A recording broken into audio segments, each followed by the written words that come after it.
Yeah, it could be that one thing, that one sentence we say, and then so all of a sudden, suicide stopped. Suicide stops, and yeah, or they start. So No. that was an interesting chat we had earlier, huh? Oh, we're online. You cheeky bastard. Yeah, yeah, we're online. Well, guys, if you heard that, cut that first bit out, Yeah. and now we started. Hello, men. Hello, Mgtows. It's the Traversable show on Saturday. Is it Saturday night? Yes, it is Saturday night. I can Look, already hear the fireworks outside. yeah, you're bringing in pretty soon, huh? Yeah, 2017 coming our way. No, Yeah. no stopping it now. And I've sent out all the New Year messages. Everyone's telling me to fuck off. Um, they said get that pagan shit out of off of my phone. You know, phones made me think about something. You What's know, that? we've become more and more insular in our society. In our society. I mean, whereas television and entertainment back in the 80s and 90s, it sort of was blamed for the breakup of the family. You know, we didn't do things as a community anymore. We didn't do things as a family. But if you Yeah. think about it now, phones, iPads, etc., they've taken even the sitting around the television part all away, and now it's we're all sitting around our own individual phones. I know Mgtow's all about the individual and self determinism and introspection, but I think this has gone too far. Yeah, it is. Do you wanna invite in on this one?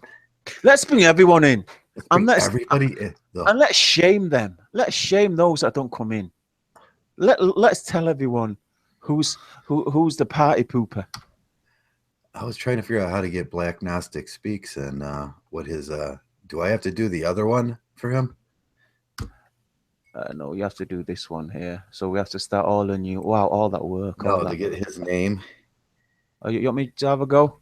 Let's have a Yeah. look. Is that that's I don't know if I should mention his name, his real name. Eli, Yeah. the Book of Eli. Oh, you know what else might want to come in? Element X. Yeah, let's bring in Stacey Black Let's to bring in give. Stacy.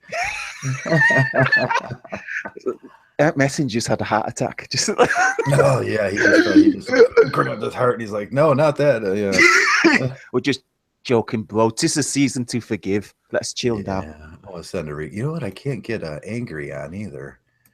No, he's blocked us after we brought in SBI Did he?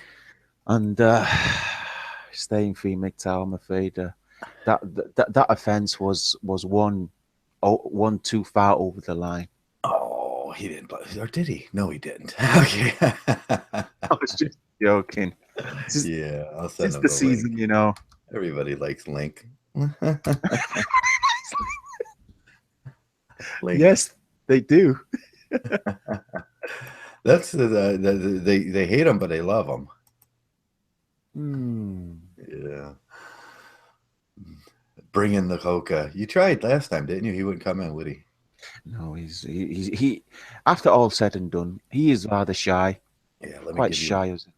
Let me give you controls here. I'll invite him again. Maybe I There don't you know. go. You should have the screen now. Okay. And who do you want to make moderator? No moderators for this one. Let's let everything fly. Let's get everything.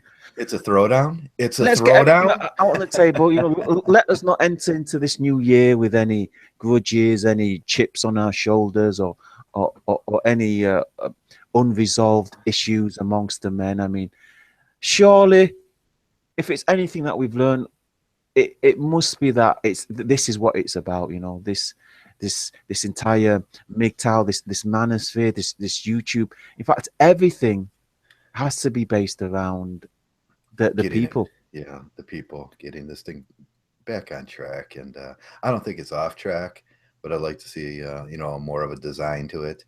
Tommy McCormick says, shine a light. Where do you want to see Mgtow going?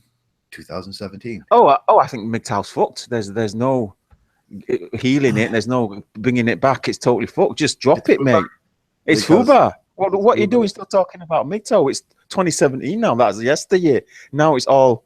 It's not all more SBI, It's all more Black SBI. Pill, I yeah, think RPB. Mgtow and I think Mgtow and Itmore are the same things, and that's it. They're just the same things, and that's you know, it's two parts of the same. This they talk about the same things. We are the same men. It's you know, Okay, the fact is, gynocentrism is a very destructive concept in our society. It's a yes, it is. very it's Western led. It's spreading all over the world, other nations, and putting women in charge is like sort of putting a child in charge. Yeah. Yes, it's fun for a while. Everybody laughs as a child, swears and makes vulgar language, and then all of a sudden our jaws drop as the planes fall out of the sky. Our tankers burst into flames, and we're waging wars with people that we don't even know how to pronounce their names. Yeah. Oh. Yeah, and the thing is, men they're trying to tackle it. Some people they put a name on it. They put Mgtow, they put the MRA, Yeah. but really we're all wanting the same thing. We all want a good life. Right. We all Right. We want want to be. things to be better for Yeah. our We all want to be nation, for successful ourselves, for in people. whatever endeavors we take on, and uh, we don't want the government becoming the reason why we fail. Okay, I do not agree with that in the slightest. The No. gynocentrism is no. I'm not talking to you. I'm sorry, Oh. I'm talking to the chat room. The gynocentrism is biologically led. It's a biology. It's biological informer culture. No, I don't agree with that at all because I think it's only now that the human race has become gynocentric. Yeah. I think since the beginning of the human race, I think nature or organic society has put things, men, women, in their place, and I think it's only now, due to the breakdown, partially due to the breakdown of what's the word now, of the church, partially due to the breakdown of of societal norms, that Yes. we now have gynocentrism. Yeah, it's the ultimate question. What is gynocentrism? Gynocentrism is easy. It's the social norms that are created to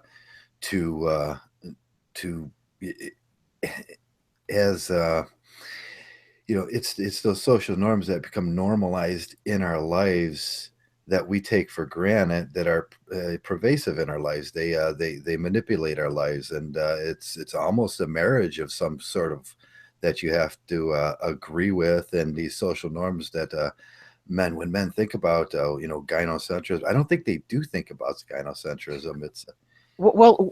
Let me advance on that, Joe, if I may. I would say gynocentrism is simply the worship of the vagina. I think we've, for the sake of the male orgasm, we've sold things that we shouldn't have sold. We've yeah, put aside a lot of our responsibilities, and we've given away a lot of our sovereignty, which we should never have done. We shouldn't even have touched there or even gone there. And I think that's led that's led society, that's led the Western nation down to a very self-destructive path, and we've seen that with the not only with the destruction of the male psyche, but also with the destruction of our society as a strong, viable world power as well, I'd say. yeah, yeah. Look, we talked about it. Some people think that feminism is gynocentrism, and it's not. It's Well, well, the thing is, Tom here, he's a young guy. We'll give him a break. okay. He's new. He's coming here. He's come out with the women have always been the rate limiting factor in reproduction. Those kind of sense. Yeah. You've listened. you've listened slightly too much to TFM there. Great channel, TFM. I would say that with any channel, any great channel, you can't just stick with one source. When it Yeah. comes to universal knowledge, you need a university. You need to learn from as many sources as you can, and the more ingredients you have, the more trees that you pick from, the better your knowledge source would be. No, women have not always been the limiting factor. No. In fact, women for the lot for longest time in many nations were seen as a burden. People didn't want to take on daughters. Yeah. It- In fact, a man would pay the right. husband to look after or to take care of his daughter. And we find that strange today. But you see, back then, men would look after their women. Women would be regarded as something very precious and to look after, but they were still seen as a burden. Yeah. Yeah. You look at how what are dowry laws, and I say this all. We have an upside down dowry law here in the Western world, in the United States and England and in places like that. It's all upside down because the way dowry would work is everybody knows if you have a male son, he's stronger. He can work. If you have a farm, let's do the farming thing. If you have a farm, if you have a male son, you have a worker, and he Right. can run the farm. He can manage the farm. If you have a woman, a child, or a female child, you have a burden. She can maybe milk the sheep, she can clean the house and do things like that, but she's not going to till the fields, and she's not going to weld the plows onto the. She's not going to change plows. She's not, plow bars are big, heavy things, and them need to be fixed in the field. To add to that as well, I mean, his point is that it's the limiting factor to reproduction. The limiting factor to reproduction is Yeah, human nature. it's The human the, nature. the, the No, fact is, men kill other men. You know, yeah, wars is when huge swaths of men slaughter huge swaths of yeah. other men. Let's be Crime is when honest. Yeah, Yeah, crime is when men kill other men, and murder is normally one man killing another man. yeah. Uh, w- women women have always been a protected species. Let's So be so honest with this thing. Shiny, when you picked your wife, did you pick her, or did she pick you and say, "Okay, come on," and that's it? hmm, yeah, Well, it was probably that she picked me. she picked you. You now I picked my wife on very specific. On very specifically, I didn't want a fat girl. I didn't want an ugly girl. I didn't want this girl. I was making my own choice. I was consciously looking at all the options that are available to me, and said, "That's the one." I picked her. Oh, in that case, yeah. Obviously, you limit the kind of woman you want, obviously, Yeah, and yeah. that. So women being the limiting factor in reproduction, no, no. I picked that because I wanted. I looked at myself and said, these are the qualities that I don't like in myself. These are the things I see wrong, and I'm looking for sexual diversity, where or at least genetic diversity, where I can see, okay, if I mate with this girl, then I'm going to have better diversity there. Diversity will be fulfilled. I'll have male children, and then I'll and it worked out. I made a very good choice because I had two sons and one daughter, and uh, Oh, well, just quickly before I get attacked for it. To be fair, I mean TFM he did say quite rightly so that in in wartime, in time of strife, men are more valuable due to the fact yeah, that men are better soldiers. Men make better, stronger workers. Men make better yeah, engineers, mathematicians. Operators of logistics, etc., etc. But in peacetime, women are regarded as more valuable due to the fact that there appears there would be, in relative terms, a surplus of men, and and that's why Yeah. he said that's why he theorized that maybe that's why Yeah, that comes from it was that. Briffault too. It doesn't come from somebody, some Mgtow thing. Briffault, said that the women are the limiting factor in reproduction, and a lot of men just take that way too seriously and You way took that too, way too seriously, guys. yeah, yeah. Because if you're honest with yourself, yeah, can you sleep with a woman that you find unattractive? Let's be honest. After if you had sex with 100 women a day, how bothered would you?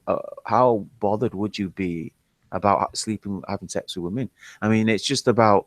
Uh, it's I hate to use the term marketplace value. Yeah, It's about if you hardly ever have sex, if you hardly ever touch a woman, you're going to think it's something precious and valuable and uh, and a huge, unbelievable commodity. But if you're getting it all the time, you don't care. You know, I don't care if whatever, your pussy, whatever. That, and that's just how it is. It's all in it's the value of the vagina is all in your head. yeah, It's yeah. in your head. You're not gonna die if you don't have sex. Right. You're not gonna be liberated if you do have sex. You're not gonna be some super mutant X-Men with Wolverine's powers if you sleep with 100 women a day. It's Yeah, just yeah. all in your head. Yeah, it's all in you. I get the like that Hollywood image, like the young man has sex and then he's like he feels stronger, better. His pecs kind of square out and he gets bigger muscles overnight. You know, it's like no. Mm. Oh, You've given James the hammer. I gave James the hammer. Yes, James is responsibly using the hammer. He's gonna go out. He's gonna come out for revenge. But I thought we could take this opportunity, in all seriousness now, to reflect really. Uh, well, to go back to basics. Simply put, I thought we could go back to basics and just talk about Yeah, really what it all means. Why do we talk about the things we do? Why do we what talk to the people we talk to? And I think that's what's gone wrong with Mgtow. I think we've forgotten the basics. We've forgotten why we're here, why we did it, and what is the point of it. yeah, yeah. What is the basics of MGTOW? Where does this start at? uh, I would say it's about the man. It's about the first and foremost. It's about the man, and then it's about men. So man as an individual is about you as an individual. It's about putting importance on your life, putting value on yourself, not putting value on your sanity, because that's where we're at right now. I think the largest attack on Western men is on their sanity. The screw. I mean, let's look at Bruce Jenner. Totally fucked up, man. Completely screwed Yeah, up in the head. And yeah, and then after the man, I think comes the men. Obviously, it's an extension of the man, the manosphere, the community, our society. I mean, there's only so much you can do as an individual to protect yourself from the outside world. So after you've bested yourself as an individual, you need to best your environment to get the most out of your life. I mean, there's no point being a good man in a shitty environment. You'll just get affected by the shit. So yeah. I would say it's about it's about the man, and then it's about the men. Right. It's about men and men. It's about how we think sometimes too. It's a it was a lonely place out there when I realized that none of the other men around me thought the way I did about these things. And then MGTOW kind of wow, MGTOW's that's the way I think. And yeah, it's the basics. We all kind of think alike. We don't have this somewhere deep down inside of each one of us. We don't have this pussy begging gene. I mean, Yeah, at the end of 16, end of another year of gynocentrism. There's a vie of power. I know we have talked about it, but I always like to remind people of the basics because it's so easy to forget about the foundations, the fundamentals of what's important. Yeah, your priorities when there's so many voices, there's so much information that you're absorbing. And I would say to men that are listening that your life is not irrelevant. Your life is not insignificant. That Yeah, I if gotta you're end an argument here. if you're a man that led a bad life, if you've had misfortune, I would say then make amends, reform, make changes, make right what is wrong. You know, and if you're a man that you think has led a good life, then you need to carry on. Then you surely know how good men are needed. You know, help other guys to success. Keep doing great things. Make your mark. Oh, Be there that it is. pioneer. This world needs good people. Yeah. Can you see that?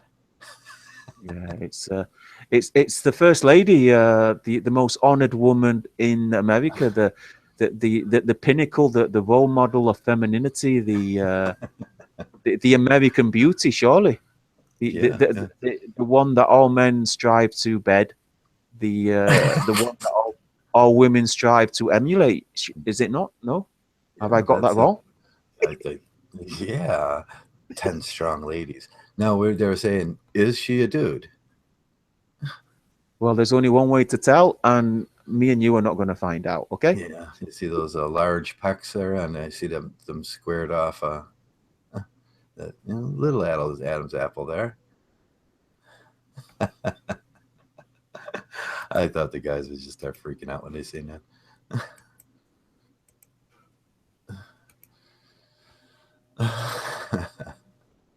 Okay, Yeah, back to yeah, the subject. yeah. I agree with Goku. She's at least a 9, if not a perfect 10.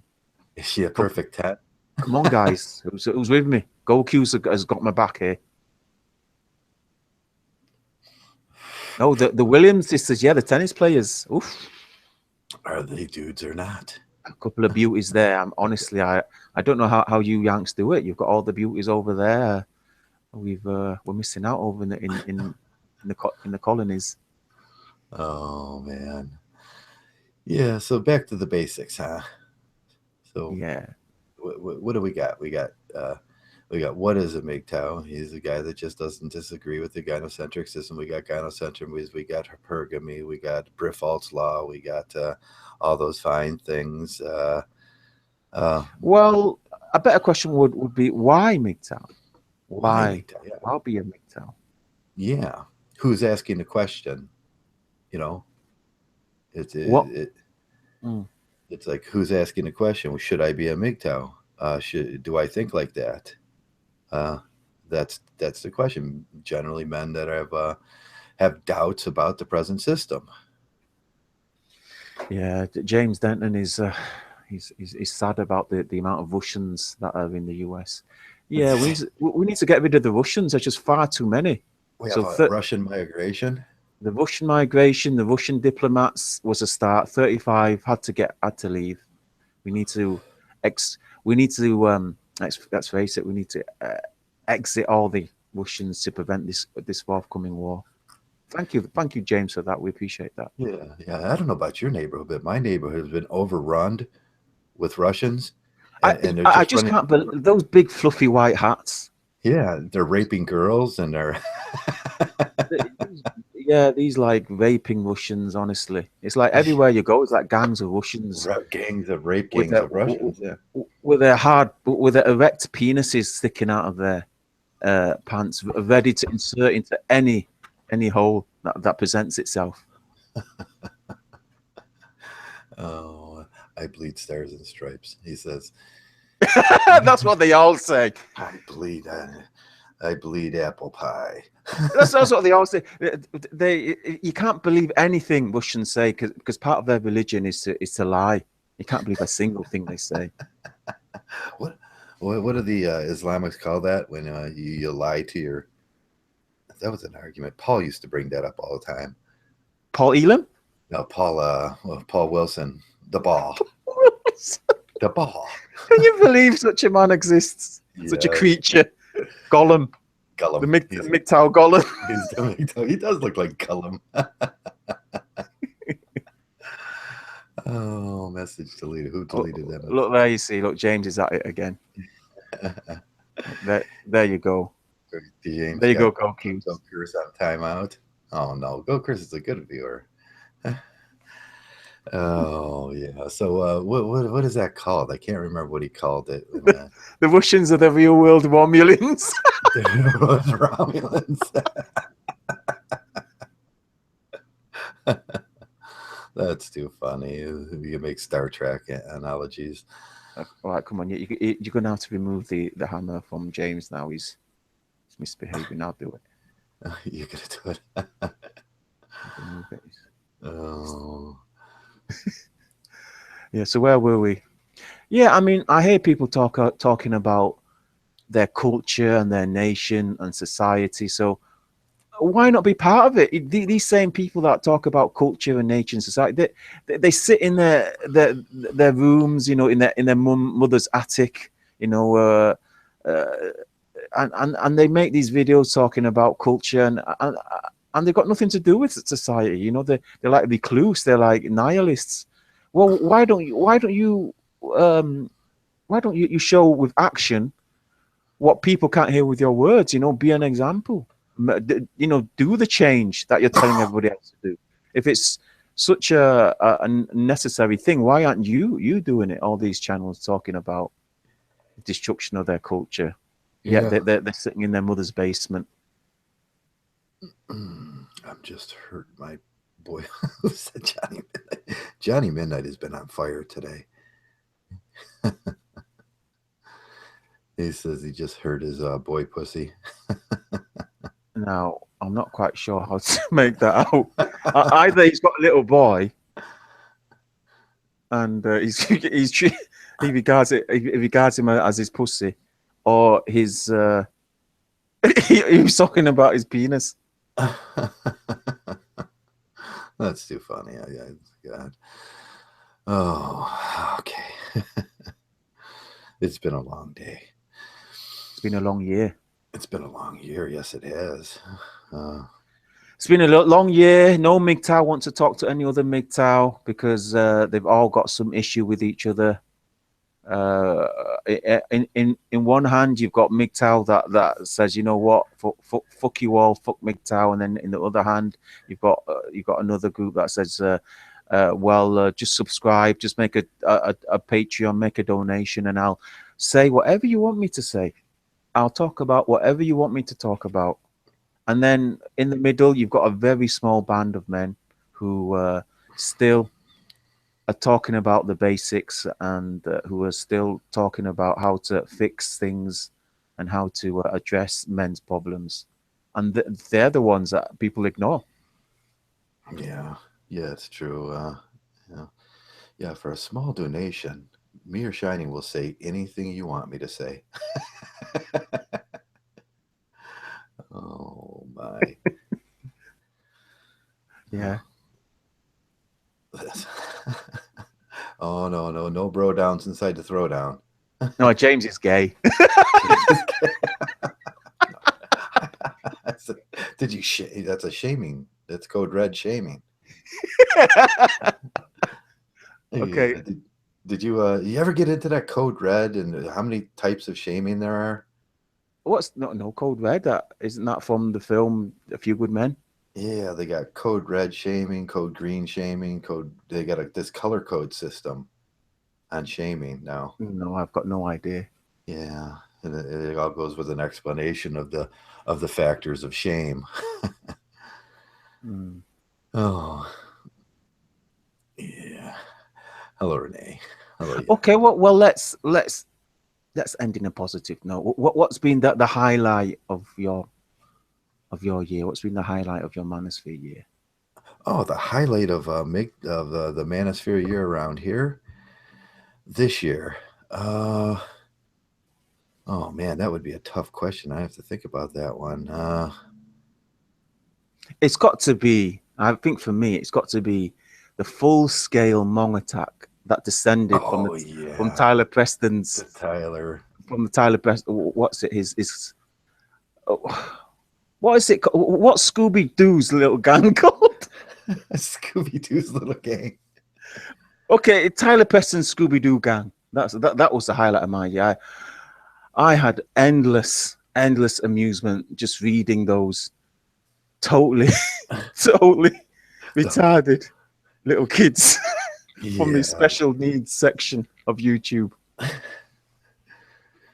yeah. The Attack of the Mongs came on. That was a.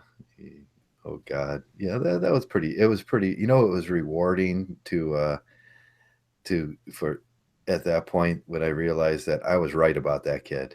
I mean, yeah, that was pretty rewarding. And then he he totally just imploded on himself like I knew he would, and he started you know that soft pedophilia thing. It's like No, that was hard pedophilia, man. Oh, I think we need to start talking about having sex with babies. I don't mean infants. I mean 2 year olds. When you, oh no, man, that was sick. that was sick, and he was all aboard that. Yeah, so that was a good time. It was nice that Immortal didn't show up too much. Yeah, I'm hoping one day you and is his name Ryan Douglas? Ryan Douglas, yeah. His name may or may not be Ryan Douglas, but maybe you two will reconcile and you can be an example to the manosphere that no matter what the difference is, you can get along, such as Warhorse and James Denton managed to reconcile their differences and they got together and they exchanged quadcopters. They flew Yeah. their helicopters together and good times. Good times, yeah.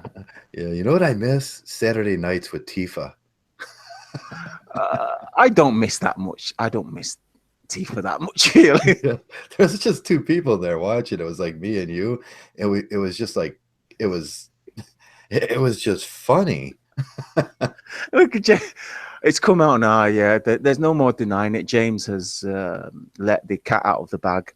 I am the most hated Mgtow on YouTube. So, Yeah, that's a good question. Who is the most hated? Do you think you're the most hated or oh no, that'd be ridiculous. I think. no? I think Sexy still takes that I mean, anywhere Sexy shows up, there's like vitriol and hate just coming as way. And but he's Whatever happened to Mr. Bergstein?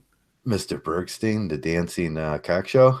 Yeah, I was pretty sure he was going to head down that route. Yeah, he was good. He was going that way, but he never kept with it. There was no tenaciousness with Mr. Bergstein. Oh, that's a good point. Does he mean hated like by everybody, or does James mean hated within the Mgtow sphere? Because I'm not so sure I'm included in the Mgtow sphere because, of course, the king of Mgtow, Paul Wilson, has declared me not Mgtow. So I don't know where I stand on that. Yeah. So yeah, who is the most? I think AM is getting up there, huh? Oh yeah, I think if we had to hand out an award and we did our research, i.e., we asked each other who's the most hated, it's probably Link. Link, But yeah. that doesn't mean he's the biggest arsehole. Definitely not. No, no, it means he works hard on getting those people to hate him. Oh, you want to invite Staying Free in? Yeah, we'll invite him. We'll invite him in eventually as soon as he's ready to join, and we'll invite his main man, Galwan, as he keeps on calling him. You spelled it wrong there, brother. Gmow. I think you'll find Yeah, out did there's he a ever get his invite in there? who Galwan. Yeah, I sent him one out. Yeah, I invited him in the last one. He was a bit shy, they're quite shy, Staying Free and Galwan. They always like keep to themselves a little bit. It's always an effort to get him to talk, get him to come out of his shell. Oh, you know But what? I did invite this no, time. Heartburn. no, I've invited Heartburn. Don't worry about that. Did you invite him? Yeah, he's in there. If you look at the list, Oh, okay. Then I don't have to do that. Let me close that out. Where did you show me that list was at? oh, have you forgotten how to look at the list? Yeah. Okay, well, let's just tell everybody. Well, let's shame the previous guys. In our previous hangout, Okay, I got it. we had Heartburn, Okay. Then angry Mgtow, male feelings, groundworks of the metaphysics of Mgtow. We had the new guy, Markov O'Connor, messengerizing, Galron, Mgtow Oracle, Mgtow Universe, misanthropic altruist, the racist, SPI Latino, staying free Mgtow, Steve Hoker.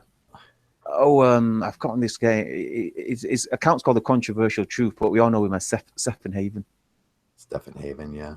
Yeah, Timothy Blades and Universal and Pyric Victor or Victor Pyrrhic, and most of them didn't turn up, but we are grateful to those that did turn up.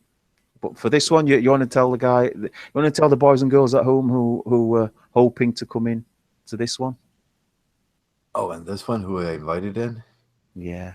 Okay, yeah, I invited Element X Eli, which is Black Gnostic Speaks. Heartburn, Male Feelings, Marcus. You invited Marcus. Markov O'Connor, that's, I know who that is, Markov. Uh, Messenger Rising, Shining Light, Steve Hoka, Universal 13s, and Zeta is invited in this one. Yeah, it's hopefully a few of those guys will be coming in, and then we can put on a real we can put on a more heartwarming intro into 2017. Yeah, yeah. Let me invite in Howard. Yeah, but I think. Oh, I think Vebitech AC asked what Old Lang Syne meant. I think in the context of that song, it means for old time's sake. For old time's sake, yeah. Yeah, because he's Hmm. talking about friends, old and perhaps forgotten. And I thought, just as we did last year, we could give a mention of friends from the manosphere that we might have forgotten at this time. Hmm. Like people that used to be around the Manosphere? Yeah, and my first honourable mention is Batu Khan. Remember Batu Batu Khan, Khan? yeah. The, Yeah. the, the, the lawyer from one place of another who had a depiction of a Mongolian warrior as his avatar. He would Yeah. I pop in forgot now. about him. Yeah, Batu Khan. quite Chris easily. Ra, he's not been in a while. Yeah, obviously, I think I'll just get them out of the way. Probably one of the most annoying old Mgtow guys is Betty Swallox, Betty Swallows, yeah. the criminal. Yeah. John Galt, Betty. The Criminal? I'm just kidding. He probably just wanders the hills with his sheepdog and his walking cane, at, at at the cars that drive past in the A roads. But obviously, the next honourable mention has to be Phil McCracken. Phil McCracken, yeah, he doesn't come around much. Who else? Oh my God, yeah, Cryptor doesn't come around anymore. Oh yeah, but Cryptus, he does his own thing. I don't blame him. I think he's keeping to himself. He's got his little circle. But yeah, shout out to good old Cryptor. I think it's Cryptor 009 or something, isn't it? Yeah, is he checking out the is he kind of spying on the Matrix for us? Yeah, and then of course he's got a big channel now. Shout out to Captain Nemo. Captain Nemo. Yeah, Captain Nemo. He used to hang around. Great. Uh, yeah, he had some interesting, funny insight, and now he's doing his clip show. Okay, yeah, I seen him around last week. Who's he arguing? Oh, Yobaxa. He hates Yobaxa. Well, he doesn't count. Yobi Axis. He's Yobi. oh, there we go. That's the answer. The most hated man around the manosphere. Oh Yobi yeah, Axis. Yobi Everybody Axis. hates it. Yobi I forgot. Axis. Yeah, I He, mean, he beats everybody by a mile. yeah, as much work as he's done, I keep asking him, "Do you have 100 subs yet?" Yobi Axis, if not Dean Esme, Who's the other guy? Who? Yeah, Matt Forney. Dean Esme, Matt Forney. I know you and Dean Esme kissed and made up, but they're still pretty much hated. Yeah. Yeah. Oh, I didn't. Oh, did I kiss him? I didn't. I wouldn't kiss Dean. God. Sorry, guys. I apologize, but yeah, it's my turn to act a bit pissy, seeing as I got it from Joe last night when him and Marcus were pissed. Yeah, shout out to Debo. Not a big channel, but he pops up now and again. Debo is with Oh, his Debo. Yeah, yeah Debo's been around a long time. with his avatar of a skeleton. Yeah. I seen Harden. Harden. He subscribed yesterday to my channel, and now he used to hang around with Red Pill. I don't know who that is. What was his name? Before he was Red Pill. He, Red What? Pill. What's it again? How do you Red Pill pronounce his name? Gaming. Yeah. Yeah, Harden was around. He was, oh God, back in, probably around 2012. He used to come around a lot. How do you spell that? Harden, as in Harden. Yeah, Harden. Yeah, that's what he's calling himself nowadays. I can't remember what he called himself back then. I don't know. Yeah, yeah, Tommy McCormick. Okay, let's see who else James. going He on. just removed James Hammer. Okay, let's do that if you Did wish. you? And no, I can't do it. I think only you can do it. Oh, because the little thing just came up. Okay. Shout out to El Jaguar. Remember that guy? Oh, El Jaguar. Yeah, we had him in a couple of times. Yeah, what does he do now? He has that little farm. He had his little chickens and stuff. And yeah, I like this video with his chickens. He was feeding his chickens and Yeah, he tried to start up his little Google Hangouts, but unsuccessfully. I don't know if you remember this guy. He came in and then he got hijacked by the perverts or the what does Messenger call them? The deviants. He called himself the grumpy old man, and he used a avatar of William Wallace. okay, grumpy old man. And did he go to the dark side of deviant anime?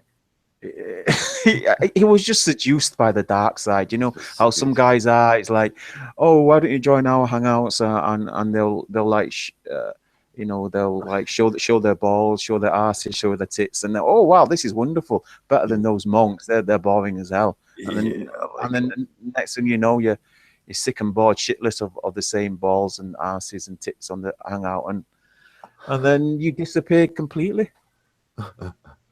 Yeah, who's the guy you always talk about? The uh he's got the little girl avatar and then he changed his name. Well, that brings up two to mind. I'm not sure we should we should mention them, but Don't mention there's Lilith the dragon, Lilith the dragon, yeah. who I'm genuinely concerned about, by the way, for his mental health. And then there's the one that Nico absolutely fell in love with. He's called Adderanoy.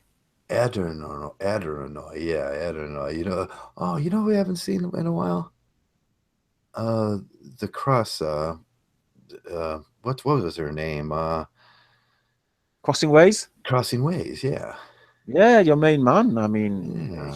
he was your project. I think you and Zeta. You told me that was Zeta's brother.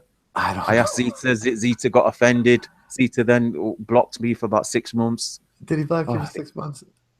No, I was just kind of curious because Zeta said his brother was transgender, and I was like, oh well, one of these guys, if he, it would make sense that he was a Mgtow, or oh, here's a guy. I don't know what happened to this guy. I don't know if he fell out of grace.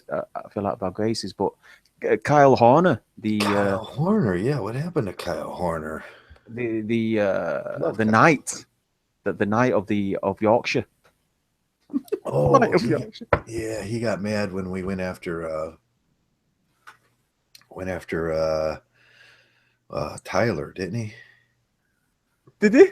Yeah, right around that time he was like, and he would have, and Nico left. I think he was a big Nico fan. Kyle Horner, I can't remember, but on my part, all's forgiven. Oh, I'm you know what? definitely forgotten. He left when we bring Steve Hoka on. Oh yeah, that was it. Oh, why did you have to bring that up? I totally forgot. Yeah, he got really mad because we like, don't bring that guy on. I hate that guy. Well, there you go, Holker. How could you, after all the bridges we burned, all the friends we discarded, to try and reach our hand out in friendship to you, for you to now turn your back upon us? I think that's a disgrace. I think, Holker, you should be grateful for the sacrifices. Me and Joe and Messenger and James Denton and Warhouse made Warhouse, to. yeah. Oh, Warhouse. We should invite him in, shouldn't we? Yeah, if you like. I think the only person that'll have a problem with that is Denton. I don't know I don't know if they've had like a tiff or something's happened to them. But I, another name I'd like to mention is Kai Ingle. I think, is it called pronounced Ingleton? Let's see if he. No, he's not on anymore. Yeah, he's deleted his channel. Did he delete his channel? Yeah, sadly. Okay. Oh, one shout out, Mgtow.com. We have to. Mgtow.com. Yeah, Mgtow.com. We spoke to him, I think, early Oh yeah, I like that 2014. guy. That guy's he just got done putting the tiles up and everything on that page. Did a wonderful job. Invested into that the new computer system they have over. I wonder if he ever got his computer system up like he wanted. He said he needed more storage. We may never know. Hopefully, he'll get in touch with us and tell us he's fine. Tell us he hasn't topped himself, that he's doing okay. Oh, I know this name. I think you're fond of this. Mo Migtawi. Mo, yeah, I love Mo. Mo was yeah, Mo was one of the original guys around. I just seen Mo the other day. We were looking at. He was always over on the Stardust page. Phil G, the nobody, the Phil- musician. Yeah, Phil G. He's having a tough time in Florida. I get him. I get his stuff all the time on my. I'm, we're so tight. I mean, he's on Facebook with me. Mm. Oh, Messengers. Old BFF Richard Waybrew. Richard. Oh, Richard. Yeah, that's How about what's the guy's name that lives in Seattle there? Ben. Ben's No, from Ben. Seattle. Yeah, Ben's from Seattle or Portland, down on Oregon. Kevin Hornbuckle. Hornbuckle. Yeah, Kevin Hornbuckle is Oh coming around. yeah, the old teacher. He was a teacher, I think, Kevin. Yeah, he was retired psychologist, wasn't he? I don't know. Maybe you recollect much better than me. And then we got to have a mention of one of the youngest guys that used to come around here. See them turn. I can't remember what his real name was, but see them turn. That used to do the zombie Mgtow videos. Yeah, he changed his name too. I can't remember what he changed his name to. And just a quick shout out to Top Dollar as well, Top Dollar Gangster, and let's welcome Zeta. We haven't seen Zeta for the Yeah, he longest came time. in and he came He's out. he's forgiven us for this one time to give. Oh, okay. Well, I Yeah, didn't he last long.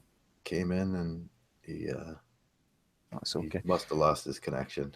Of course, we'll biggest shout out to James Xavier, the plate smasher. The plate smasher. Yeah, Viking Mgtow.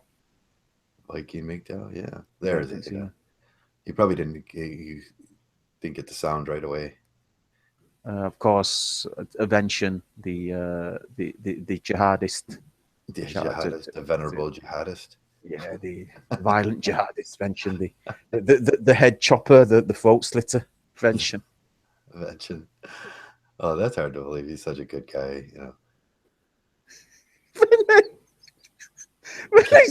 Rene Nesbitt doesn't have to say some shit. Warhorse stepped out after the Amos Sheep saga and being accused of associating with that group. Nobody accused Warhorse of being with that group. No, he didn't get our. We were doing a parody thing that day, and we said that all atheists are pedophiles, and he took exception to that. No, He's like, we use the word atheist with the word pedophile, and he took he offense. took offense to it. Yeah, I didn't think you seen that we were doing satire. That's okay. Well, if it's one person that understands satire, it's Zeta X, who's just jumped out again. Yeah, he's in and he's out. he's He's trying to trolling get us. his That's all. sound. His sound is not coming in right. Yeah, I thought. Yeah, any other honourable mentions? Oh my. Nope, I can't remember Nightwing. Remember Nightwing used to come around? He got that little avatar with a little black bat on it. I don't remember that guy. Yeah. Yeah, he was my first subscriber. Wow. Is he still on, or is he long gone? He's around. He shows up once in a while. Law. You got to remember Law too. Law comes Yeah, around. He made a Patrick video. Henry. Is Yeah, Patrick Henry his real? It's not his real name, is it, Patrick? I'm not sure if I that's his think name. Patrick Henry is the name of an author that he enjoys reading. Yeah, Oh, well, Patrick of Henry course, was. we've got to give a shout out to, now that Zeta's here, to a mutual friend of yours. Uh, oh man, I can't remember his name. Uh, oh, I'm sure it'll come to me. But of course, one of my old favorites was Dimitri Vinciov. Oh yeah, Dimitri. Love Dimitri. He's a good guy. He was doing the conspiracy theory stuff, and then he just kind of Yeah, faded away. He's like, I'm not doing the Mgtow no more. well, to be more accurate, the New World Order stuff. The New World Order. Yeah. And of course, I don't think Messenger Rising would forgive us if we missed out. Of course, Warhorse's main man, world class wizard. You remember World that guy? class Weapon. Yeah, yeah. Yeah, sadly no longer with us. God bless his soul. May he rest in Yeah. peace. Oh yeah, he passed, didn't he? World class. Uh, was that the Reverend? Oh yeah, shout out to Reverend Islam, wherever he may be. Yeah. This Where is Reverend Islam at lately? he'll be doing his New Year sermon. Reminding his flock of Yeah. the good reminder. Very important. Yeah. Reverend Islam, when he first came around, he was like anti against MGTOW, and then he changed. Yeah, yeah, and I I'm not sure if it's the same guy, but the channel called Because I Am a Boy. You remember Oh, that channel? I yeah, think that's because still I'm. around. It's gone Is he quiet. still around? I don't know if he's still around. Yeah. Oh, the guy War Drums Fire. He was the guy that passed. Yeah, yeah, that's right. That's right. Yeah, the biker. Like a Reverend. He was the. Yeah, and one last mention. What one of my most favorite MGTOWs, and one of my first subscribers, and probably without this guy, I probably wouldn't even have tapped into the YouTube scene. Probably would have been just like a comment, doing comments just like many of these channels, and that's KIP. Knowledge is power. That Knowledge channel. is power. Okay, yeah, I Yeah, remember knowledge is power. Yeah. missed that guy. He was a real steady voice in a sea storm of chaos. Yeah, he did one video one or two this year. Not knowledge is power. No, I don't think he's done any videos since 2015. I think. Since 2015, I gotta check that. Maybe I'm thinking of somebody else. Let me hit Yeah, my list here. knowledge is power. He completely shut his channel down, deleted his G plus. So, guys, that's mine and Joe's honorable mentions. Is there anybody that didn't make it to the end of 2016? Any channels that you guys want to mention? Come on, Veritech. There must be somebody that Hmm, I you can't miss. find his name. Uh, We also got, well, Mark Burley. He's come in recently, but Jelly donut. You fucking jelly donut. You stole it. You eat it. Johnny's on fire today. yeah. Coterie MGTOW, honorable mention. Do you like Coterie is the YouTuber known as no, I thought he was men knowledge over everything. Knowledge over everything. I Yeah, don't know that channel. There's truth over everything. truth over everything. Yeah, and then he left and he came back as something else. Yeah, Coterie dropped the Mgtow label, as I said. Quite a few channels are disillusioned with the label, so they just want to focus on the ideas, which respect, nothing wrong with that. But The man was trying to put a label on him. mm, What do they call that when they don't follow the norm? I don't know, Maverick. Yeah, what is it was big in the 60s. It's like the man when putting a label on me, so I'm gonna not do that. I'm not gonna follow that. Yeah, Yeah, wait yeah, for Theta to go.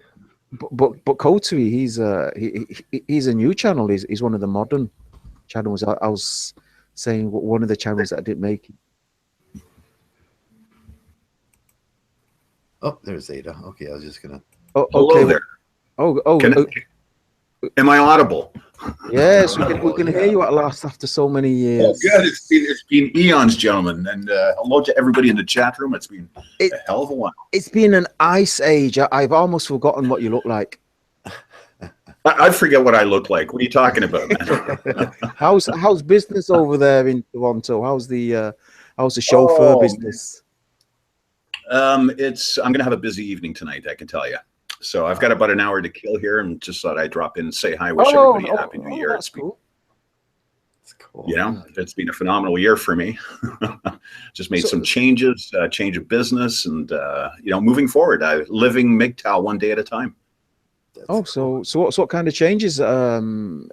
Change of business, so you're no longer in the limousine business? Oh no, I'm still driving. I'm still doing that. Different company. It's just that I'm not partnered up as an independent anymore. So I just made that change, made it effective, and here we go, man. That's all there is to it. A better company. Definitely got the volume, and what else can I tell you? And I can take time off. Okay. So that works very good. Holidays. Cool. You actually get weekends off now?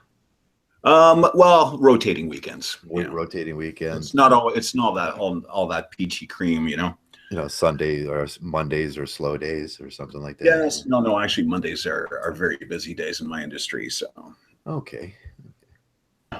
So quite a few changes, but it all comes down to living Mgtow. Aside from YouTube, I focused on just really what's going on, how people are and how people work, how people think, how people do things, how I fit in that scene.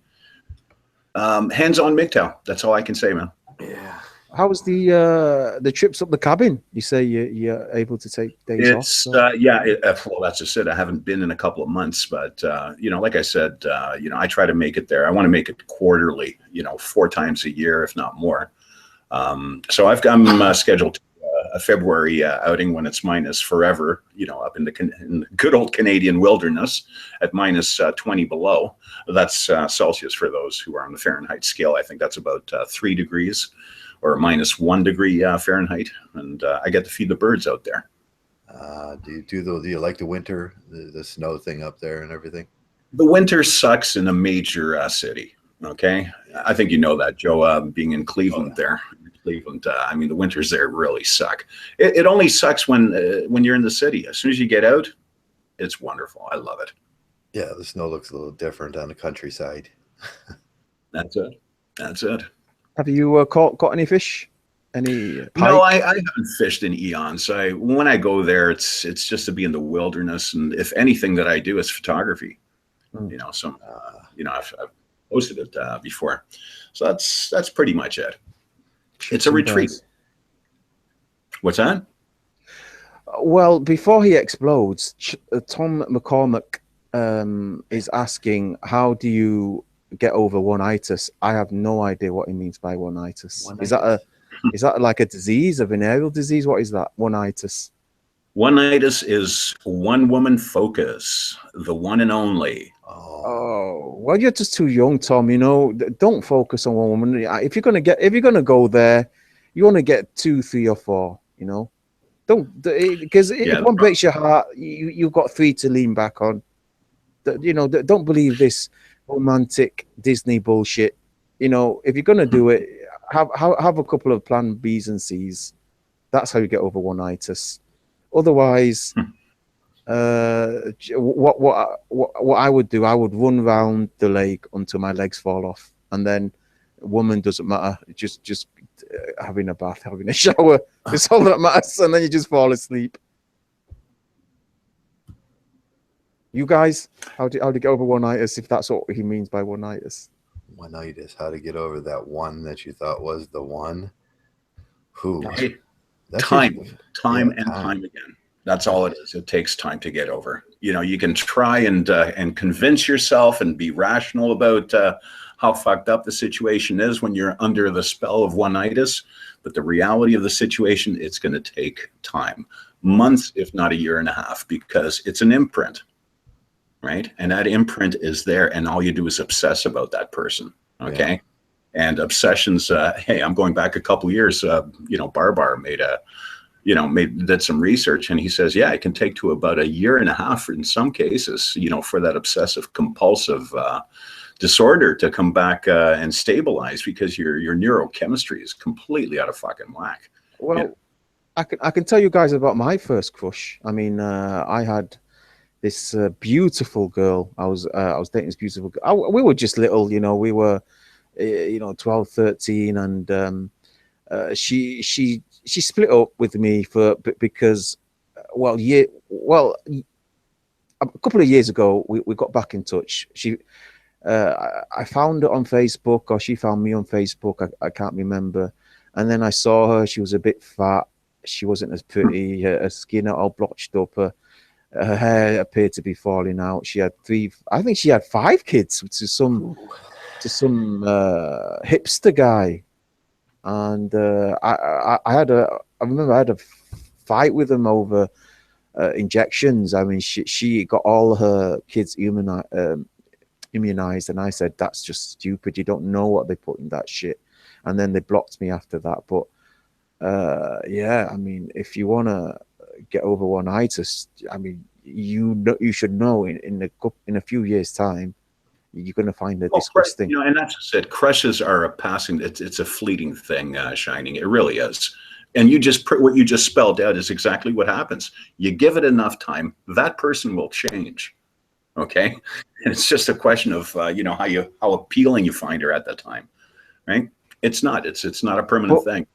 But the fact is, all women, their beauty is fleeting. Doesn't last. Huge. Doesn't last. She'll get fat. Her face will change. I mean, the wall is real. The wall is real. Check out my posts. I had 3 outstandingly gorgeous girlfriends when I was in my 20s. Okay, I've always dated almost, between 7s to 9s, right? Never quite had a 10, but hey, that's pretty good, for a young guy. And I look at my ex now, some 20 some odd years later, she doesn't look as gorgeous as she did before. Hey, she had the kids, she hit the wall, and that's it. But the important thing for guys to realize is, if they're going through that one-itis right now, just keep in mind, it's only momentary. It might be a couple of months, it might be a year or 2, but still, that's a relatively short period of time. Who was the prettiest woman? Who was like a 10 for the longest time? One name that comes up, because Joe's favorite film is Blade Runner, is Sean Young. Remember Sean Young? Oh, Sean. Every man was absolutely. Every woman wanted to be her. Every man wanted to be with her. Not me. So. I wanted to fuck Press, the android, played by Daryl Hannah. Daryl Hannah, yeah. But if you look at Sean Young, if you look at Sean Young now, if you see her 10 years ago, oh God, she's hideous, isn't she? She looks like an old man. No amount of makeup is hiding that. Yeah. And Daryl Hannah hit the wall as well. Anybody that's seen Kill Bill, yeah, she was an old lady in there, but that she wasn't even that old, I don't think. Daryl Hannah. No offense, ladies. This is just, we're helping out Tom here. Tom, the poor guy, he's been masturbating over one woman. You just Yeah. need, you just need to imagine that woman in a couple of years' time. I mean, Liz Hurley, was it Liz Hurley? Who was that woman?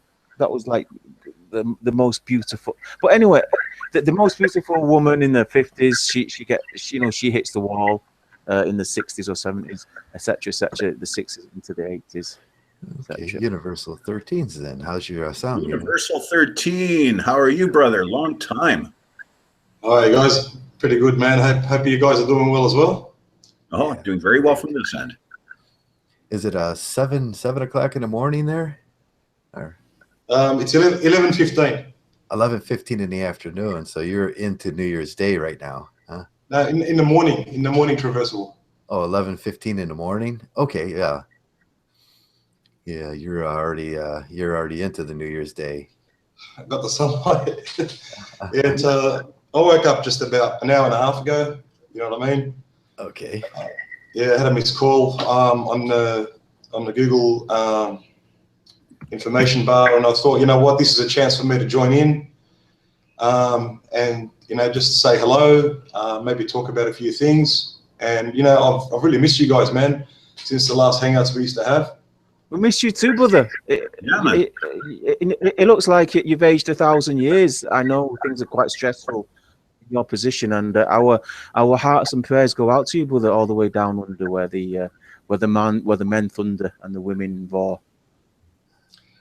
Yeah, it's so sad, bro. I was with my cousin yesterday, just a little family hangout. Mate, his age, he's still married, man. He got married. He got married about a year ago, about a year and a half ago. Okay. Mate, within that 1 year and a half, he's packed on about 5 years of age. He doesn't want to have anything to do with her. He's got all these dramas happening. I was a Mgtow at the time, so I sort of dropped him some hints. Look, are you sure this is the right thing you want to do? You've got to be very, very careful. This is what you're risking. You've got nothing. You've got no say. Ultimately, you've got no say. Yeah, but she's a good girl, and she's not that she's changed. She's become Muslim and blah blah blah. I go, cars, man. They fucking all do that, brother. Just this guy, if you see my cousin, he's been in jail. He's come out of jail. He's reformed himself a little bit. The so-called alpha male that a lot of guys talk about. This guy is it. I fucking kid you not, man. Like drive-bys, fucking dealing and making money was no fucking problem. Getting girls was no problem. Now he's nothing but a fucking broken man, bro. Did I tell you about what I told you about my friend who won full custody of his son after being falsely accused of sexually abusing him? He was over at my house last week, and he was talking to me about getting remarried. I just took him aside. I know. I just come over. Let's just have a little word about this. And then after about 5 minutes, I managed to convince him. I managed to calm this guy down. I don't know what got into his head, but no, this blue pill world, it's real. It's like if you're not constantly taking your medication of red pills, man, you just get plugged into this matrix. Yeah, I totally agree, man. A long time ago, there was this dude that was in the Mgtow sphere. He went by the name of Men Are People. And oh yeah, I remember that. He was a bit how you going, He had some positive videos, and he had some stupid videos. One of his videos was blue pill descent, and I thought about it. Blue pill descent. You know what? Fuck, this guy's got a point. So, as human beings that we are, sometimes we go back to the ways of that mind that is brainwashed since birth.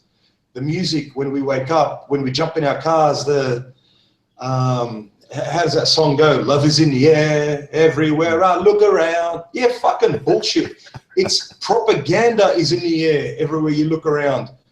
Whether it be in English, whether it be in Arabic, whether it be in Spanish, it's all gynocentric fucking culture, man. And yeah, you know, we need those fucking red pills. I think that's a good reason, or a good support for, and I would say for being anti-porn. I think if you're always watching fit, beautiful women, you know, having sex with all these men, I think it does sort of brainwash you back into thinking, well, look at what you're missing. And I think that would be the only point I would make when people talk about that issue. I would say that men need to somehow cut off, and they do need to unplug from this pussy worship. Let's face it. I mean, and I would say that's part of the pussy religion. Is your daily prayers is watching porn. That's your daily worship of the pussy. Most certainly. And you know what makes me fucking really, I get close to the edge of vomiting.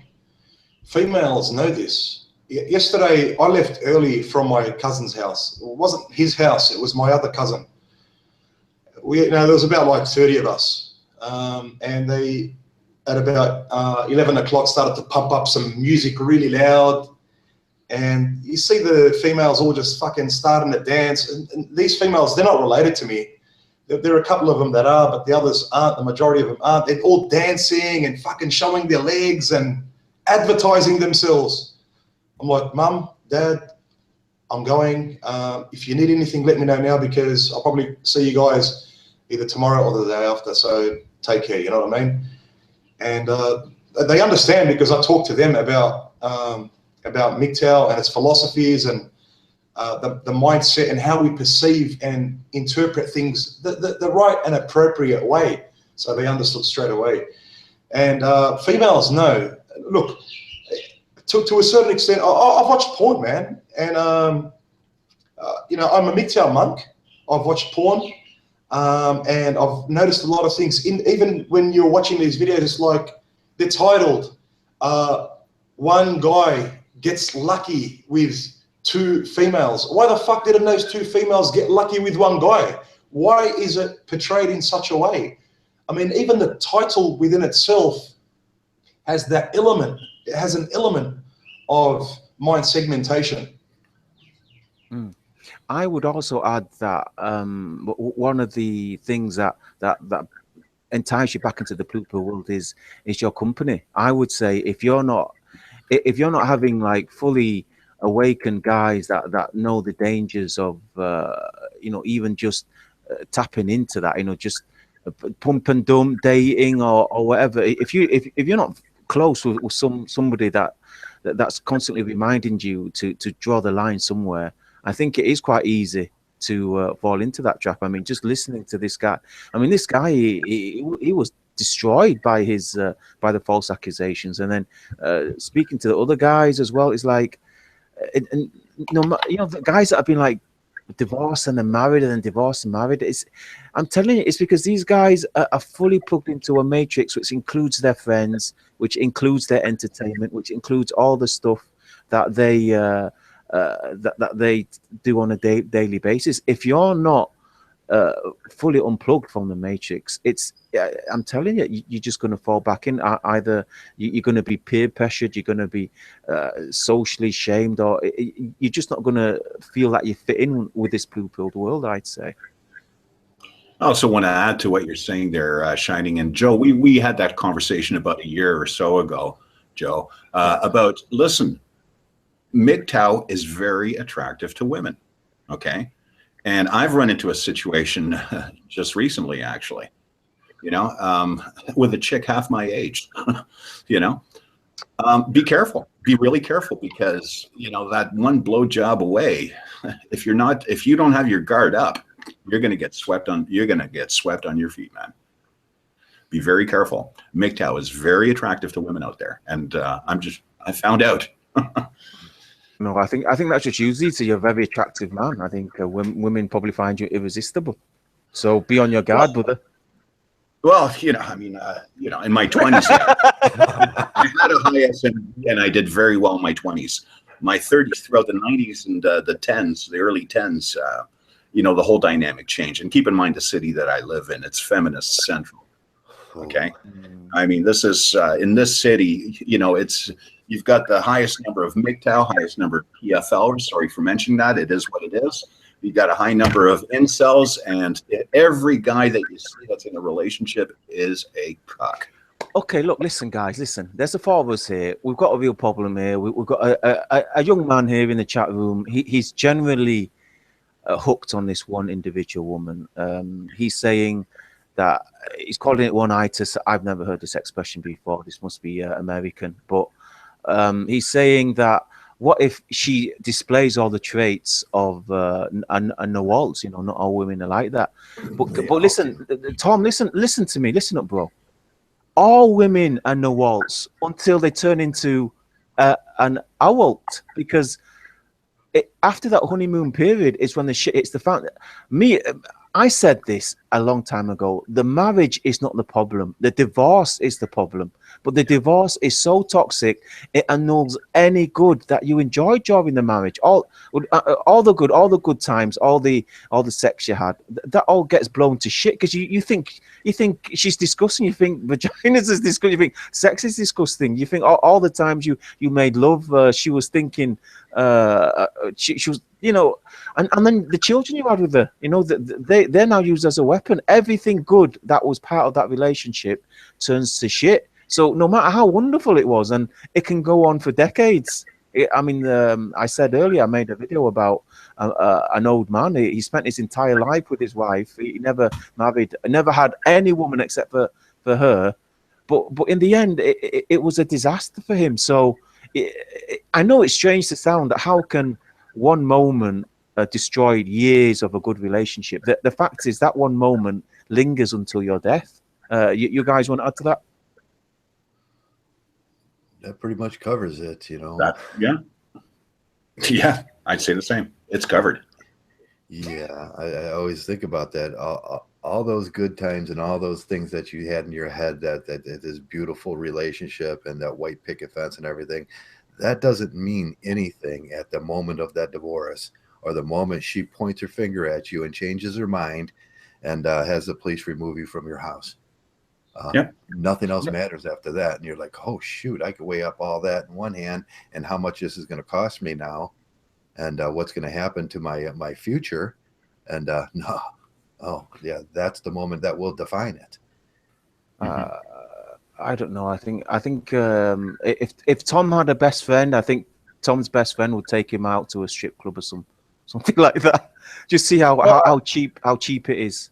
How cheap women are. But you know what? I think the reality of the situation is exactly what I said earlier. You know, guys, you can say as many times as you want, just fucking get over it. You know, you can say that as many times. The thing is, when you're in that state of one-itis, man, it's happening at a very deep psychic level. Okay, and it's overriding your rational brain, man. Okay, I feel sorry for the guy. Even if you try to be rational, fuck, it's operating at the gut level. Okay, and I mean, I've been there before when I was younger, man. Waking up in the morning with knots in my stomach, longing for to be near with her, right? You know, and all that shit. It's an addiction, man, and it's a fucking powerhouse addiction. It's not to be underestimated. The reality of the situation is it takes time, man. Every time, every person that you're close with, whether I meet a brother from the internet, or I become friends with a colleague, or I become friends with someone from football. Once you become friends, once you become close, you start to like the things that your friends like. You start to agree with their opinions, and that's just how relationships are. And that's especially the case when you're with a sexual partner, you know, with your girlfriend, with your wife. She starts to take on your opinion, she starts to take on your views, and it seems it's almost as if you were created for each other. But the fact is that's human dynamics, that's human relationships. So so it's going to seem like you have a lot of things in common, but as soon as she goes off you, all of a sudden it seems like she was your nemesis. She was created to be your enemy. She's the devil to your angel. I mean, that's just how it is. I mean, you might think that you have a lot in common now. And that's, yeah, and what you're saying there, Shining, that's in the initial part, the initial beginning of the relationship. You got to give yourself a 3-month window. The fucking neurochemicals are just going wild, man. You're fucking high, okay? You know, you don't even have to be fucking her. You know, just, you know, if you're separate, just her sending you a text, boom, check your neurochemistry, do a blood sample right there, okay? The oxytocin is through the fucking roof, okay? I think this is the way you got to look. This is the way to look at it as Mgtow. Don't look at the mysticism behind, you know, the romance and all that. You got to look at the science behind it. Okay. And like you said, Shining, you're building up a dynamic, and it's happening at a deep level, not necessarily conscious, but subconscious as well, man.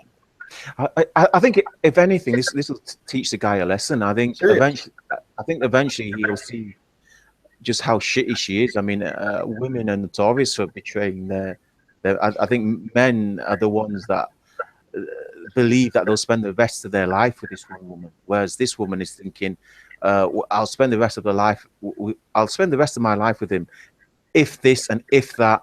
But for the man, it's unconditional. So he surrenders his heart, he surrenders his emotions completely towards this woman. But already this woman's already deciphering some formula to get out of it. You know, if she meets somebody else, she'll try and distance herself, and then all of a sudden you find that she's just making up drama for absolute no reason, and you're fighting over anything and everything. Yeah, well, I feel sorry for this kid. He's got it bad. Yeah, I will say to Tom, you know, I bet he's going through a hard time right now. Like, you know, he's probably waking up. I mean, you can confirm, Tom, if you want to add notes there, but you're probably waking up in the morning with knots in your stomach. You know, you're probably just longing for that validation, okay, that you're not getting. And as a result, you're going into a fantasy world. You're fantasizing all this, but the reality is that it's a fantasy, okay? You're idealizing, you're projecting. And, you know, and that's what's causing the pain. That's what adds to the knots in your stomach. So, you know, the only thing I can suggest, somebody said earlier, you know, why don't you get yourself a hooker? But get yourself a hooker. And when you fuck her, okay, just pretend that she's the one that you wanted to fuck, okay? That's about as close, you know, and if there's a better solution, by all means, anybody who's listening in, please say so, because you know, this is how guys kill themselves. There are young guys who can't handle, you know, that cortisol flowing through their veins, man. You know, at that age, at that stage in your life, you fall in love with any woman that gives you any attention. Oh, for fuck's sakes! And you know, the crying at night and holding the pillow and all this. You know, I'm putting it out. I did that shit. No, I did when I was younger, man. Come on, you know. I mean, guys are doing it, and this is shit that guys don't want to talk about. Well, I say fuck that, and I say talk about it. Yeah, okay? Talk about it. It's going to be 17 because guys kill themselves over shit like that. Yeah. Right? And enough's enough. That's why we as Mgtow exist. It's one of the reasons. So there you go. Let's get down to the nitty gritty. Let's help this guy out. Listen, Tom, turn your negative into a positive. All right, you're hurting now. Well, why don't you make yourself into the best man you can possibly be? So then, you know, not just her, but all the bitches will be hankering after you. I mean, if you're successful, if you're rich, if you're buff, you know, you're going to make yourself irresistible to all women. But eventually, you're going to see that you can do these things for your own good instead of for impressing women. So secondly, yeah, you know, see how cheap these women are. Just you'll see that just given what I don't know how much it is, $20, and any of these hookers will flash their boobs. You'll see just how cheap it is. It's you know, it would have been good if Tom's father gave him this talk rather than us. Well, you know, the thing I want to tell Tom, just add to what you're saying there, Shining. Tom, get busy. Take a look at your day. How much time are you spending obsessing about her when you could be busy doing something else, something that's productive along the lines of Mgtow, the man going your own way on your own terms? Take a look at that. Is Tom listening? Is Tom listening to this conversation? Tom is, yeah, he's in on it. He's listening right now, and he's typing as we speak. Yeah, he's in the chat room. Yeah, so Tom, my advice: go out, meet other girls, she's not, you know, she's not going to, your one-itis is not going to be cured overnight, but you know, do things for yourself, exercise, work on your career, work on your studies, you know, make something of your life, even if that means, even if your motivation is to be to be attractive. I mean, nobody can argue that, but being successful is a good thing. But I think hopefully later on you'll be able to see that being successful just for the benefit of your own self rather than for the benefit of a woman will be a good thing. Yeah, look at what he's writing in chat here. For God's sakes, I can't disentangle myself. Yeah, no kidding, because it's a neurochemical imprint. You are hooked. It's like being on heroin, on a drug, okay? And it's going to take time to get off it. And like the guys have been suggesting, Tom, is, buddy, get busy with somebody else. Take a look at your day. While you're obsessing about her, what can you do? Do something. Go do an activity. Go for a walk. Go do something, you know? And you know, you're going to be obsessing, but keep yourself busy because it's going to drive you nuts. And I bet you, if you see her, you know, making out with another guy, or if she's showing interest in another guy, believe me, buddy, you're going to be crying in your, you know, you're going to be crying somewhere at night. You're going to be crying in your pillow. I know, yeah. I've been there, you know, but it's painful. It's at a gut level, and it's going to take time. You know, come and join our hangouts here. You know, every Sunday. You know, there's somebody that will put if you want to talk in private. That's for you, Tom. You want to invite him in, Joe? See if he wants to talk to us live. But it reminds me of myself all those years back. I mean, how did I deal with it? And I was like in the middle of like college, doing my degree when I was heartbroken. That was totally earth-shattering, and it almost destroyed my academic year. Oh, geez, it can destroy a lot more than that, you know? Like I almost lost a job because of it, because of an obsession I had, you know? Same thing. And this just when I was actually in my early 30s, man. It's going back 20 some odd years ago, you know?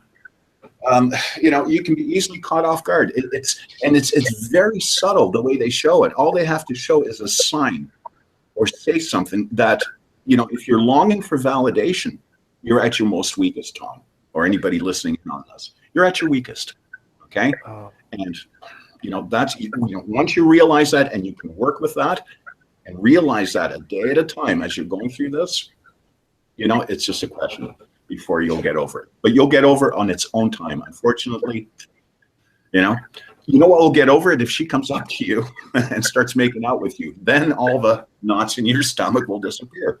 But reality is she's not, it's not going to happen. No, he needs to go cold turkey. I think that's the best thing because listen to those love songs, man, you know? Yeah, stop listening to those love songs. Yeah, stop watching those rom-coms. Death metal, for fuck's sakes, you know? Yeah, man. Or listen to baseball or whatever, you know what I mean? Yeah. But yeah, I feel sorry for the guy. I mean, we've all been there. You need to hit cold turkey. You need to realize that years down the line, she's gonna turn into what's her name, Sean Young. She's gonna hit the wall, and then all of a sudden you'll be thinking about a much younger girl, and you would have wished that you spent those years building your career, getting your studies online, getting your CV online. You know, keeping healthy. Don't turn into a fat bastard at 19. Don't kill yourself over it. I mean, there's different ways of killing yourself. I mean, you can be a living zombie. You can still be breathing and eating, but you're dead inside. I would say that the death of the spirit is much worse than the death of the body. Yeah, that's it. That's wonderful. It's a pity guys don't have other. You know, this is what I mean. You know, the death of the father. This is such important information for a young man. This is such important information for a boy. Absolutely necessary, and it's just not out there. I think the male role model, the death of the father, is such a crying shame of our society. Yeah, Tom's okay, guys. You know, Tom's saying that he's suicidal. Oh, for heaven's sakes! Yeah, Tom, you got to stop that. You know, Tom, listen. This is only temporary, buddy. What you're going through is only temporary. Okay. And you're man enough to hold on to the pain. you know, as you're going through it. This is temporary. That pain will go away, but you got to realize you are obsessing. Your obsession is feeding into this, buddy. Okay? You know, stay close to home. We can help you out. Talk to a Mgtow, you know, pull a guy aside, get on, you know, get on chat. But for goodness sake, it's not worth killing yourself. Okay? Especially if 5 years from now, she's going to look like a fucking uglyoid. You know what I mean? You know, Tom, this is temporary. And most of it is fantasy. It's not reality. It's Keep all that in mind, head. Tom. In your head. So, Tom, just all right. Well, whatever time it is over there, Tom, just knock a couple out. Knock a couple out. A couple. As Messenger says, knock one out. Knock a couple of them out. I would say. This will reduce your biological imperative of your attachment with her, and then you know, go and do something crazy. You know, go and fly a hang glider, like, you know, like me. go and run six blocks until you're so tired that all you can think about is resting. Get it out of your system. Don't worry about it. Value your life. You know, you are worth more than some girl's attention. Your life is worth more than that. You know, do something with your time. You know, it's true. You know, life is what you make it. Yeah. Okay. Guys, I have to get back to work here. I might join you. Are you going to keep this going, Joe, for right past the midnight hour? No, yeah, I'm going to shut it now. Yeah, okay. Keep it going as long as there's guys around. I'm going to come back, and Tom, hang in there, buddy. Hang in there. Okay, just keep in mind, it's not worth it. I'll leave it at that, guys. Thank you, Zayt. Okay, see you guys in the chat room. Take care. Peace, buddy. Yeah, you take care, Zeta. That was Zeta X Society. Yeah, now, Tom, do not talk to James Denton. Tom, mute James Denton. I'm sorry, James. I had to take that shot. Don't be sorry on James. He's a vicious bastard. He's a fucking vampire, James.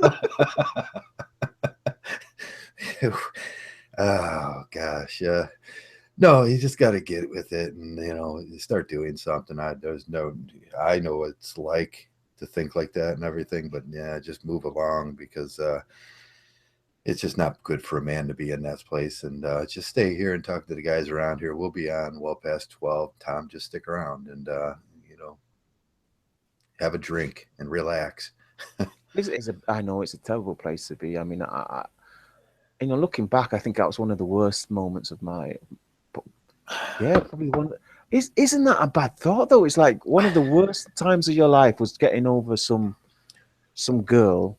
Yeah. And then when you actually do get over women, you know, when you actually do get a divorce, you then really do realize that's the worst time of your life. Yeah, it was the worst thing that ever happened to you. It was like getting in that spot. I remember my first crush, and that one girl. I thought I walked for miles to go over her house, and she was with my best buddy giving him a blowjob. Shit. It's like, damn. Do you know? In many ways, then Universal 13, his relationship was ideal because his first woman was his last, so he got over quite easily. But obviously, the destructive part was trying to get custody of the children. But yeah, he never suffered from the broken heart over her. It was the pain of losing the children. So. Man, it's a double-edged sword, man. It's just not easy. She wasn't my first woman, Shani. She was the first woman. No, she was the first woman I married. I had multiple girlfriends. I had, to be honest with you, I look back now and I say to myself, the only reason why they were even with me is because I had so much to offer. In 2000, I released my very first album called Heat. And one of the songs on that album had an Arabic beat with English rap words. And it was probably the very first song ever that was released of that type, of that fused element within a song. It was requested, it was #1 by request via these Arabic local radio stations for around 18 months. Wow. And I became popular. Now, that within itself is a hypergamic reason for a female to want to be with a male. I never used to see that in the past.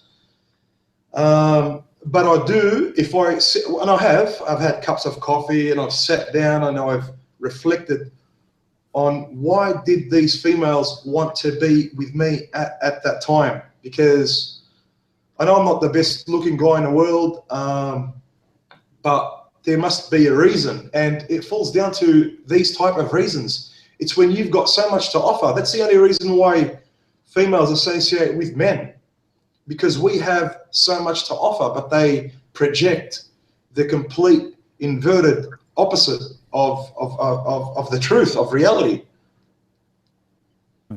Well, can you remember, Universal? How did you get over your first crush, your first heartbreak? My first heartbreak was I would have been in year 4. I was in fourth grade, so I would have been around 11 years old, maybe a little bit younger, maybe 10. But I remember clearly sitting down, crying. She left the school that I used to go to. Wow. The school that I used to go to was Condell Park. Condell Park, it's a local school. It's around the corner from here. Condell Park Public School. I'm from Bankstown, and I just remember being in so much pain. I was just a child. I liked her. What drew me to her was, she was attractive. It's just like little baby shit. But for me now, more importantly, that's just young child shit. More importantly, as an adult, what I would have liked to give Tom some advice on how to recover from a type of relationship with that type of nature involved is, for me anyway, I said to myself, you know what? My ex has left me with the kids. She's at war with me. These women prepare for war. Siccum vis pacem parabellum. If you want peace, prepare for war. And the gender that does this all the time is the female gender. They're always plotting and they're always preparing. Even when they're with you, when they're being nice to you and you're being nice back, you put a question mark on it because of the results that you see, the outcomes that you see from all these marriages, from these divorces. And when they know your weak points because they've associated with you for so long, so they know how to bring you down. They know how to break your legs. They know how to chop you down. For me, getting over my ex, I sat back and I thought to myself, you know what, fuck the bitch. Because in my head, all these images were playing up. Maybe she's having sex with other guys. Fuck, I can't bear that. I can't bear this. Fuck that. You know what? She's had sex with a whole fucking train of guys. She's had so much fucking cock up her fucking pussy that, you know what? She means nothing to me. At the end of the day, what the fuck am I grabbing onto? Yeah, if you what am I grabbing onto? Something I can't fucking have. She's just she's a human being. I'm a human being. She's another agent. She is her own vessel. I am my own vessel. Why the fuck do I want to be associated with something that can pretty much allow a guy of trains to go through her? And she will. She has. And I promise you she has. I can prove that she has. But that's not important. The important part is myself. Anything it takes, even going to a brothel to get my mind off that fucking heavy dose of blue pills is viable because I need to fucking survive. You got to put yourself first. Your sanity. Yeah, if you give any woman long enough time, she'll do something abhorrent that's going to turn you off. And maybe Tom, just like Zeta said, it's just going to take time. I mean, most women are just going to do that. Given any amount of time, she's going to do something that's going to make you not feel that way about her. She's going to betray you. Yeah, she's going to betray you. You're going to get betrayed. He says he's 19. Yeah, you've invested all your emotion, all your time. Probably you spent all your pocket money on her too. And if you was older, you would have spent even more of your money. So you put everything into her, and then you find, and then down the line she betrays you, and then the betrayal gets bigger and bigger, and before you know it, she's your worst enemy, and you're still in love with her. You're still trying to support your worst enemy. Let's face it. Yeah, don't buy her a phone contract or take a loan on a car for her either. and don't have joint bank accounts where she gets all the say. Oh my, how many young men you see that one take a loan on a car? Hey, I'll be the co-signer on that car, and then she drives off with it, and then it goes, be happy with those payments. Oh, you have to feel sorry for men these days. They have absolutely nothing to gain from a relationship with a woman, and their heart goes out to these women and get attached, and they get besotted with women, with this woman, and he's willing to die for her. He's willing to give everything for her, but she sees him as a piece of shit to be passed around, or to be discarded when she wants to see a new one. It's heartbreaking, really, to see men go through this, and we understand it just as well as anyone because we've been through it too. Yeah, I lost too many friends at that crucial age between 18 and 24. And, all my friends were like, oh, I'm in love with this girl, and I'm in love with this girl, and then I started noticing them drop like flies after a while. By the time I was 42 years old, I looked around, and half my friends were gone, and a lot of them did really stupid things, drunk, involved themselves with women, did stupid things for women. Some committed suicide. But there was one common bond. They all thought that way. They all thought they needed that. And, speaking about suicide, the World Health Organization has a statistic after the research that they've done. And globally, every year, 800,000 people commit suicide. 75% of them are men. 75% of them are men, yeah. So, around 600,000 men. 600,000. This is a fucking huge number, man. In Sydney, we have this stadium, Homebush ANZ Stadium. It's sponsored by ANZ. It fits 100,000 people. And when you have a full stadium, man, it is shockers. And you look around and it's like, it's a fucking army. 600,000? You multiply that by 6 stadiums. 600,000 people every fucking year? Why isn't this fucking discussed? Why don't the media talk about how 600,000 men commit suicide every fucking year? We focus on, don't get me wrong, I'm against immigration. I'm not against the people that are suffering from overseas, that are looking for a place because they're escaping from these war-torn countries.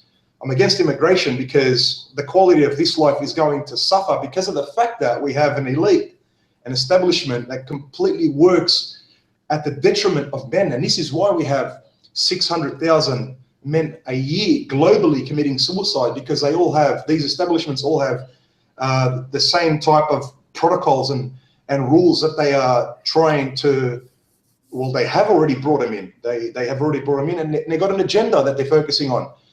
But 600,000 men every fucking year. How many men have died in the last 10 years, in the last 20 years, since no-fault divorce and the Family Law Act have been implemented? No one wants to discuss how many men commit suicide every fucking year. As soon as you start talking about immigration and immigrants and what have you, it's like, whoa, all of a sudden you see all these men become Captain Saberhose. One moment they're against women, and they, you could even question if they are misogynists. Not like I give a fuck. I don't care if they're misogynists. All the power to them.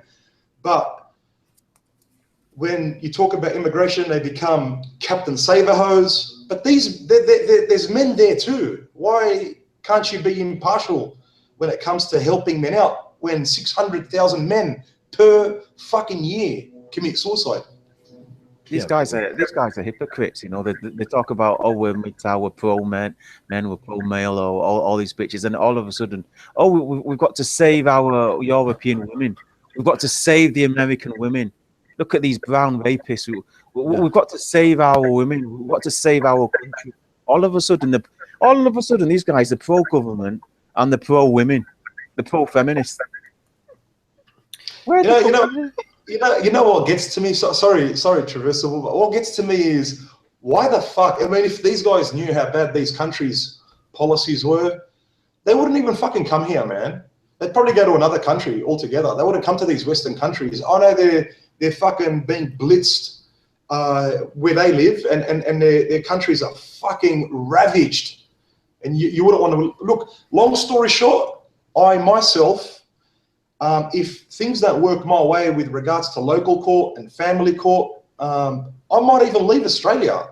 I don't want to fucking live here. I don't need to be here. I want to pursue a better quality of life. I will remain single, and I will choose a way of living where it's I can live on my own, it's self-sustainable, and pretty much resort to nature. I don't need to be in a fucking feminist hellhole that shows no regard for men. Exactly. Yeah, women want to, they want to talk about the wage gap all the time. And who is it that Male Feelings says all the time? Let's talk about the death gap.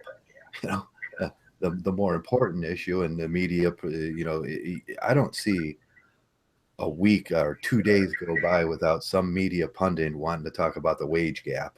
But none of them want to talk about the death gap, and that's how gynocentric our society is. It's awful. It's horrible the way they think about men. Wow, it's a deep subject, and it's hard to go into these subjects.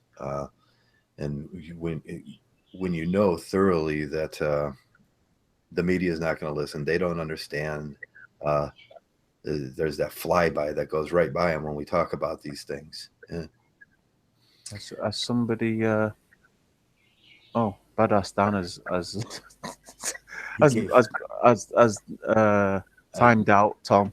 I noticed he gave. We were trying to keep Tom calm, and the moderator did. Badass Dan gave him a timeout.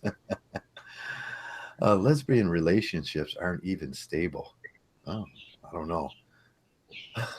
What's this? You cut your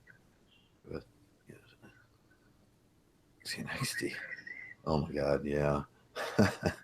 I was reading a story this morning about somewhere in New York, some 68-year-old guy got his penis chopped off, and by a male prostitute, of all things. Yeah. Tom, how do you get the chat bar? Where do I go to get the chat bar? I haven't been on his Hangouts for ages. Okay, you go to my. You're in the Hangout room, so just go to my page, and it'll be open up the. There you go, Universal. I'll send you a link. Don't worry about that. Just open up the actual Hangout, and then you'll have the Hangout, and you'll be able to read the. I could probably just run the comments on this. Yeah, I mean, my last word to Tom is, yeah, she's special for now, but it doesn't last, my friend. And if you want a temporary thing, you have to understand. The longer you cling on to it, the harder it will be to cut it off. I mean, yeah. I mean, you think because you're young, it's going to last longer. The fact is, I think my shortest relationships was when I was youngest. Sadly, when you're young, it's normally the one. It's normally the time when you lose interest the quickest. Yeah. Are there any ways to reduce that feeling, that desire that you have in you? You guys. Did you know? I'll tell you what I did. The thing is, I went through a very, very. Even though I had a father, my father was as cold as ice. And a lot of the things that I learned today are things I sadly had to learn the hard way or learn myself. And I would just sit and focus, or I would spend time alone. I would sit in the library. Oh man, I'd spend half the day. I spend 10 hours in a library sometimes. I always used to do my assignments really quite well. I used to get them done before anyone else. But anyway, I would sort of just think to myself, you know, why can't I control myself? Why can't I control my emotions? Surely that's something interior. Surely I should be able to somehow, through a process of thought, control my thoughts, control my emotions. And you know, eventually, to a certain extent, you can. To a certain extent, you can control your emotions. I know it sounds robotic, but you can do it. You can do it, and this comes most useful when in Tom's case, you know, when you're trying to control your emotions. Right now, his emotions are out of control. If he's able to focus, if he's able to centralize, if he's able to jump or adopt a train of thought where he's able to focus himself, to when he's able to control himself, this is a great skill. And it's strange because we not normally imagine skill as something you do with your hands or something you do physically, but being able to control your emotions is a wonderful skill that I think men should have. Yeah, that desire, being able to control that, you get a hold of your life, and then you're truly, the master of your own destiny. Look what James has said. That's exactly why we told you not to speak to James. I told you I was not abusing my admin hammer. He's just a drama queen. Listen, Tom, we're with you, bro. Don't worry. We've been through it. All men have been through it, regardless of how tough guy they sound. And I mean, normally for men to get to this point where they're not affected by your situation, that they have to harden their heart. They have to toughen themselves up. That's just the tough guy talking. But I'm pretty sure James has been through it as well. Yeah, we all have. I think most normal people go through that, and then they mature, grow up, learn how to deal with it, and cope. Coping mechanisms are important. Once you learn how to cope better, you're a better person for it. MT3's in. You want to invite MT3 in? Yeah. Bring MT3 in. Let's wish him a happy new year and a winter solstice. Yeah, he doesn't have much of a winter there. He's in sunny California. Probably got great weather there. So Universal, have you cut your hair, or is it all fallen out? No, actually, my hair hasn't fallen out. I've actually chosen to cut my hair off. The Paul Wilson look. I've got grey hair, bro, and fucking, if I was to dye it, I'm not gonna fucking dye my hair. I just feel more comfortable this way. It's really hot. I work in the construction industry. I've got 65 boys that work under me. So I'm running around. We're putting up 2 towers. Each tower is 21 stories up in Castle Hill. So it's a huge project. It's really humid. Got to be as fit and as comfortable as you possibly can be. And for me, it's just a lot more comfortable having my hair bald. Well, it's funny. You say you've got grey hair, but your eyebrows are still. I've got grey hair, but I love it. I'm looking forward to when my hair turns totally white. I mean, at the moment, my grey hair glints in the sun. it actually glints. It shines. I'm telling you guys, it's the Nora brother. Yeah, brother. Well, here, man. That's my hair here. Pretty much that'll reflect what I would have up here. I just can't be bothered. I've got this shaver, this Panasonic shaver. I got it for like $200, and every like 3 days, I might just takes me about a minute, maybe 2 minutes, just quickly shave my hair. Just it makes me feel good, man. Okay, we've invited Galron in. Shall we bring in Staying Free? Are we ready for this guy? I think things are going to get rough now, though. I think they're going to get rough. Things are going to heat up in this bitch. Down this bitch. Yeah, I didn't want to do the back and forth anymore because I kind of ended it last time. We got to keep away from the back and forth. I just Things are gonna get hot round this bitch. You recognize Sunday that guy? is for the throwdown. We do the throwdowns on Sunday when we want to bro down. Have you guys started watching Mgtow yet? Yeah, he's got a wonderful catchphrase. I've just said it. Yeah, oh yeah, shout out to Zuberi. Shout out to Zuberi. Give these handbeats nothing. Oh yeah, is he in? Zuberi. Oh, the Zuberi. I don't know. Are you watching Zuberi? Are you out there? Yeah. Oh man. So yeah. Well, okay. Tom's back. Hey, thanks, Luis. Okay, Tom's in better shape now, and we can move on with our basics. We were talking about basics before this. How far did we get on that? We got up to what a Mgtow is, how he thinks, and why Mgtow? Why we need Mgtow? What's that? I says, why Mgtow? Why we need Mgtow? Why we need Mgtow and that stuff, and then there's always the once you get the catchphrases on that and hypergamy, gynocentrism, and you learn what them things mean. In Tom's case, just stick around Mgtow long enough and just start learning all the catchphrases and come around and make it kind of your thing and just learn all that stuff. And I can guarantee in a few months you're gonna take to this thing and you're gonna start seeing some behaviors that maybe you weren't seeing in females before. And that's when you have your red pill moment. You're gonna be mad instead of heartbroken. You're gonna be you'll have something to you're gonna have something. You're gonna be driven by other things other than women. So the basics, I would say, man, for every guy that's coming into Mgtow, do the basic steps.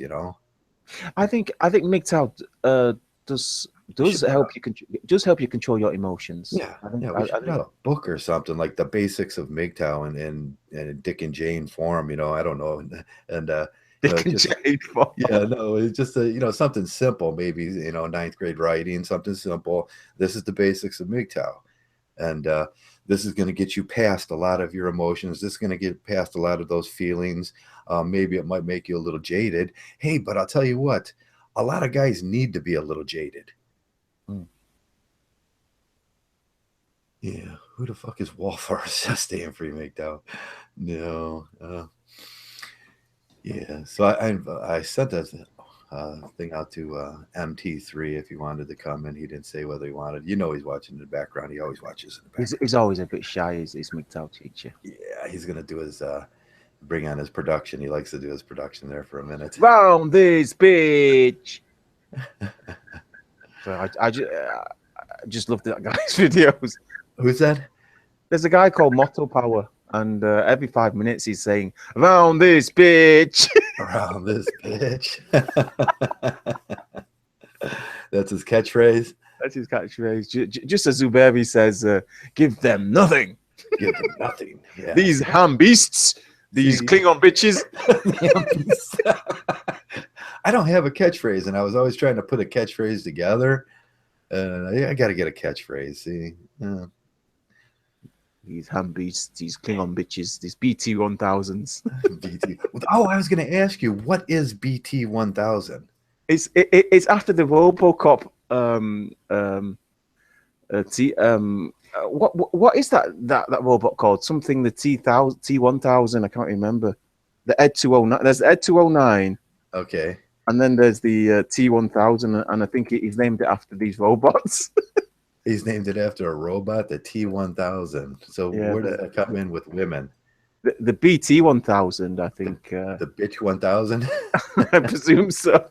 Yeah, but I think that's Tommy Sotomayor, the racist. Okay, Tommy Sotomayor came up with BT-1000. I'll just ask Tommy somebody. Yeah, sometimes I think he hates black guys, that guy. Yeah, that's a new one. I mean, they come up with so many original phrases around here. I'm always just trying to catch up on that stuff. Hello, Mgtow teacher. Oh, Tom, you never ever lose your emotions. Even when you learn to control them, they're always there. But imagine being able to choose when to feel it and when not to. Wouldn't that be a wonderful skill? Yeah, peace out to teacher, by the way. What do you think about controlling emotions, teacher? Well, Tom, just keep listening to us, man. Everything's going to be okay. Yeah. Yeah, Tom, listen. Just keep listening, man. You never get to the point where you feel nothing. Guys act like that. You know, James Denton acts like he's a tough guy. Like I said, if if you point in the right direction, if you just open up the right issue, you'll find that he's a big fat teddy bear with flowers and vanilla ice cream and rainbows, and inside you'll find a beautiful rhinoceros unicorn. Right on you, unicornuses. Who doesn't love unicorns? How you doing, Uni? How you guys doing? Good. Yo, it's Link. Hey, Link. Link, how are you, brother? How you doing? Good. Happy New Year, guys. Happy New Year, Link. Happy New Year, everyone. I forgot to say that right in the beginning. Yeah, New Year, bros. All the best for the next one, guys, by the way, if I forget to say it. What time is it there in London now? It's 1:15. Oh, so you already went past the New Year's Day. Oh, yeah, there was no Old Lang Syne this year due to the fact that the cohesion between the brotherhood has been shattered. So there's no Old Lang Syne. Yes. Listen, look at Revetek's statement there. He's saying, Shining, are you trying to piss James? Come on, you're a smart man, Revetek. James is always pissed off. You can't piss someone off that's pissed off constantly. He's always on the edge. Oh, we love James. He's like angry man, is James. If you want to know who the true angry Mgtow is, that's James Denton. He's always angry. Happy New my now that was something that came up this week too. The Mega. Yeah, I think it was an attempt on a blue pill mangina simp to try and. Yeah, that was the TFM video where the guy's like he's calling Mgtows Migas, and it was a racial slur. Hey, Trav. Yeah. Hey, Trav. It's like, did you see Angry Mgtow's hangout a few days ago, about 5 or 6 days ago? I thought that was very good. Yeah. With who? By himself? Yeah, he was just on with himself, and he had quite a few listeners, but it was just good. I enjoyed it. You know, I look forward to Angry, and what do you like about Angry Mgtow's content? He's really frank, and he cusses in the best kind of way. I mean, this guy can cuss so well. It's like the guy from A Christmas Story, you know, who took cussing to new heights, you know, It's like an art form, you know, and that's how this cat is, and yet he's totally Mgtow at the same time. I just, you know, see, I don't cuss, you know. I think it would be fun to talk to him, just for the contrast, you know. But I just think the cat's pretty interesting. Yeah, what do you think of that, Link? I know. I appreciate that, MT. You know, like I don't even realize that I'm cussing. Have you listened to Mgtow teacher stuff before, Link? Honestly, Mgtow teacher? Mm-hmm. I have not, unfortunately. I don't believe so. How dare you? I know. He's got good stuff. If you like my stuff, you like Mgtow teacher stuff. Oh, but I don't really like your stuff, Shining. Shame on you. You're lost. And that's what. No, I'll stop it there. I'll be respectful. Oh, here we go. Sorry, guys. Let me just get rid of this. Calling me. Look at it is. Shall we close that down? I'm jumping out of there. If guys don't realize, someone's opened up the previous chat room and they're having their own chat. Are they in the previous chat room? Yeah, you didn't. We should have sniped that one. I thought I shut that down. Yeah, you did shut that down, but the chat room's still open. So anyone that's in there, people that don't use Hangouts or podcasts, whenever you open up a podcast, it leaves an open room where all the previous people you invited can just click on it, and everybody that was in that room gets invited back on it. Okay, well, if it's me, just tell me, because I miss this stuff all the time. It wasn't you. It was. It was staying free Mgtow. He wants it out with SPI. I'm shutting down my Hangouts, man. Hey, can I tell AM Sync something I'm angry about? What are you angry about, MT? Okay, here it is. I just saw this. Where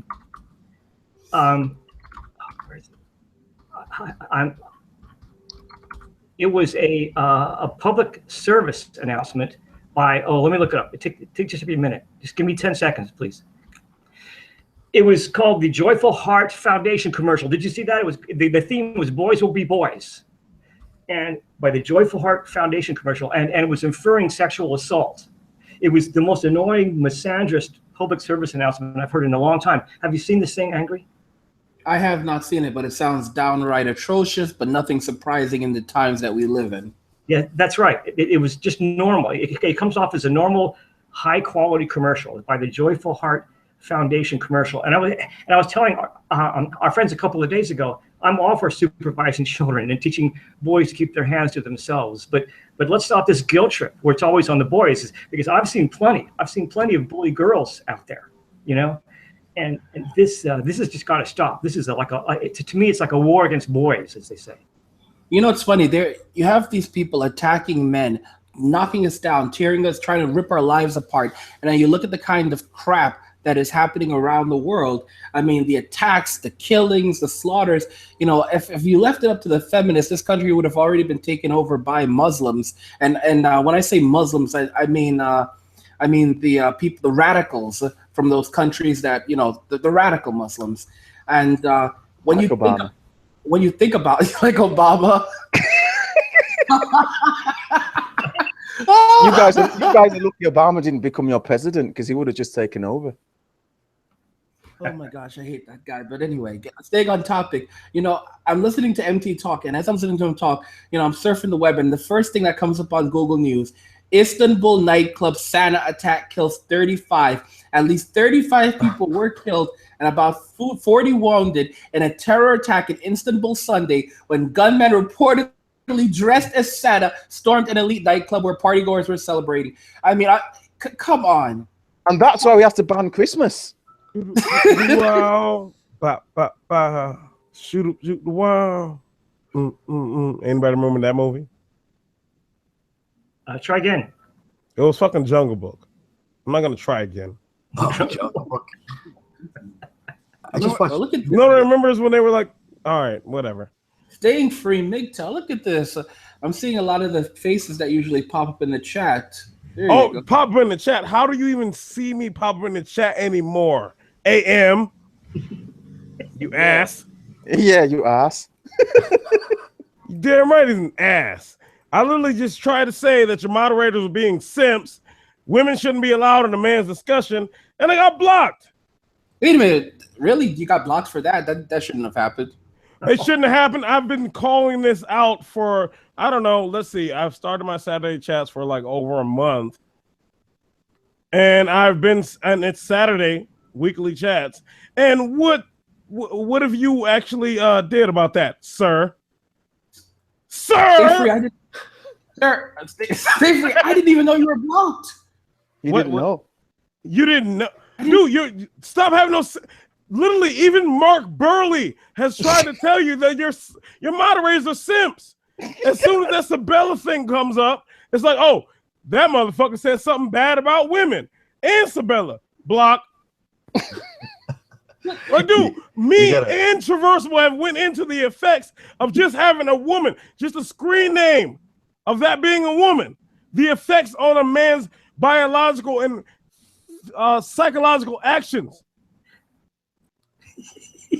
And you didn't know? You just fucking did. I didn't know. I mean, you know, after my latte and my fucking 16 fucking streams a day, how could I even know? Yeah, you gotta go. Once in a while. No. I'm not letting them off easy. No, fuck that. Fuck that. I'm not letting them off easy at all. I literally try to criticize you on something. and immediately one of your bitch ass moderators. I started off with simp. I'm getting a little meaner. Just straight up. Well, let me help Angry Mgtow here out. The reason why he doesn't know about it because he has to let his moderators do their thing. But they're bad at their job. They're bad at it. They're horrible. Yeah, come on, replace those 20 or 30 moderators you've got there in your. That's bullshit. I only have 1, 2, 3, 4. Oh, you talking about fucking Steve-O? Because Steve-O was one of the main ones who disagreed with me. Get Sabella in there. Sabella will be the main moderator. Yeah. How about you start having Sabella as a fucking moderator? Listen, by the way, I don't listen. Listen, let's be. Hey, does anybody in here have a SPI Latino block that guy can get in? No, I don't have him blocked. I will never block. I want to hear that shit. I thought I could ramble. Oh, fucking no, I can't. That is a rambling king. He's got that shit. He can't make a point to save his fucking life. Angry Mgtow, have you got SPI blocked? Listen, here's the thing. I'm looking at. I don't even know how to unblock you guys. Oh, you son of a bitch! Yeah, you have to go into your. Let me see how you would do this. Go into your Hangout thing, your little box you got, and then once in a while I have to do this and unblock. Just kind of take everybody off that list that was blocked because that's affecting your channel too. So go into your little toolbar in this open window, and then hit it. Yeah, because after a while, I just stopped fucking watching because I'm like, dude, I came there for just the chat in the fucking side window. You know what I mean? Because there's a lot of young dudes there, a lot of new Mgtows, and I'm like, yeah, all right, cool. I'll chat and just give them some advice. But then one day I started chatting and literally no one responded. So then I went over to Lion and Mgtow's channel, comment on him the same shit I was trying to say to him. Oh, he responded like that. And I'm like, oh, I'm fucking blocked. Oh, that's fucking cute. Fucking real nice. Oh, let's welcome in Seth and Haven. You guys remember Seth? Yeah, I remember. Steph's a great guy. Well, Seth, introduce yourself. He's the politician among us, the Mgtow politician. He's the guy. He's the go-to guy if you want to know what's down. Well, any Saturday at 3 p.m., you're welcome to come to my channel and do a hangout and introduce stuff to everybody. If you don't feel Speak up, Seth, man. The cat got your tongue. What's going on? Does your mic work? James Denton is a huge fan of Seth and Haven. No, James. I don't know, James. Just don't fuck with James. He will. If you give him the hammer, he'll drop it on you just for fun. Okay, he doesn't fuck around. Yeah, Seth, you're muted. I don't know who. No, yeah, and no, it's the craziest thing I found out is other people can mute you in the Hangouts. Yeah, I think. I don't know how they know how to do it. Let me see if I can mute somebody. I think he's trying to get his sound right. Wait, I can actually check this out. Yeah, you can mute someone in the and that gives him like a 5-second mute, and then he can unmute himself. Are you there, Seth? You want to say hi to the boys and girls and the trans at home? He still doesn't get a sound up. Okay, so what are we talking about here? Where's the what topic are we on? What would you like to talk about, Link? What's on your mind this week? What's been bothering you? What's in my heart? You want to know what's in your heart? Tell us. In my heart. Honestly, I want to say that there's a lot on my mind. I want to say that I don't know. Honestly, I'm trying to think of something funny to say. You know when you want to be funny, but you can't be funny? It's like it's one of those things that just happens when you're not trying. So, I'm having like a shortage of funny moments right now. How unfunny is that? I can't think of anything. Let's maybe you need. You gotta get your chutzpah up. What did you say? You gotta get your chutzpah up. Oh, Seth is back. How are you, Seth, man? Welcome. How you guys doing? Seth, why does it sound so familiar? Wait. He just liked or shared something on my page, like, I don't know, all day long, every day. Yeah.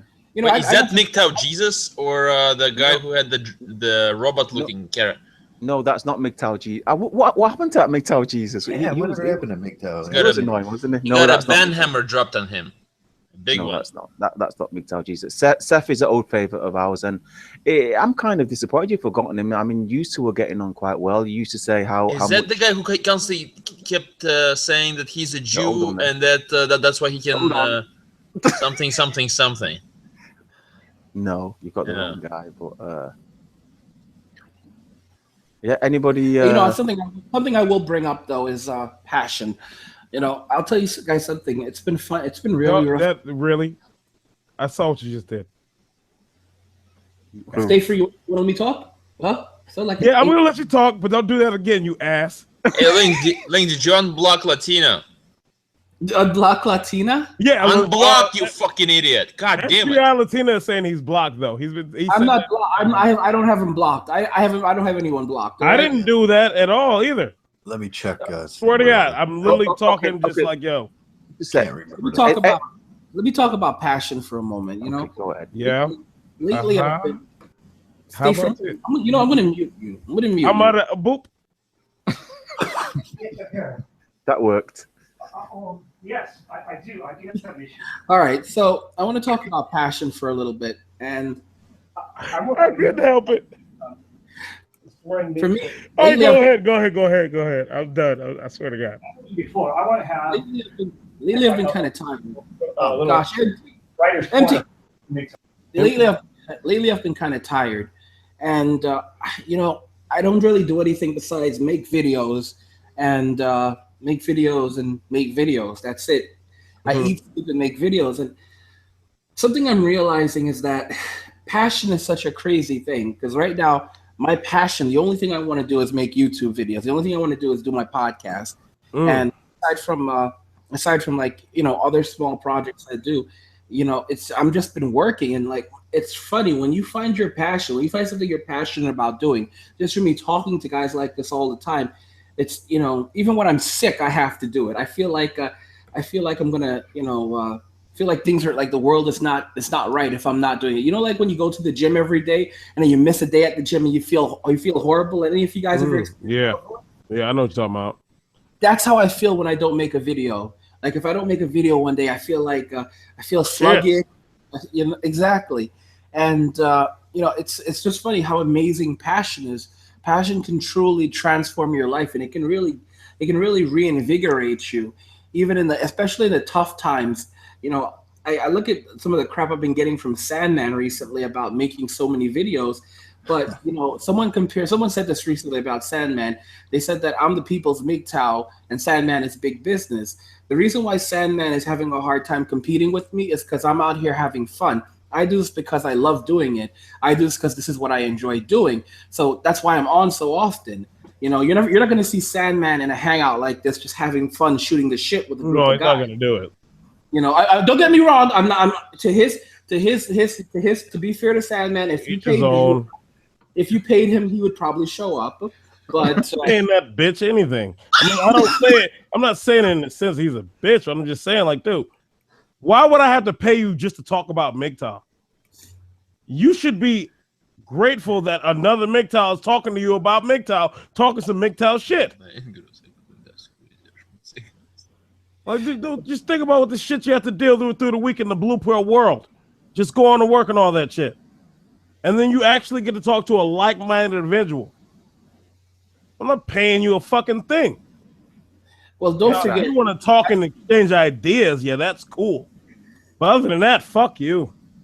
Don't forget what I said in one of my videos. I said it a couple of times that not all men are your brothers. You know, you'll have guys who. Oh my God. Okay, Angry. Yeah? I really would like if you would just stop acting like this is one of your things you're doing on your fucking channel. We're just bros talking. And also, I understand what you're saying.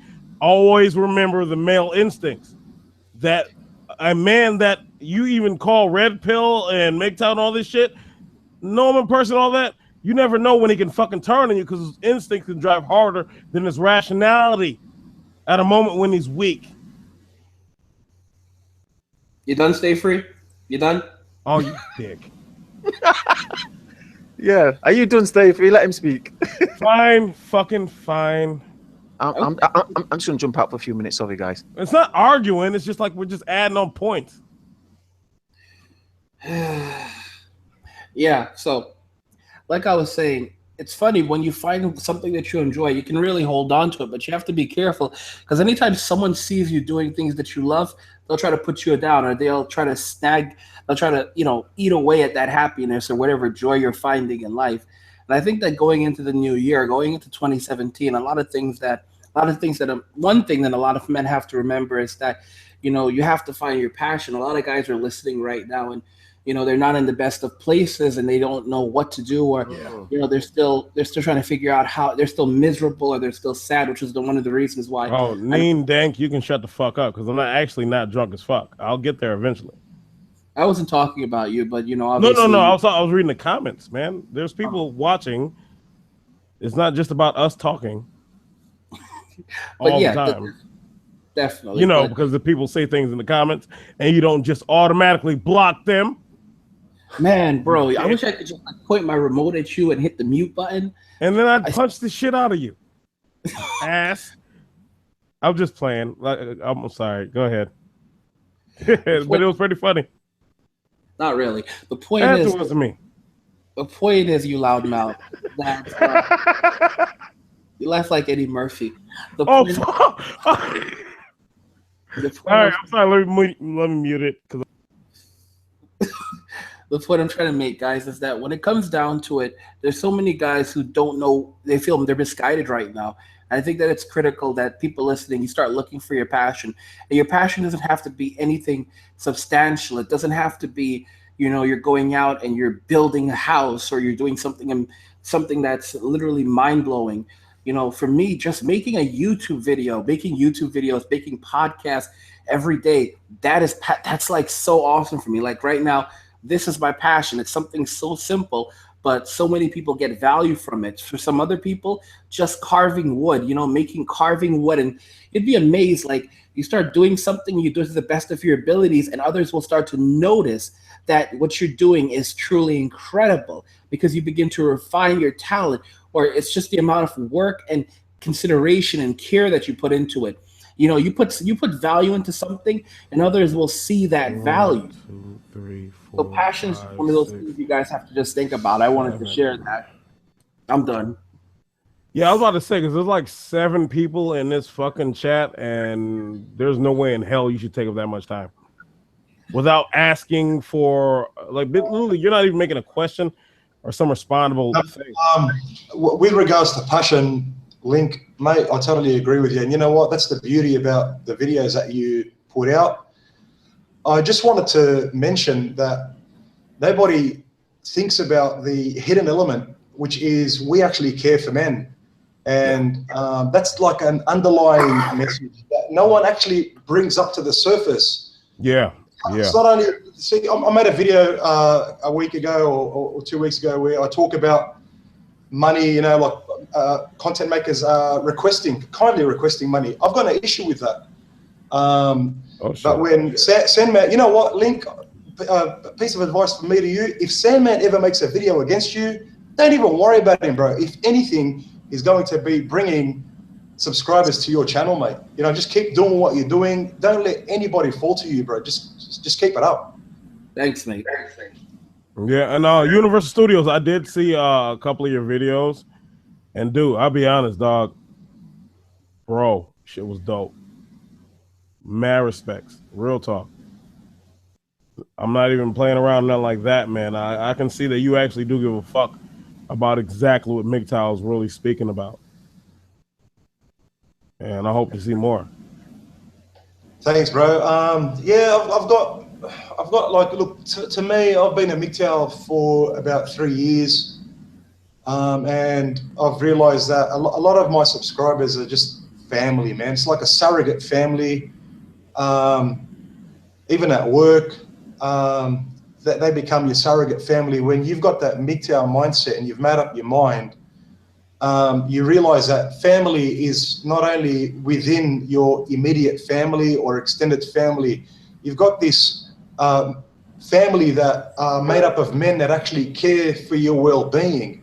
And this is why I sort of, when it comes back to my channel now, I put out material that's to do with my personal life, because when it came to me talking about my personal life, they got involved and they gave me some of the best advice, put me on a route that is safe and careful, with some advice that pretty much saved my life. So I update my family, my Mgtow family, with for example, my next court case that's happening this month. I've got a psychiatrist expert report that's happening next month. Oh, for your family court. Yeah, my children are going to be there. My ex is going to be there. Her new cuck is going to be there. I have to be there. Then I've got family court after that by a month. It just never fucking stops. I know it doesn't. You experience all the misandry that is fucking mind-blowing. It becomes surreal. It's like, man, am I in a fucking coma? When the fuck am I going to wake up out of this fucking hell? And you don't wake up. You know, one of the things that keeps me sane is I think I was listening to the intro to Kansas Carry On My Wayward Son earlier, and I think one of the things that keeps me going is that I know when I die, that's it. I don't have to deal with this shit no more. And you're like, oh, that sounds fucked up and dark, but no, just pay attention. I'm not talking about suicide. I'm not talking about I want to die. It's just that just to be alive means you have to fight like fucking hell. So yeah, you got to bring some intensity to this shit. You have to be ready to put them up. You know, I remember, I always reference it. I don't like rap music, but I remember a thing that 50 Cent once said, and I love repeating it. He said something, and this is really introspective. He said once, dying must be easy because life is hard. It'll leave you mentally, emotionally. Dude, I've heard that from you for like 1,000 fucking times because you do not do that. And I always think that saying is just paramount. This is not your fucking daily chat. This is literally bros hanging out talking. Would you stop doing that? Stop it. No, you shut the fuck up. Jesus Christ, bro. Can you at least just break script for a second? Is that all it is for you as a script now? You have to literally just stay on that track. You can't just start just speaking from you. It has to be that script you wrote. Those lines you automatically speak. I'm always speaking for me. This is just the person who Dude, then how fucking repetitive are you? Why is there never anything new? What do you mean by that? And you wonder why they blocked your ass. Oh, fuck you, you asshat. All right, well, no, it's the holidays, so let's move on. We are talking about men and men's issues, and who let this loudmouth in here? Seriously, Traversable. Loudmouth. That's what you said. Loudmouth. Loudmouth. Yeah. Shut the hell up. Okay, let's try to direct the comments towards the viewers and keep on track with. Yes. SBI Latino is mad because he said he couldn't get in. He said he was blocked by somebody. Yeah, somebody's got a block on. I can't. I don't have that because I'm not able. Like literally, I went and I accidentally called from the old link. I don't know how to. I'm fairly new at this. Everybody knows that, so I don't really actually know how to. Like literally, okay, I'm looking at here right now, and on the new link, he's not there. Yeah, the new link, he's not there at all. Like literally, I can see all of us, and there's no him. So whoever's got him blocked, I have no clue who that is. It's not me because I don't even know how to fucking do that. How would you block somebody else from someone else's call or hangout? Well, someone's got him on their block list. Block list on their YouTube. Yeah. Actually, I never blocked him, and I wouldn't. Yeah, that's hard to tell who somebody got on there, so I can't fix that problem. SPI Latino says to me, all I know is that angry Mgtow needs to stop letting racists get some airtime and moderate. Motherfucking with that race shit. Son of a bitch. Yeah, SBI, you can go to each one of the pages individually on the Google page, and then it'll tell you whether you're allowed to talk to that person on the left-hand corner and see who's got you blocked. Go ahead. It's for my Google, it's the same thing, staying free Mgtow. Yeah. Or left too late Mgtow at gmail.com. Go ahead. Okay. So let's get back on track here. Let's talk about the passion. Let's talk about how we feel about Mgtow. Yeah. The passion for me can sometimes be perceived as rage a little bit. Since I've been younger, people told me I had a face that looked like my dad told me this. And I've heard it from other people after him. My dad told me I had a face that looked like I hated the world. Well, no, hate the world. I don't think that's it. Mad at a lot of things that were going on and pissed off about my existence. Yeah, a little bit. And angry as I can get, the truth is I don't think I really care to be angry that much. It's a response. It's a response to my environment. It's a response to what's going on. It's a response to the bullshit. And I realize it's not gonna change within my lifetime. Like, man, I'm not one of those people who has that hope. Like, yeah, everything's oh man, by the time I hit 35, no, fucking no. It's not changing in my lifetime. And yeah, I may still have that look on my face, but at the same time, I still have a sense of civility. I talk to people with politeness and all that things like that. And the people, like I was saying before earlier, my brothers, my dad, I talk to them about the red pill shit and the Mgtow shit. I don't bring up Mgtow, but I talk to them about all the things. I even talk to them about some of my ideas and theories and everything like that. No, I'm done. You guys can jump in. Okay, you guys. I'd like to add something to that, Joe. Yeah. Can you hear me? Yeah. Yeah, Joe, can you hear me? Oh, what's up, MT3? Hey, man. Yeah, I listened to I literally on my watch later, I got a whole bunch of your goddamn podcasts. I listened to a couple of them and I liked it. That was great, man. Well, thank you. Thanks for your patience, man. It's been kind of a slow process for me, man. Oh no, you was gonna basically you was like, I'm about to monologue and they're gonna fucking listen. Oh yes, they are gonna fucking listen.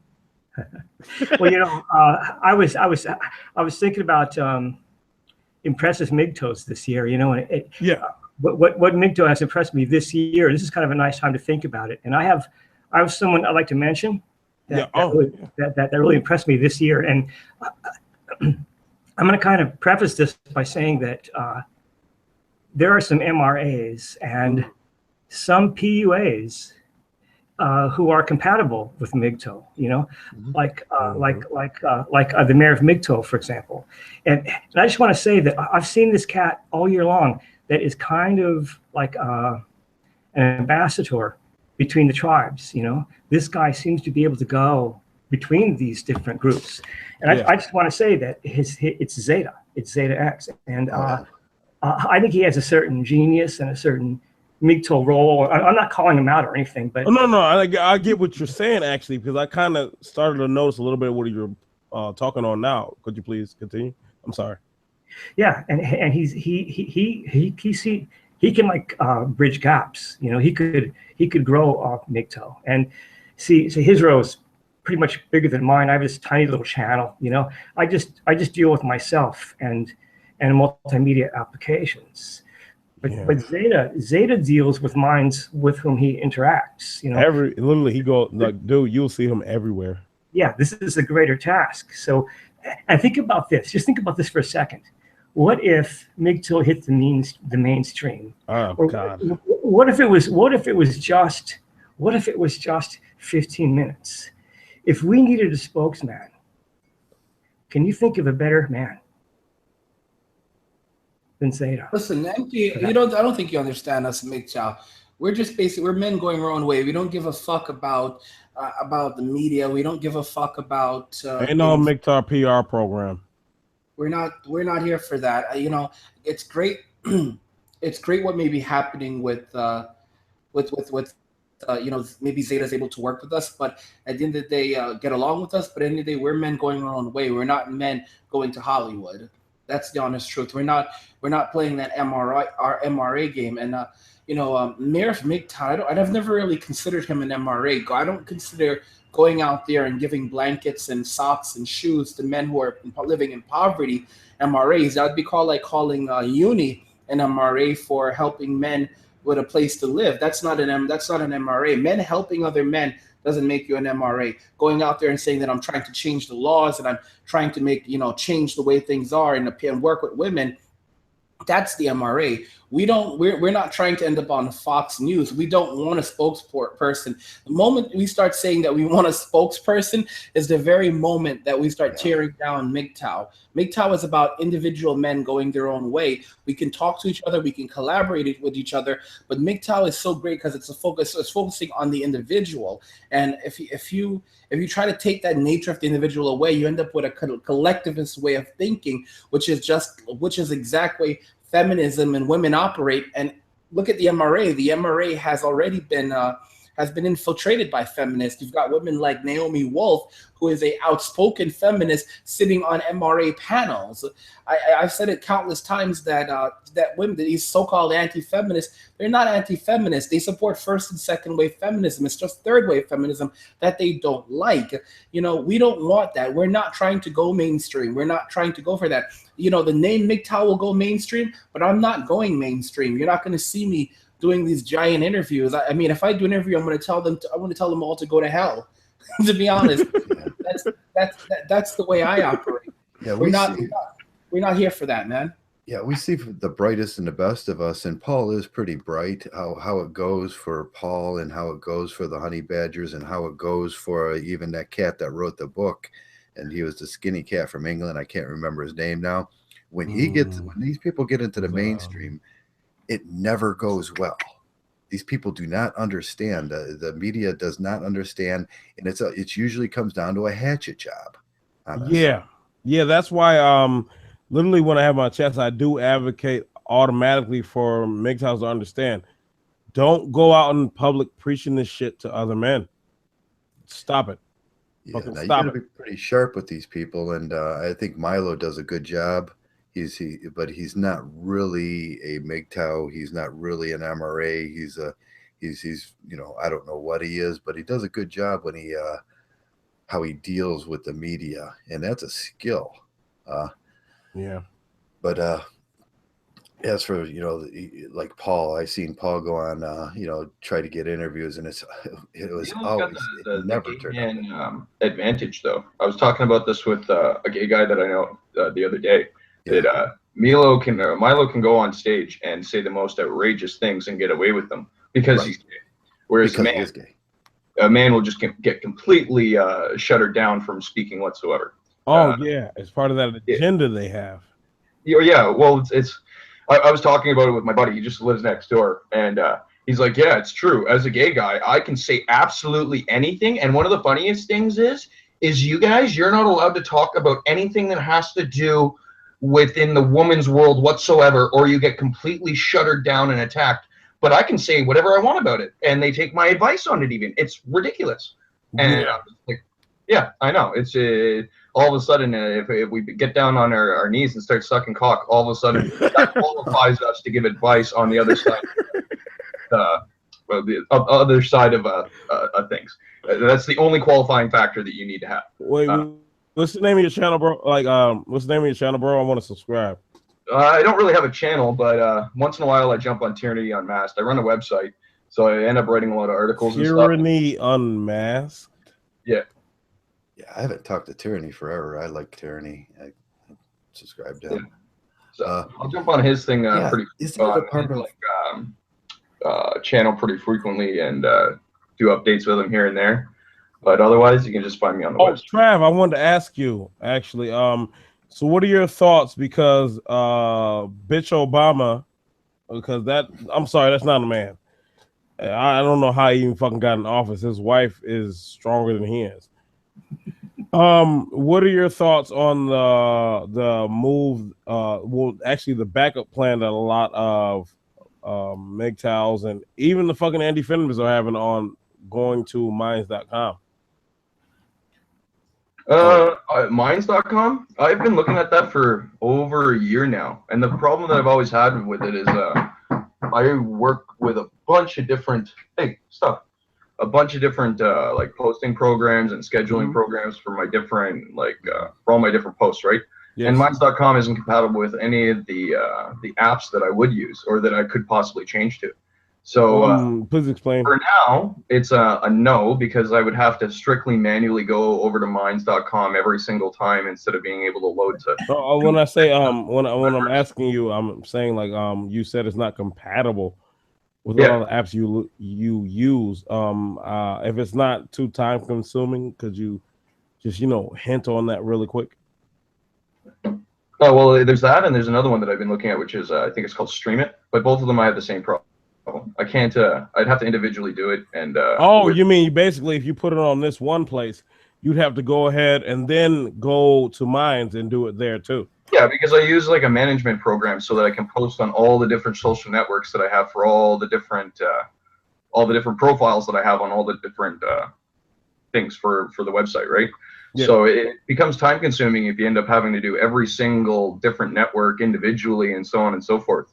And minds.com and Stream It, neither of them. I've even looked at like alternates, like really like ones that usually have like factors, and even with those, no, like things like IFTTT, so that it would like that it could take my posts from Facebook and automatically put them onto minds.com. No, there's there's nothing that I can do, so I'd have to individually go there. And I understand probably why they don't have the option yet.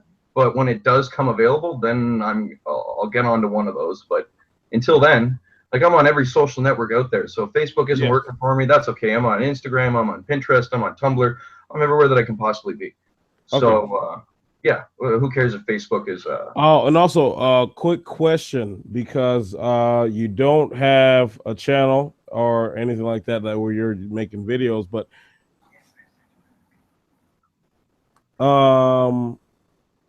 for everyone who doesn't know, how did you come to Mgtow? How did you end up at this place? I think I sort of kind of I had some problems with. First of all, I've got two daughters, and the first one I had no problems with as far as with their mother, but the second one, it turned into a complete turned into hell right away, like literally right away. Whoa, right away. Just dealing with it. Well, like I'm not able to see my kid. I haven't seen my kid for 5 years now.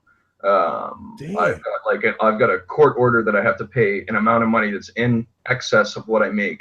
So if I was to work, they'd put me in jail because the order that they have me for is the monthly amount is more than I can even actually make in a month. God damn. So it's kind of like. I don't mean to interrupt your story, but Trav. Are you there? Yeah. Mgtow Universe says I want in. He's actually trying to join in. He can't get in. Yeah, I just looked at that. I'll send him. Yeah. So go ahead. I had all that kind of stuff happen, and then I guess I was on Facebook, and I slowly found my way to kind of MRA stuff. Yes. I didn't really. I kind of like half-heartedly took it. I found MRA very adversarial with my libertarian attitude, and I found them very. Yeah, that libertarian. You're gonna have to explain that to me. No. See, we don't have enough time for that. Libertarian. It doesn't matter where you go. Let's just go into. Let's continue the story. Let's go on the story. You're not going to agree with them on a large percentage of things, and I found MRA very, very. It just wasn't the place for me as a libertarian, and I found them. The way that their methodology works, especially when I would try to ask them about, okay, so you guys are doing this, and what's like, okay, so blah, blah, blah, blah, and I go through it, and then I compare it to an action that was done by feminists, an identical action, just basically on the opposite side. Yeah. And my response was always, so if you're MRAs, what are you really doing other than taking the feminist playbook and switching it over to the male factor, which, well, the feminist playbook is what screwed everything up. So what you're telling me is you're going to double down on screwing up, and that's somehow going to be better for us men. I don't comprehend that logic. Yeah, remember Trevor brought up that double down. Yeah, they want to double down on the same mistakes feminists made, they want to say, okay, well, let's do them too. Even if they're immoral, unethical, if we have no business getting into them, it doesn't matter what it is, let's just do it too. And that's the attitude that screws everything up. Of we're just going to go around and fiddle with everything. It doesn't matter what consequences it has. That's the stupidity that we let in with feminists. So I don't see. I had a lot of tension with MRAs, and I found Mgtow, at least the philosophy, the general philosophy was. Oh no! See, who did you find first, though? Who did I find first? Who was literally the gate opener for you? Who basically busted your mind right the fuck open? Oh, there wasn't anybody busted my mind open because I kind of already had it busted open by the courts and seeing what life was really like. I'd already gone to court. I'm sorry, I wasn't trying to make a joking matter of it. No, but that's it. I'd already seen the way things were, and it was more that I was looking for other people that also thought like me. Whereas I know that a lot of people that find Mgtow and MRAs is kind of like they stumble upon the video and then they hear some fact that makes them clue in. Where it was more, I was in a very beat up place in my life, and I was kind of like, I know that there's other guys out there like me, and I'd like to go find some of the normal ones that have like, some sense to their minds, and yes, see what they have to say about it, kind of thing. That was more, I was looking for a brotherhood, I guess. Basically, it's one of those situations where that's why I don't joke about Mgtow sometimes, because at times that's when it pisses me off, because it's like they don't understand. Not all Mgtows came here on some, oh, well, I had a girlfriend dump me and I just stopped caring. No. Pay attention to a lot of these men's stories.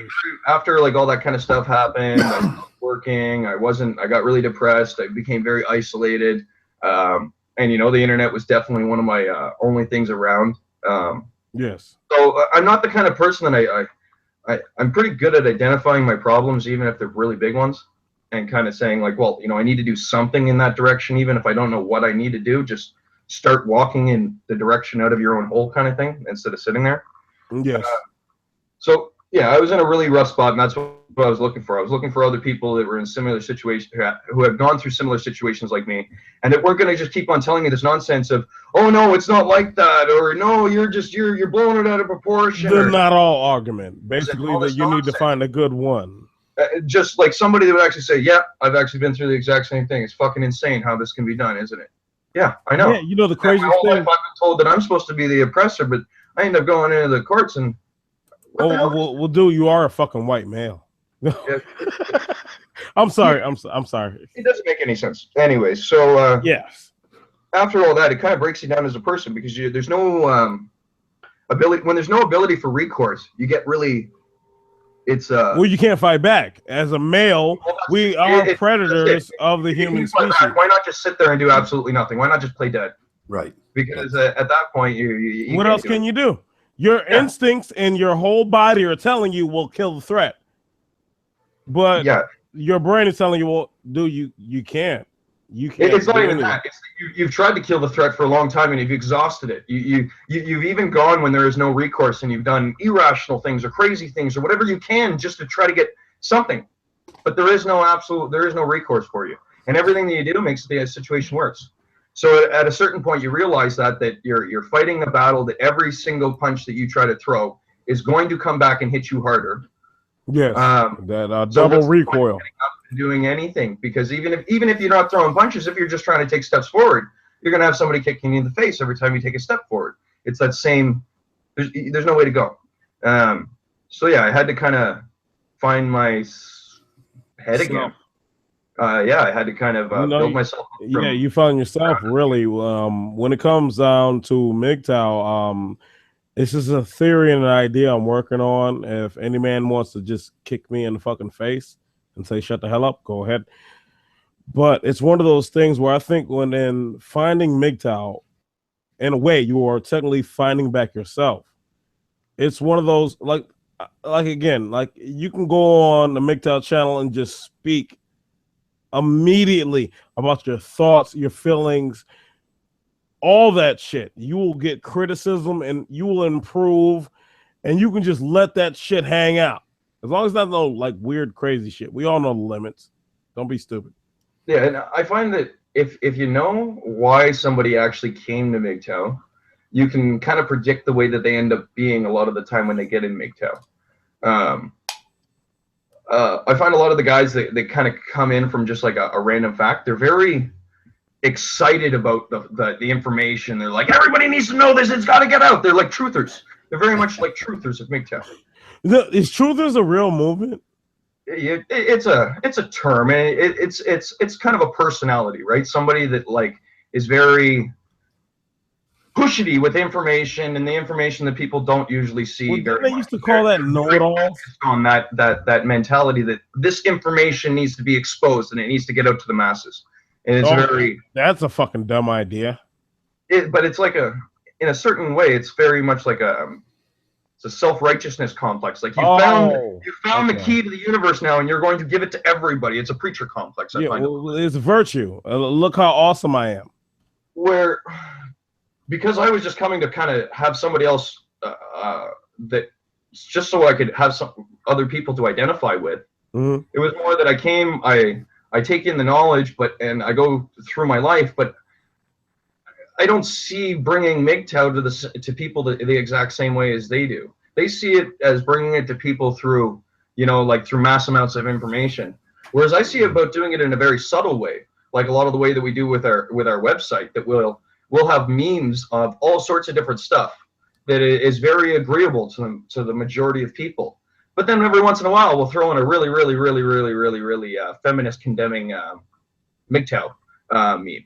So you end up having basically the followers and fans of our website, even if they're not Mgtow followers, even if they're not MRAs, over time we are essentially brainwashing them, because the more times that they see a message, eventually they start believing it. And if they start seeing it again and again and again, they slowly open up and welcome to the idea.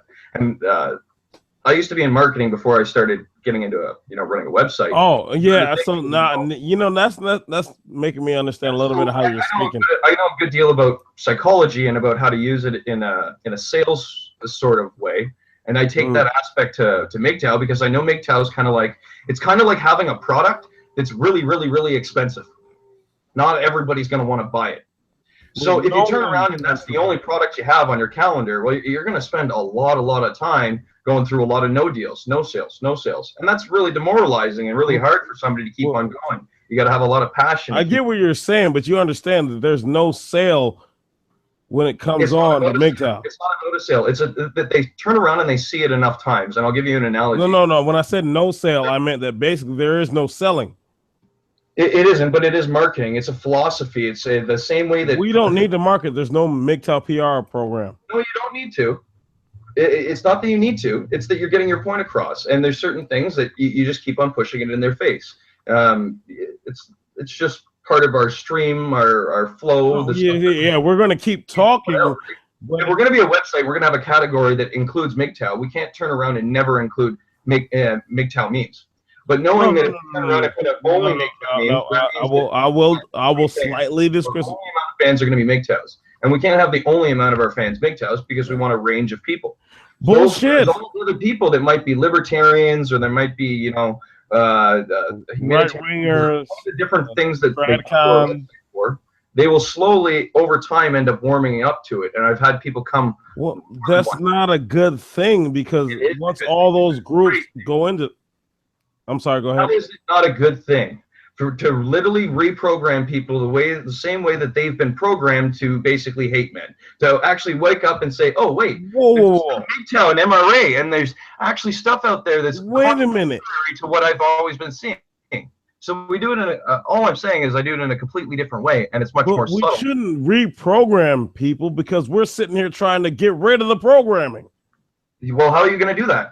I've had this question before. Yeah, that's what we've been trying to figure out the whole fucking time. That's what we keep. Yeah, you cannot reprogram a population. You can't. We're not trying to reprogram the population. Reprogramming them. That's not the thing. We're trying to get rid of our own programming. There's always going to be subliminal messaging done. People are always going to be conditioned by their environment around them, whether you like it or not. So you can either use the tool or you cannot. If you don't use the tool, you're completely disadvantaged. Look, hold on, sir. I don't want to argue with you in that way. And you don't have any ability to fight back. If you use the tool, well, then you understand what's going on, and you No. There's a misunderstanding going on. There's a misunderstanding going on. There's a misunderstanding. I was saying basically that when it comes down to programming, aka brainwashing, conditioning, programming, whichever way you want to term it. So in Mgtow, you come here to get that solitude and to remove that. You're not going to remove that. There's ads on people's channels. People are on YouTube. How are you going to remove advertising, marketing nonstop in your face? You can't. You can either be part of it and change the flow, so change the proportion of marketing that people basically infiltrate the system and just Well, that's the only way you can do it. There's a percentage of information that people see. If we take it 100%, and right now, let's say 90% of all the information people see comes from the mainstream media, that's why the majority of people believe what the mainstream media says. But if you can change that percentage, you don't even have to take it to 90% like they have it. If you just start teetering it closer to 50%, well, now people actually have to think for themselves about the information that's coming in, because it's not an overflow. And there's a huge portion of the population that literally they only make their decisions by consensus of the collective. So whatever they're hearing the most around them is what they make their decisions upon. Yeah, and understanding a lot of Mgtow. I'm sorry. I didn't fuck up their whole system of being able to say that, well, everything is one way and everything is this and everything is that. That's the only way to change up the dogmas. You can't get rid of them because they're never going to stop. They're going to go and go and go and go and go, because that's how they've gotten all the successes, all the benefits, everything that they've gotten for themselves. That's how they've gotten it. They're not going to stop it. You can't. You can either enter into the game and become one of the horses in the race, or you can sit on the sidelines and say, well, this is too complicated for me. I don't want to be involved. This is immoral. This is unethical. This is this is that. And then you've disabled yourself. You shot yourself in the foot. And that's just the way that I look at it. And as I'm going to run my website, I like putting out Mgtow content because I'm a Mgtow. It's something that I follow. It's something that I think is important for my website to cover. And but it's a good thing, because through using the same tools that have been used against men, well, I'm changing people back, and it's not because I'm completely brainwashing them. All I'm doing is I'm putting in a little bit of brainwashing, a little bit of conditioning, so they're able to make decisions on their own. So that consensus feeling that everybody else in the world except for this one guy is saying something different. That's what you need to change. That pressure that they feel to accept new ideas. Right? And that's all I'm doing. Is I'm going to be putting out stuff anyways, so I might as well use it as a tool, as a useful tool. I just look at it as maximizing the effectiveness of my website in different ways. The more people that I can bring on to Mgtow, I'm sorry, brother. The more people that I end up having from a libertarian view that come to my website, the more followers I have from libertarian, the more things that I grab from every different group. And that was one of the things that I wanted to do when I started the website, was I wanted to be able to make sort of, I noticed that there was all these different, let's call them fringe groups. Let's use the mainstream terminology, fringe groups. But there's all these little groups, and if you actually put them all together, they make up a huge portion of the population, more than an actual majority. But the problem is that they're all separated into these little individual isolated groups, like little cells, and they don't talk to each other. And they don't communicate with each other, even though that they agree with the same ideas on a great percentage of things. They crisscross back and forth over the same topics, the same interests. Everything is the same, back and forth. But they've got this stigma in their mind that they're not attached. Well, the only way that you're going to actually have those things start coming together is if you have either some sort of weird leaders show up, which is weird, or some sort of institutions, or even media. You need these things to actually be branched and kind of interpooled in places so people can get all of this stuff, not just a little bit here or a little bit there. I guess one of the ways I want to look at it is I never liked the whole echo chamber thing. And the thing about my website is we cover like everything, and we cover things that are extremely controversial. That's the whole point of the website, is covering the most controversial things that we can, as long as it's doesn't go right over into bro.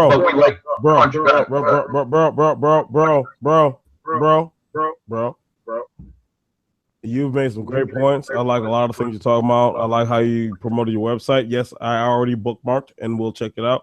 But Mgtow Universe stepped in the room like, what, 30 minutes ago? And he hasn't got to say a word.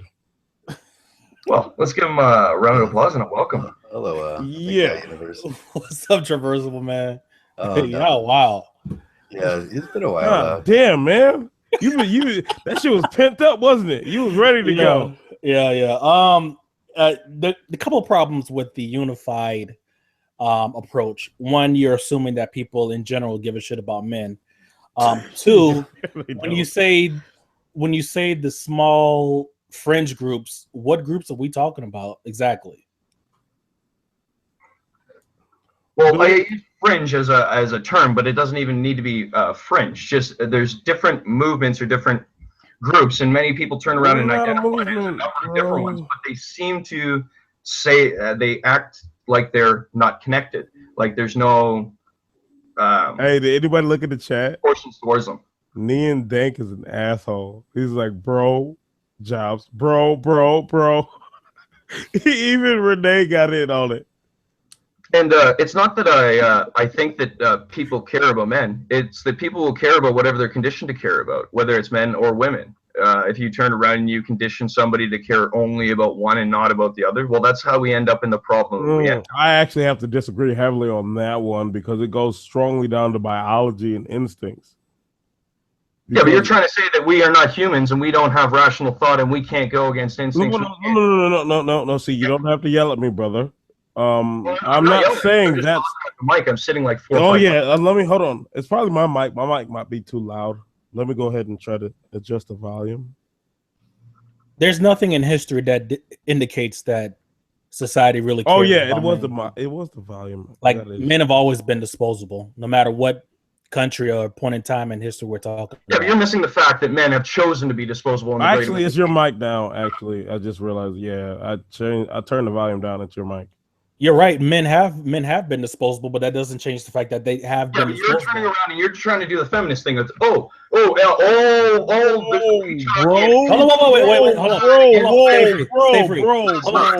Stay free. I'm about to mute my mic. You two have it out. Stay free. Let me speak. Let me. I want to hear this. We have a society. I'm sorry. Go ahead. It has to be a certain percentage. But it's not that nobody cares about men. It's that there's a bias in preference of women toward and against men. It's not that there is no care in the world. It's not that no mother cares about their son. It's not that no wife cares about their husband, doesn't care about their husband. That's not the fact. It's not that at all. It's that there is a bias skewing in percentage towards one versus the other. I'm not disagreeing with that. So I want to hear about where you. I want to hear what chosen to be, and there's only it's not that nobody cares. People do care. The problem is that over the last 30 years, we have had so much conditioning throughout our school system, throughout our media, throughout all the advertising and everything else, to really push it over the next level to say, no, men mean absolutely nothing. So now that normal bias it's blown to higher proportions than we've ever seen it in the past, ever. So I'll from now on I'll be very clear when I say people do not care. I'm not talking about everyone. All right, but when I think about like the draft and people doing chivalry, men giving their lives up, their lives have been reduced to a piece of trash. And this is not the past 30 years. This is not even the past last hundreds of years. That's just something that men have always done. And yes, you're right. Men have chose to do that. But at the same time, that doesn't change the fact that that's what it is. Now, how are you going to do this where you can recondition or whatever it is, whatever buzzword you want to use, to where people don't think like that anymore? Hey, Steph, why don't you? It was done to take it to the extremes that it's at now. That's all. Okay, well, what's the extremes and what's normal? It's at now. Reverse the cycle for 30 years, and you'll see how things change. What's the extreme and what's normal? Because normal is men. Before there was accountability and responsibility, and men had the share, the mass amount of it, and that's the way they went. Now men have all the responsibility, but we don't actually have any gain from it.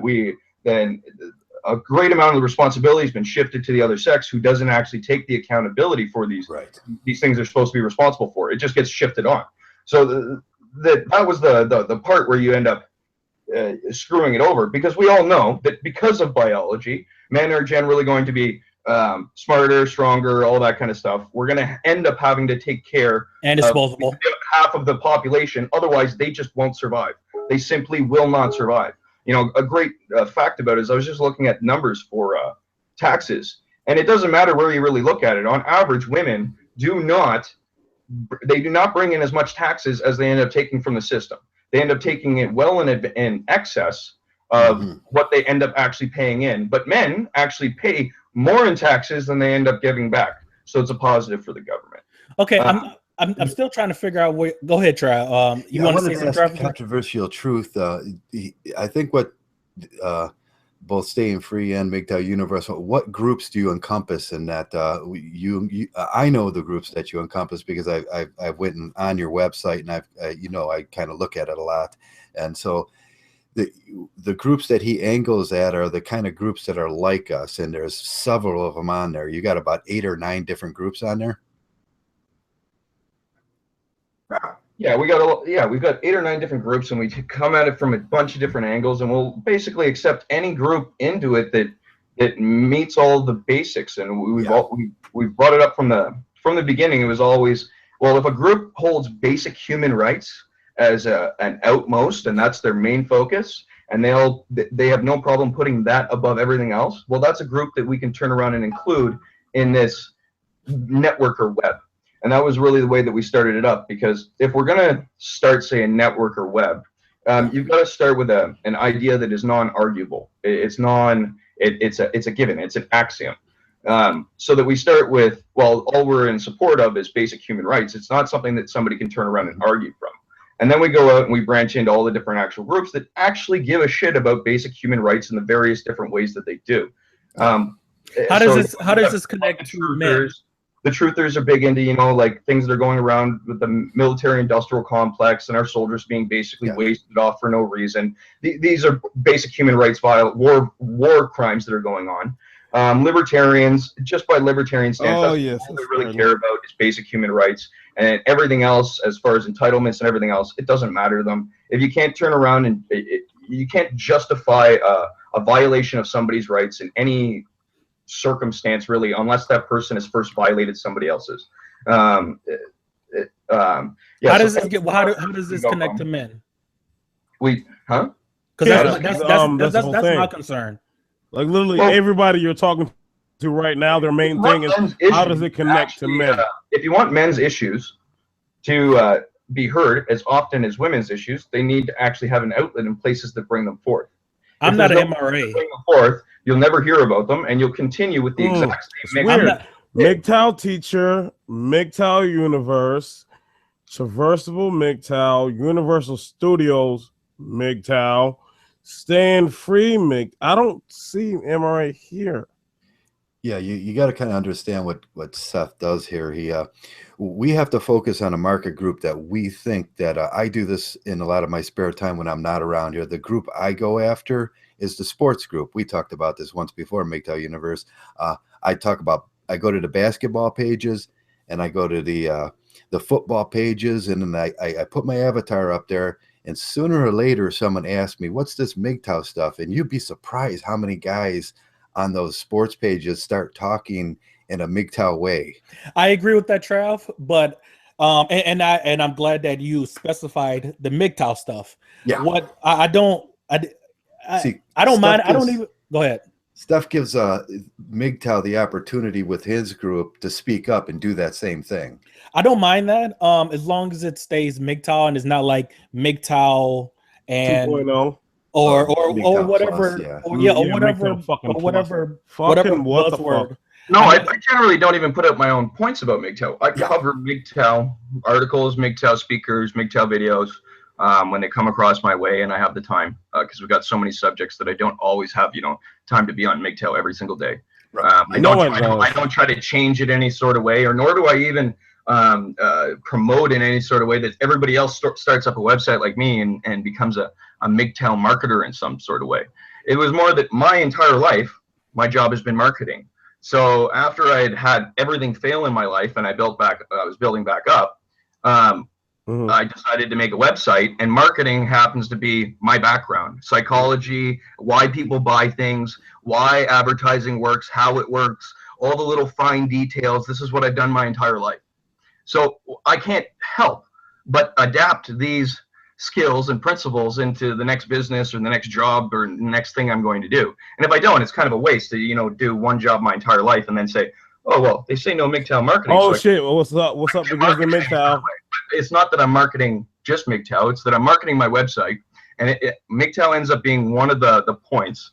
And the way that I try to work it in, because it's a fact of a matter. If you cover Mgtow too closely, you'll lose huge portions of your followers for a website. You'll lose your ad revenue. You won't be able that part is I'm not feeling that, because if we're gonna water it down, then if you're gonna water it down for marketing reasons, then we've worked around it. We've learned how to keep a proper flow, a proper proportion, so that the crazy people, they're always gonna flip out and leave. No. I actually have a valid question for you. I really want to know because, see, he asked you. He said water down, and then you said no. We worked around it, and I want to know.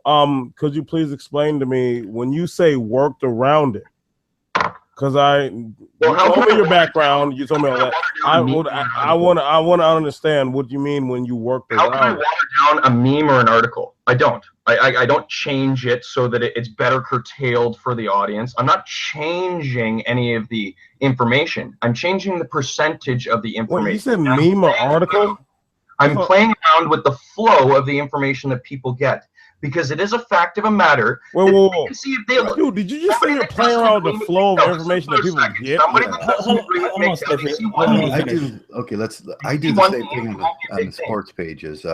What I do is I can't go to the sports pages as a total Mgtow. Why not? Because they would ban me right away. I have to bring it on a little at a time, and give I'll take Ray Lewis. I'll tell that story, and then I'll wait for a couple. Yeah, I'll wait for a couple guys to hear what I'm saying, and then I'll take another story of another sports star that just got a divorce, and then I'll do that. And I don't do it in a sense where I'm going to offend anybody. I know the kind of limit I can push, and I like to talk sports too. I could talk sports. I could talk my ass off. Yeah, well, dude, I know what generation you're from, man. But Trav, not insulting it in any way. I'm just saying, I know that generation. But at some point, I'm not talking about I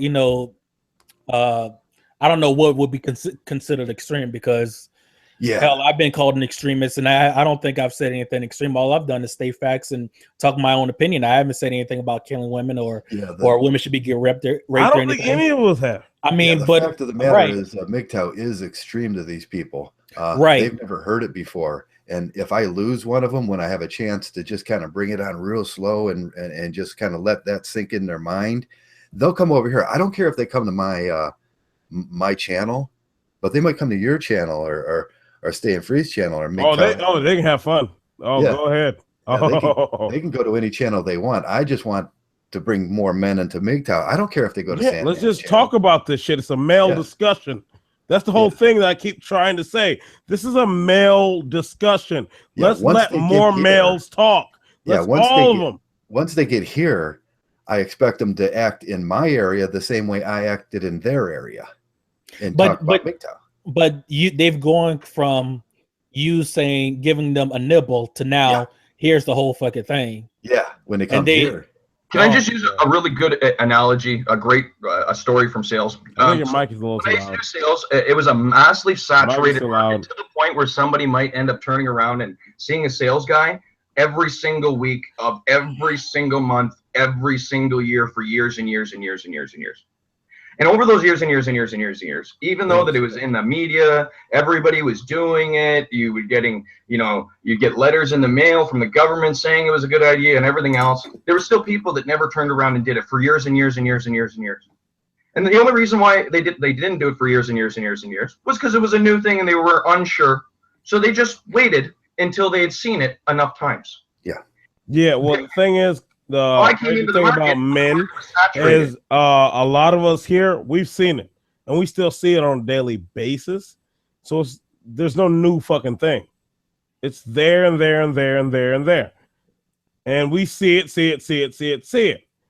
We see men's lives getting fucked over. Yeah, I know, and you're giving me opposition about trying to change. My bad. I didn't know. Yeah, my bad. I didn't mean to do that. I just have that tick sometimes. So that maybe we can skew the bias just a little bit. No, we're not. No. Oh, come on. No, we can't do that. We can't do that. 0.01 over, it would be better than we're at now. And that's Dude, well, how about you realize that we're good where we're at now? Exactly. We're growing. We're good at where we're at now. We're improving literally where we're at now. We don't need a higher percentage. We're actually doing better. I actually the motherfuckers who actually started this shit they came and they left. All right, well, they left. We got into a little bit of panic, but it's like, well, dude, what are you talking about? They gave you all the information. Now build, grow, talk. Talking in an echo chamber. I understand. Dude, wait a minute. Echo chamber is a shaming language. Are these ideas well known yet? Well, no. We understand that the majority of people think that these are fringe ideas. So who cares what the majority? Again, you keep using marketing speak. Stop doing that. Stop it. Hold on. Okay, hold on, guys. I understand what Traversable is coming from. I actually agree with them. What I will also add to that is that it doesn't. Even if we make a conscious effort to market or not, it really doesn't matter because Mgtow is going either way, and I like it. I like it the way it is because I mean, if you want to market it to sports groups and everything, okay, that's fine. I just don't want to be like, okay, we go to the sports forums, we do like a little MRA twist on it, and then here they come to your site or to your YouTube channel or to mine, and they saying like, what the fuck? Yeah, they're listening now. They're hooked. You got the hook in them. Now reel them in. That's our job as the producers to say something that'll attract them into just in that. At that point, it's like we look at this comment board and we see Tommy's new. Tom's new around here, and he's asking a lot of questions, and he's going to get it. It's going to take a few months for him to get it, but at least he's here. And I don't know what brought Tommy here. I have no idea what brought Tom here. Right. But he's here now, and he's our responsibility, and that's what we do here. But out there, man, I spend a lot of time just kind of letting back, just sitting back and waiting for that hook. I can't just go grab men because they'll resist me. Right. And say, oh yeah, really I've talked about that 1,000 times. That can be a dangerous game. Yeah, so literally our whole thing is especially on a sports page. And here's the thing about this. Everybody, Mgtow started right around 2004. I was around at that time, and when these really kind of bright men, these kind of futurists, when we were putting this together, we seen that we have to market this in a certain way, and along with that marketing campaign that we did back then, we would get tore up. I mean, we would get tore up on pages and kicked off, but we learned right away that you just give them a little and give them a little. Along with that, from 2004 to 2012, we took a lot of abuse. And along with that little marketing campaign that we were doing, we understood what we were doing, just feeding people little red pills. Came along Stardust and Barbarossa because they got fed that red pill. Yeah. So it was just a little at a time. Now we've grown so big, I can do this now, but I still do that too.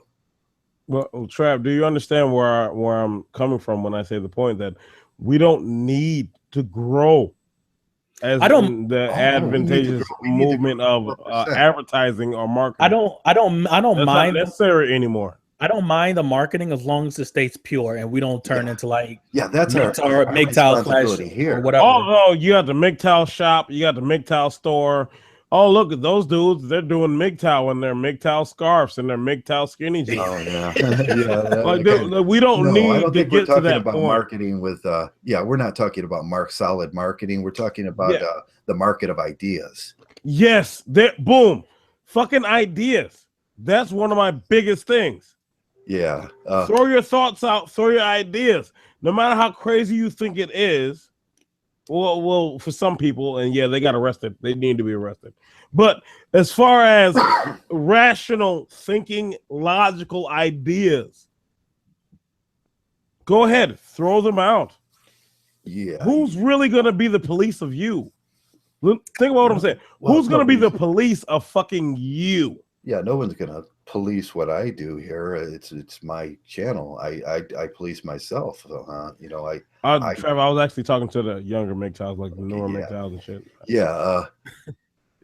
So Trav, how would you when you go in the sports forum? How would you go from point A to, let's say, to get them onto your channel? What would you say? What Approximately. would I say? Okay. Yeah, so you said. Oh, I gotta hear this. Come on. In my way of doing it with sports fans, I just kind of give them that like Ray Lewis story, and then I put my avatar up there. Ray Lewis or Ray Rice? Ray Rice.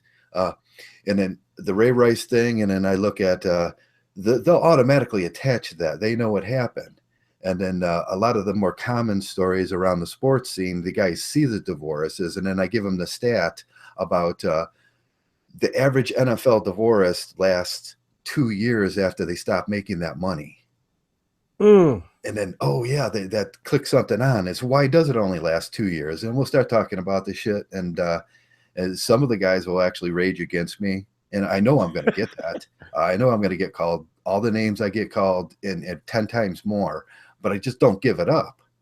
And then if he comes around after that, he sees my avatar, he knows where to go. He knows my name, and he can just click on it, and I'll drop the word Mgtow once in a while. So if you type in the word Mgtow, that gives you an abundant choice of where to go then. I don't mind as long as it stays pure. We don't turn into like a remix of MRAs or some shit like that. Right. Yeah. Yeah, because number one, I've said it 1,000 times and I'll keep saying it 1,000 times again. If you want to go back to the plantation, go ahead. But you're not fucking taking me with you. I ain't going back.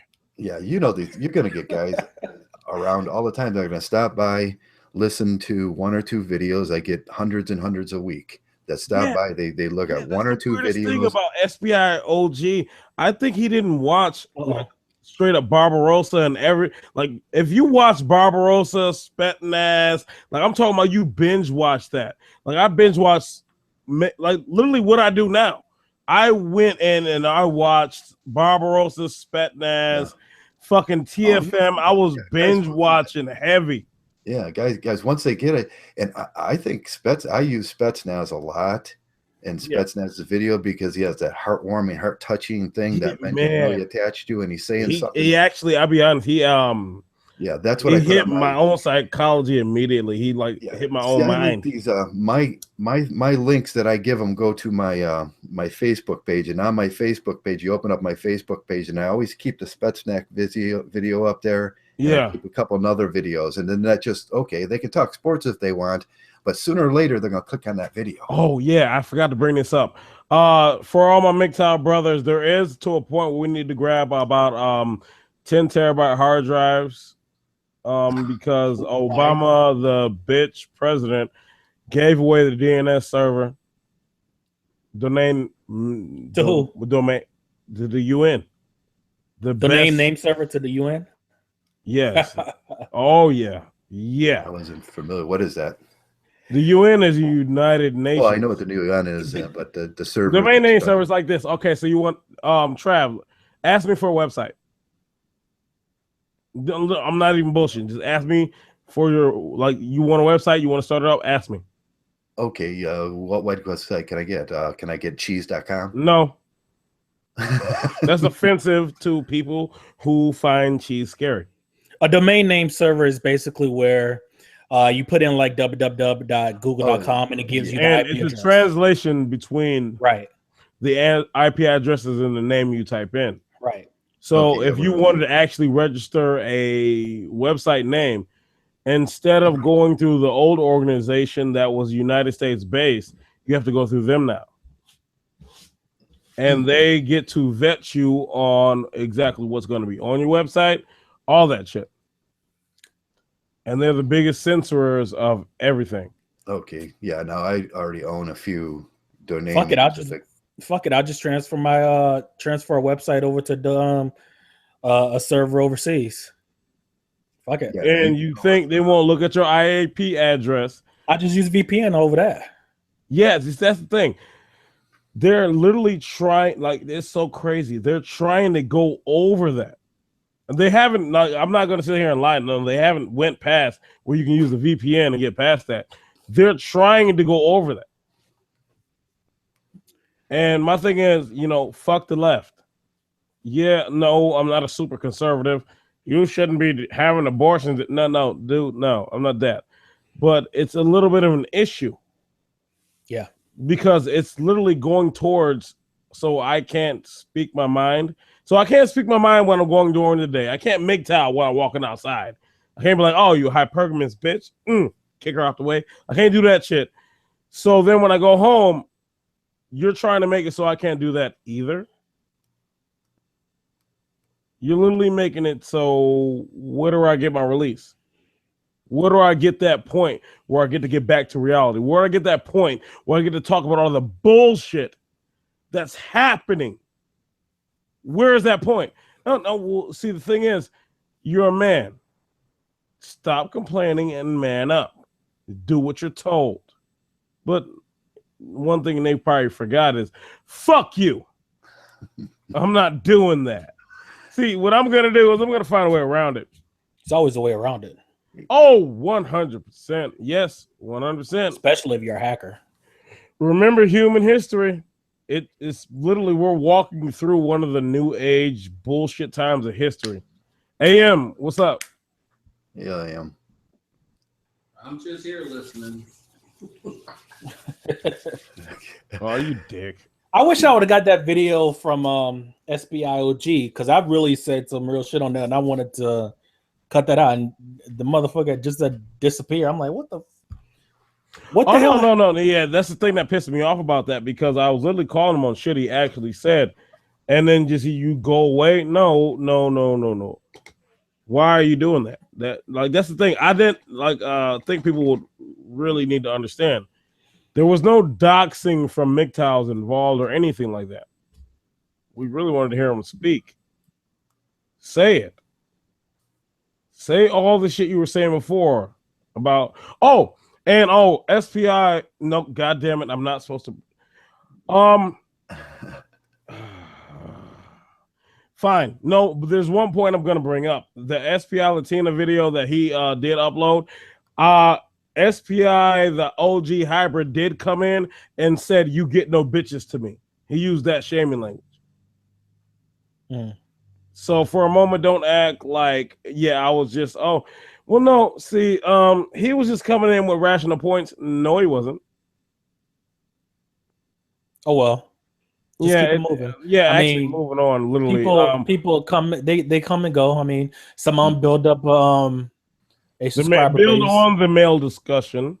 Yeah, and then they dip and delete all their videos. I mean, I've been doing this since 2012, and a lot of people have come and gone. So it is what it is, man. I'm not here for drama or anything. I'm here for the guys. Yeah, I'm here. I see it. Me personally, I see it as saving lives, planting seeds, and stuff like that. Yeah, the craziest thing is I thought I don't know. I thought what I was doing was just stupid. Not stupid. No, hold on. Let me correct my words, gentlemen. I thought that it didn't really mean anything. You know what I mean? To get on here and talk about Mgtow and we're gonna have Mgtow discussions and all that. But a couple of men have actually came to me and talked about it, and I'm like, holy shit, what? Yeah, men know that we live in a world that doesn't give a shit about men, so it's good to have an avenue where you could talk to other men, and you don't have to worry about being called a pussy or having mommy issues or anything like that. Where you could talk freely, and there's no women and children around. Well, yeah, when you can actually just express your fucking thoughts, right? And somebody's not there with some illogical fucking shaming language or bullshit, right? What is your problem with SPI? Well, see, again, I hit on that earlier, Latina. I'm not gonna go back in on that. Okay. And my thing is, like, dude, as these men that we are, I'm gonna get a cup of coffee, guys. Oh All yeah, right. no problem, no problem. As these men that we are, it's kind of hard to. What's the word? I'm trying to look for a statement, and it's getting hard to go on because it just. I guess it leaves me wordless because it's fucking amazing. No, fuck that. It's fucking amazing. You talk to these dudes and you get all this information and shit, and you got these guys, and they can give you fucking advice that guess what? Your father fucking probably can't. And then you sit there and you're like, what the flying fuck?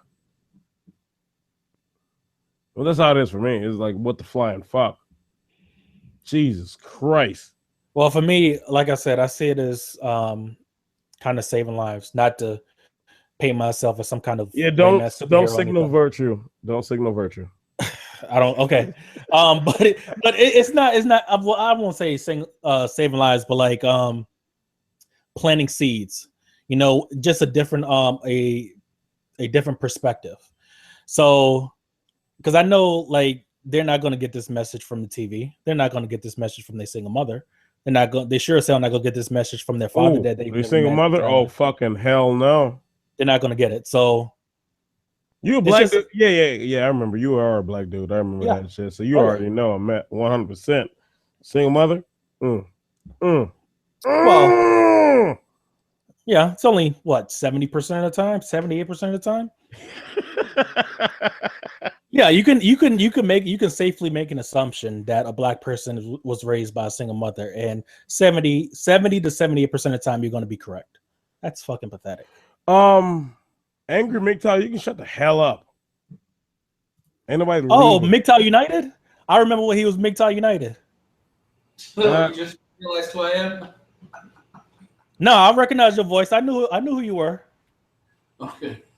You talking about I wish he would just leave. Well, I feel sometimes like about that you too, bro.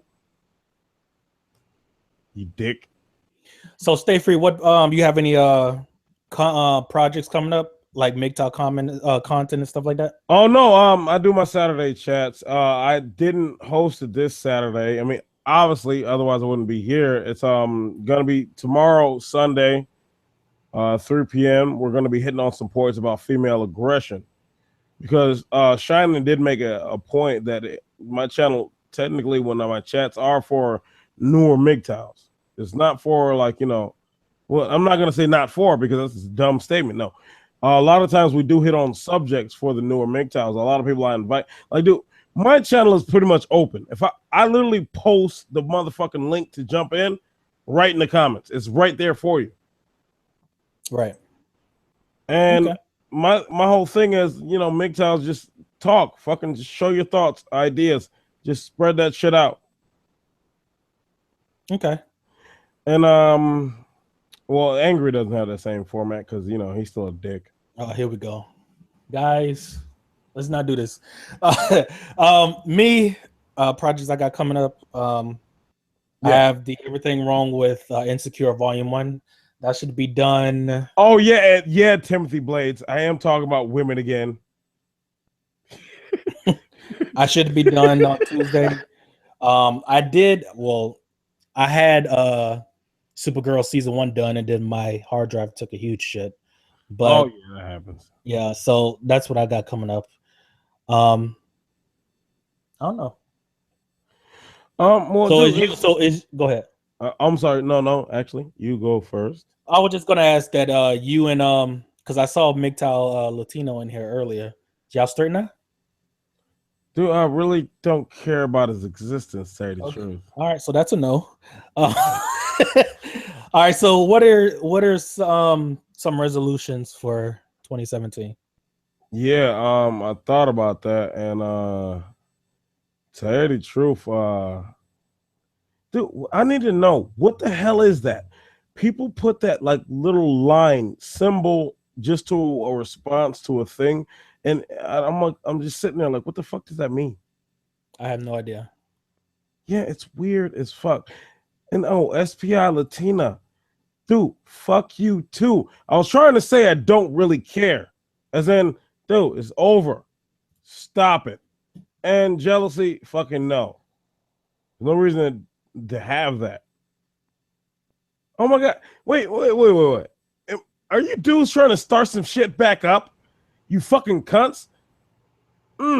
Dave, how much have you drank so far today? Oh, you were actually here. How much have you been drinking today, bro? How much did you drink today?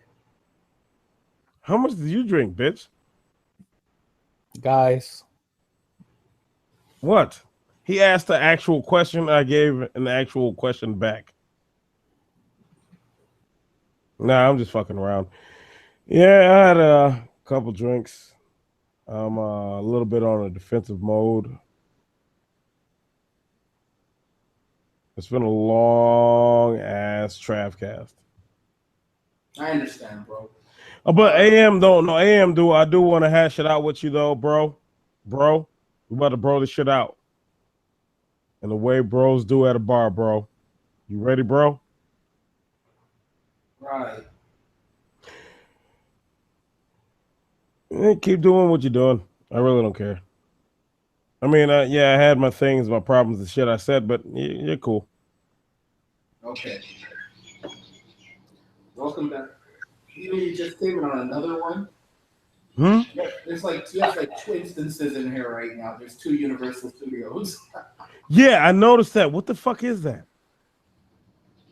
Your net crashed. My net crashed. Oh, okay. Yeah.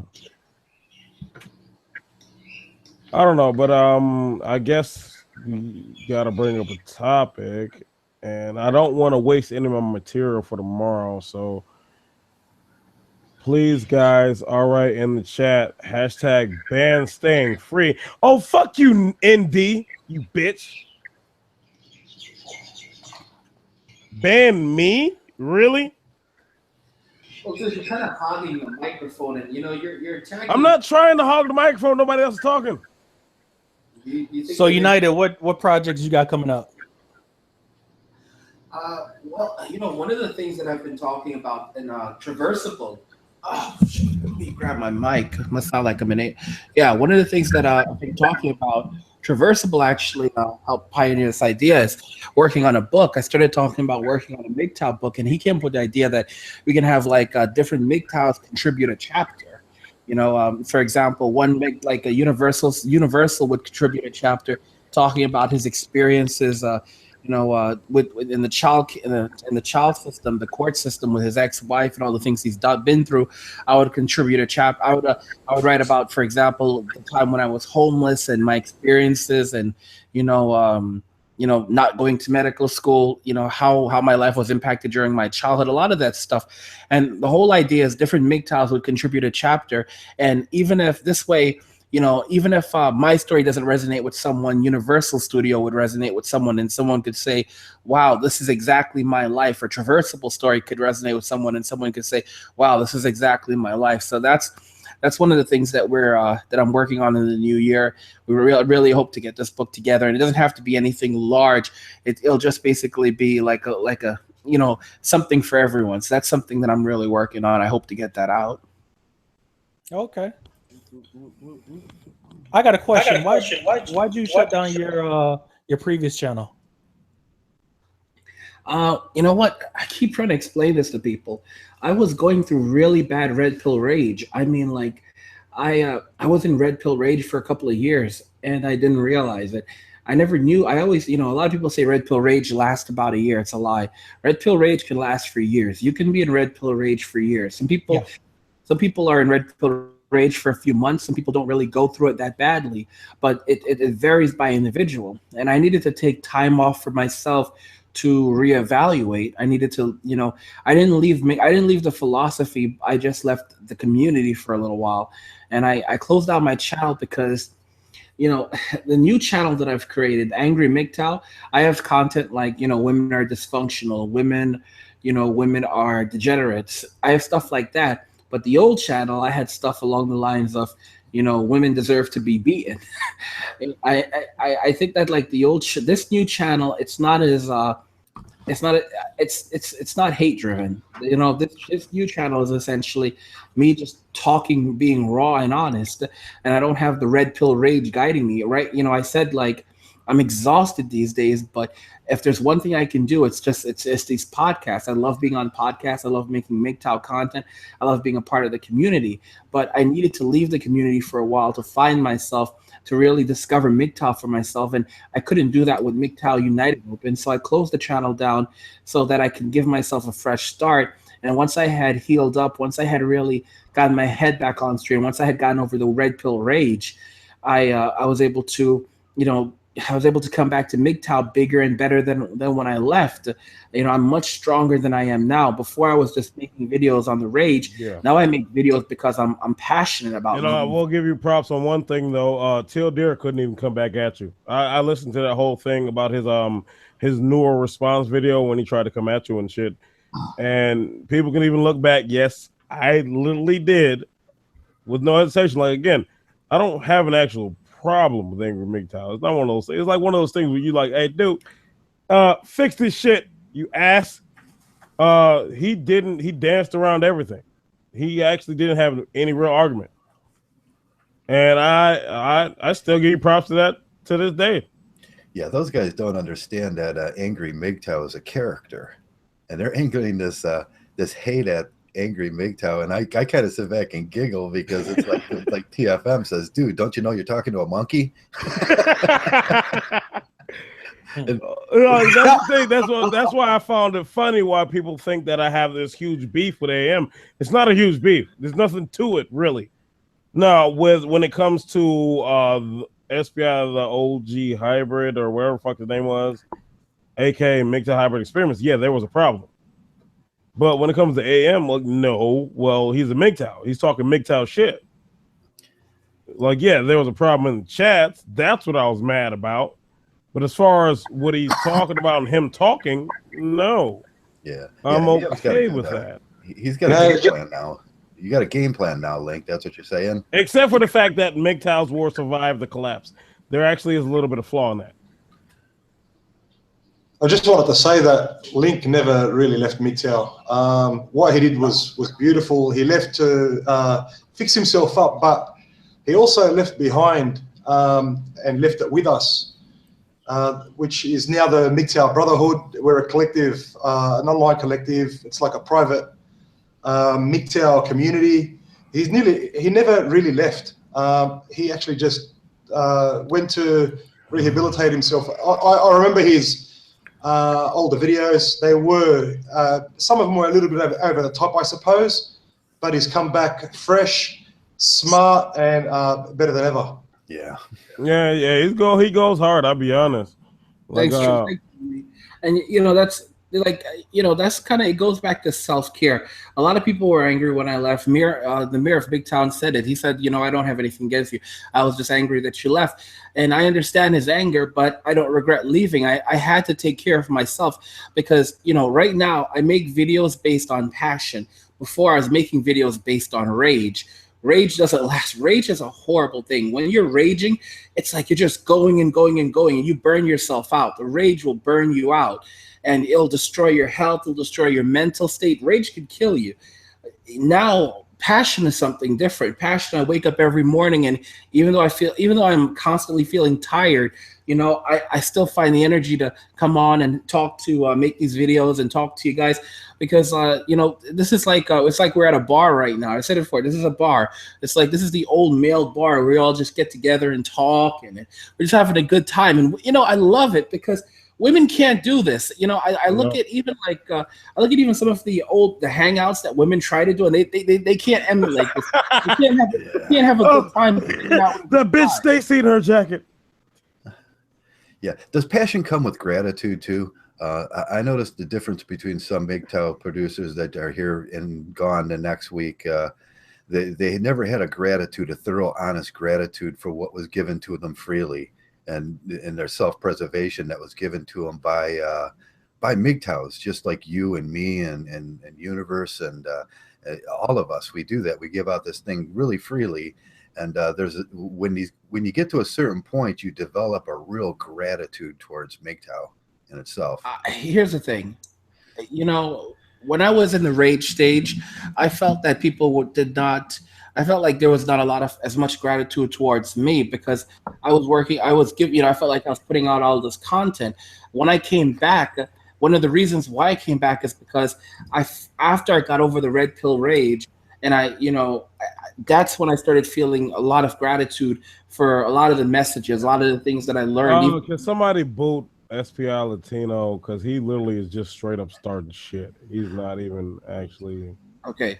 So yeah, it was after I left, that's when I finally I got over the red pill rage. That's when I started developing real gratitude to guys like you, Traversable, and and even some of the and definitely Barbarossa.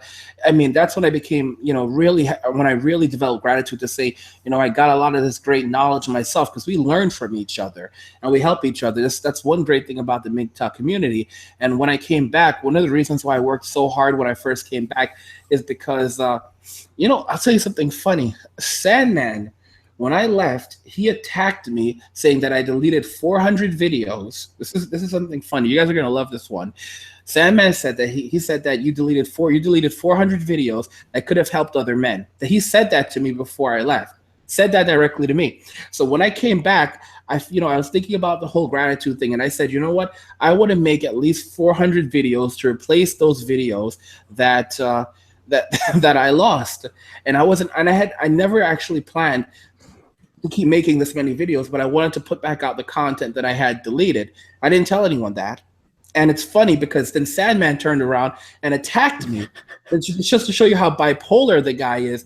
And the irony of why I started making so much content in the first place was originally because he had criticized the fact that I had deleted all of my content. I mean, he's I really have to give a shout out to Sandman because he's the one who inspired me to do this. Dude, are you criticizing me now? I don't like at this point. I do want to ask you because I listened to exactly what you were saying, and I'm like, all right, well, you didn't have to call him bipolar, but is it one of those things where you guys are literally in sort of like one of those things where it's like two males walking somewhere, they're doing the task. Another man is doing the task across the field. You lock eyes and you're saying, well, I'm going to do this shit better. No, that's not it. This whole thing with Sandman is actually pretty stupid. I make these videos because I love making them. This is fun. I come to Traversable's channel. I make podcasts all day long. Why the hell am I on Traversable's podcast right now? Because this is fun. I'm loving this. And especially talking to me. That's kind of the drawback. But fuck you. There's Uni in here. I haven't seen you. I haven't been able to really talk to Uni in so long. Traversable. I talk with Angry Joe. Come on. This is incredible. This is what I love doing. This is masculinity.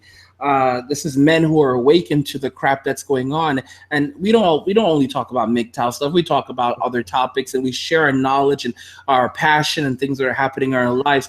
We're men, and this is it's something that I thrive off. So I love doing it. That's why I find energy to do it. I don't make pre-scripted videos where everything's perfect. I get on my podcast and I just hang out with you guys and I talk. And I think that's why I've been able to have at least some remote success. But there's no competition with Sandman. He's competing with himself right now, and he doesn't even realize it. If you look at the number of views that my channel gets sometimes maybe 20,000 views a day. His channel is getting 100,000 views a day, and he's making videos crying that I'm eating up all his views. Do you think about how frightened he is at losing it, even losing $1? It's like big business sees a little thrift store open up down the road and people start shopping there. There you go. That's why I put out that video in a way for the Mgtow community as a collective. You know which one I'm referencing, because sometimes what happens is when I hear these guys that make content, you hear a different underlying message. It's like a war over the mind space within the Mgtow collective, and that's why I suggested just you do your thing, let him do his thing, don't worry about him. You know what I mean? And just another thing I just want to add to that with regards to Traversable Mgtow, Joe, just wanted to let you know, man. Yeah, man, like when I used to listen to your videos, I hadn't seen my kids for weeks, and I'd be going to a contact center. I'd rock up to this cafe before seeing my kids because I wanted to be on time. Because if you're late a couple of minutes, they will fuck you for that as a father. Mhm. So I jump on YouTube and listen to your videos, Traversable, and they really helped me get to where I am today because there's that level of empathy where I feel your pain, you going through what I'm going through, and there's that special bond, that connection because of the pain. In general, man, like Mgtow content is phenomenally important for men that are doing it rough. And with regards to this guy, Tom, that's in the comment section writing these comments, he's learning and we're dishing out a lot of valuable information. Yeah, well, that's one of my favorite things about Mgtow in the first place. Yeah, we don't know. Tom might be the next Barbarossa. You know, Yeah. I don't know. I can't say. We're always searching for that next Neo. And when we find it, I don't know where he's going to come from, but man, let's give some of these guys a chance. And Yeah, I can see I got a lot of people who apparently I'm a drunken retard and I have no clue what the fuck I'm ever talking about. yeah, you should have heard what they called me last night. Like, yeah, it gets a little crazy. It's like, wait, so make your point because you didn't really say anything. Yeah, I got drunk last night, and I apologize for that. That shouldn't have happened because it was my podcast. Well, I mean, yeah, it was still entertaining in the beginning. Like you in the beginning, man, you went in. It was entertaining as fuck. But then after that, once I heard the glass pour a little heavy, yeah, I'm like, oh shit. Yeah, it was 5. You know, it went 5 hours, and I was shocked. Yeah, that's what I was surprised that. I'm like 5 hours. Hold on. Yeah, that's not You went 5. Wait, but you went 5 hours on a podcast. Yeah, I meant to do a 20-minute podcast on the subject that I was talking about. That article where we had hit the mainstream, and they mentioned us, and the ideas they were posing on that article, and then Shiny showed up, and then Marcus came in, and then I was going to be just sitting there getting drunk on my fluffy chair by that point. And that shit turned into a 5 hour. 5 hours. I'm sitting there looking like, oh, hold on, dude. Really? You don't? No. And I started listening to it. And it was actually entertaining as fuck. I'll be honest. It was entertaining as hell. I was listening to the shit. I'm like, God damn, this is it's pretty good. And like until it got around the end, and I'm like, oh no, yeah, cut that shit off. Yeah, I want to say thanks to Universal. Sometimes I get accused of I do the empathetic thing. I do the empathetic father voice for a reason, because I know men are hurting, and they need someone that's empathetic. But a lot of times I get accused of making emotional based arguments, but that's the point, because we have feelings. And but the thing is, the main thought is we don't. They think we don't have feelings. We're just golems. We just literally got made out of fucking mud. Yeah, that's what they think of us, and clearly a lot of these guys that come here and they say that they don't understand where that pain is when you haven't seen your kid for 5 years, and I've went through that. There was points where I didn't see my kids for 5 years, and I was dying inside, and couldn't understand why I couldn't see my kids.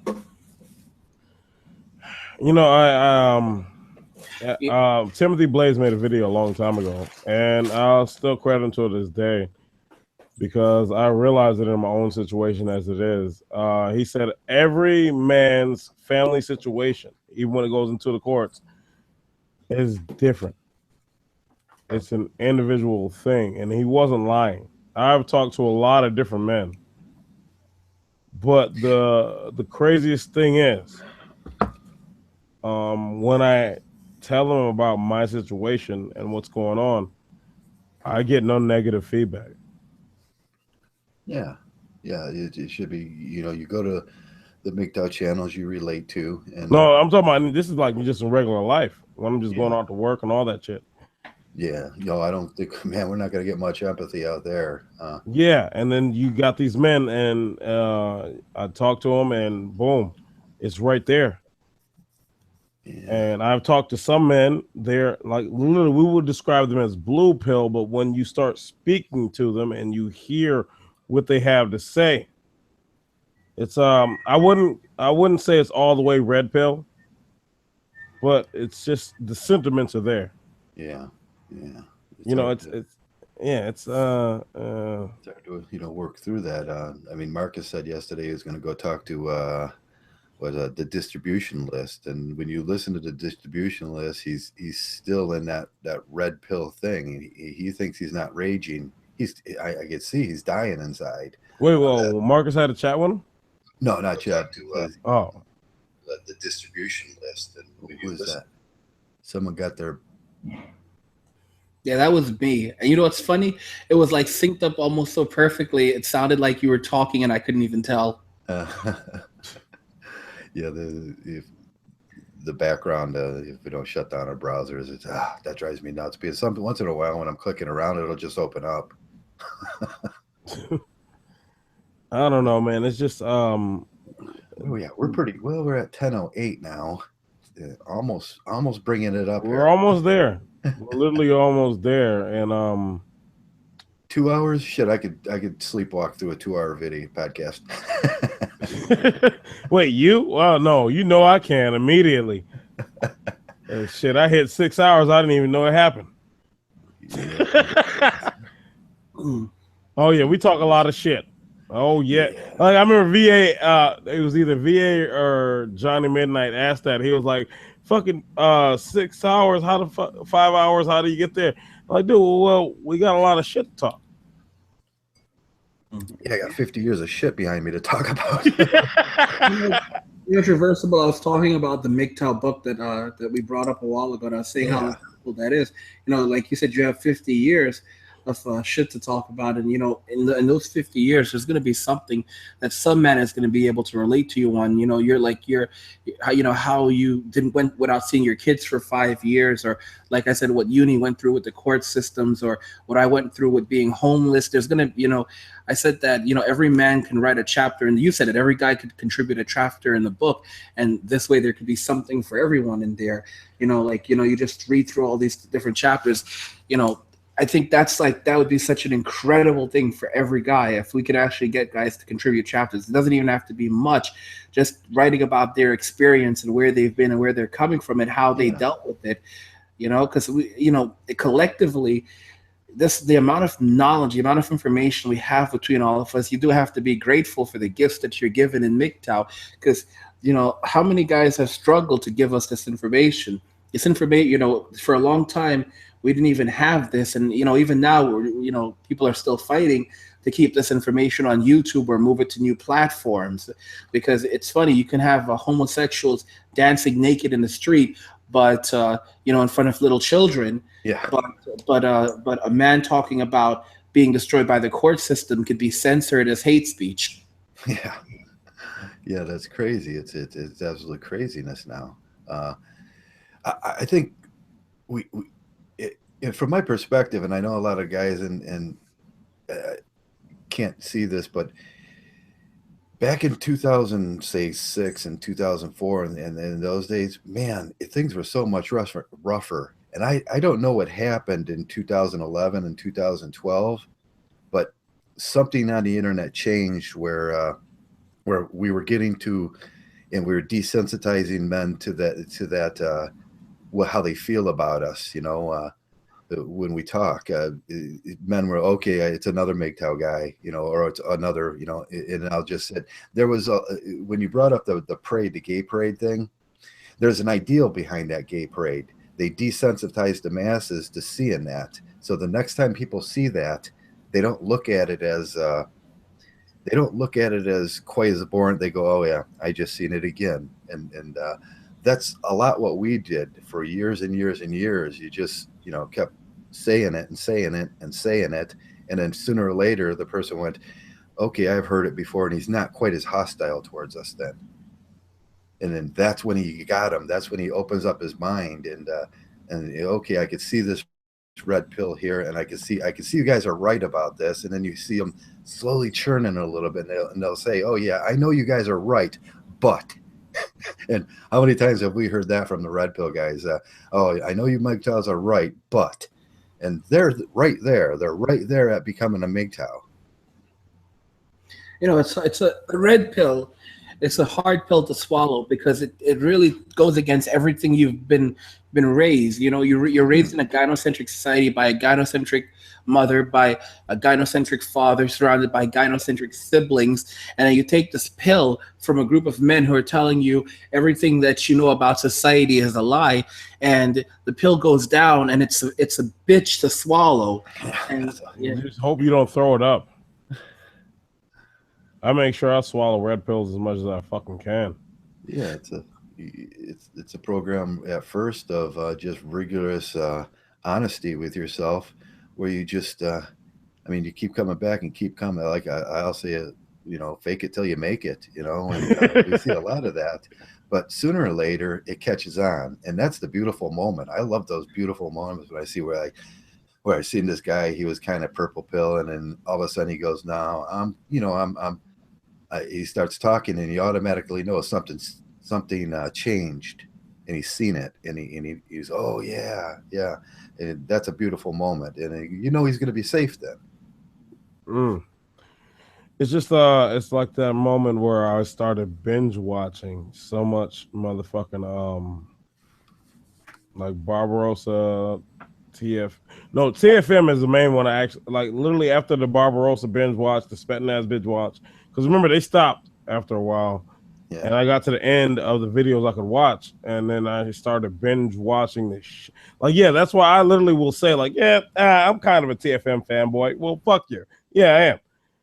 And so I started binge watching the shit out of it. And no, I didn't feel anything bad about it because the more and more I was taking in, I was looking for something, and the more and more I was getting it, the better I was feeling. The more I was getting the understanding, because the more I could take these thoughts, discern them, and, you know, get that understanding. And I liked it. I was happy about it. It's like, dude, no, I don't have no damn stuffed TFM doll, Timothy Blades. But no, it's just like one of those things, like, it's just, it was that fucking mental freedom. You know what I mean? Like, yeah, so you weren't crazy. Now what? Yeah, now what? That's the ultimate question. Now what question? Okay, I'm Mgtow, and now what? That's what drove Dark Knight crazy. He was always asking himself that question. Now what? And I don't know. Now what? You give back what you got freely. You go do that. That's a now what? Or you know, find out in your community what you can do to help men. That's a now what? Yeah. There's a lot of things we can do after we. Oh, Zeta's here.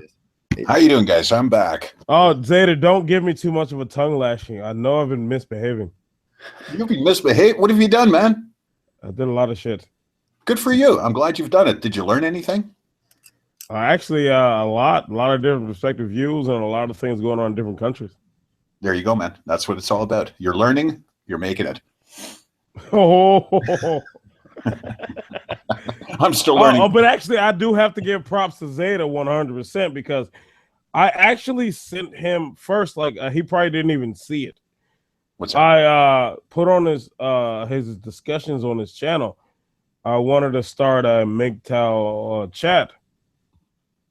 He never saw it. He didn't answer it. I said, you know what? Why the fuck would I need his approval any fucking way? I'm just gonna fucking do it. That's it. Why do you need my approval? Exactly. And yeah, like so I gotta thank him for not saying anything, I guess. That is a weird statement. This is going back a while, a couple of months. I got busy I've been busy over the past few months, so I haven't really gotten on the computer, Google Hangouts or anything like that. So my apologies. I usually respond. No, that's totally fine because that actually helped. Because one of the things I actually talk about in my chat that I pointed out about myself is a lot of times I'm literally just talking to myself. Yeah. Like literally, I'm like, yeah, should I do this? Should I do that? No, you already know the answer. Yeah. It sounds like you're just talking with yourself about it. Yeah, but that's what we do here. We're soundboards and we're mirrors, right? It's self-dialogue, but you know what?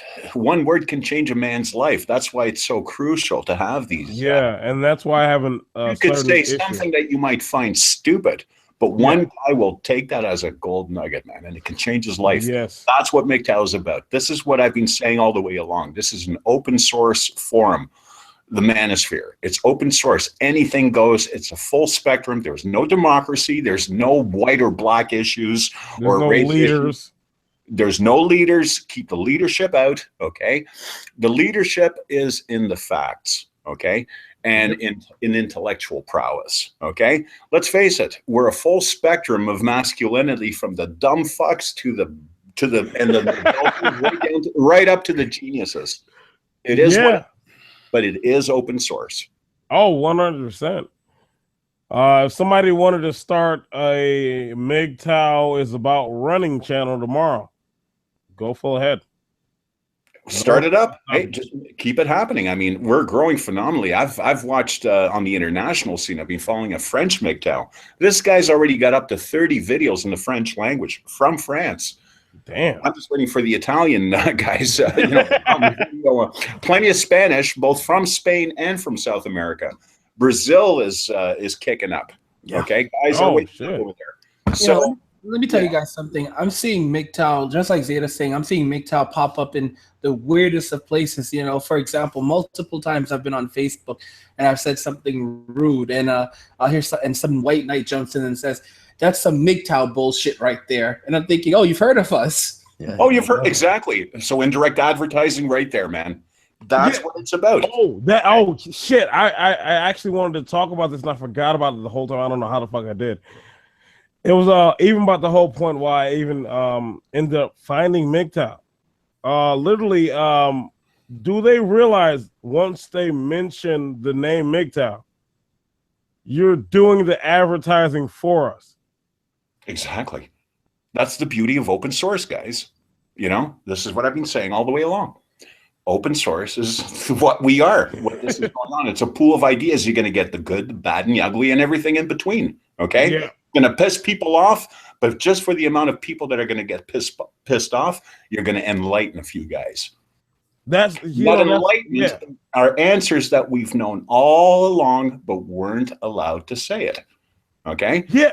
You can do that. Do you read my mind?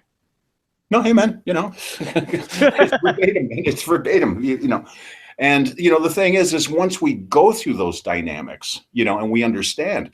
I mean, it's good that I've kind of been away from YouTube for a while because now I've been living Mgtow in real life, moment to moment. Okay, the perspectives are totally different now. Okay, the perspectives are more accurate now. You know what I mean? Whereas before we were second guessing before, and this is the beauty about being a Mgtow monk. Serious, okay? I'm listening. This is the beauty because you'll outgrow yourself. And what more can I say, man? There's nothing better than outgrowing yourself. I know. It can come at a cost, and it can piss you off too, and it can, it can also drive you into the dirt.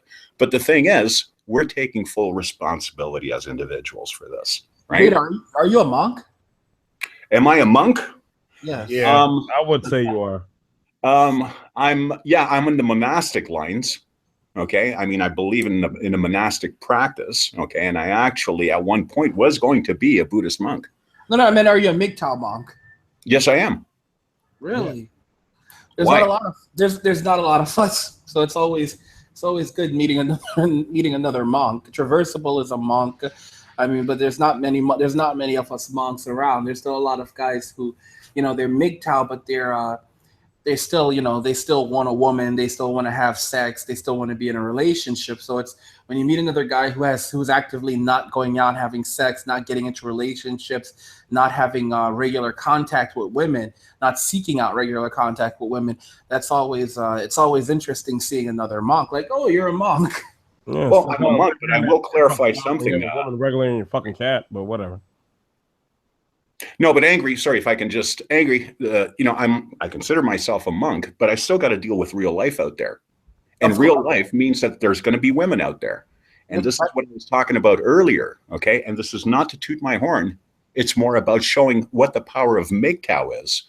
I've got a chick half my age sending me signals.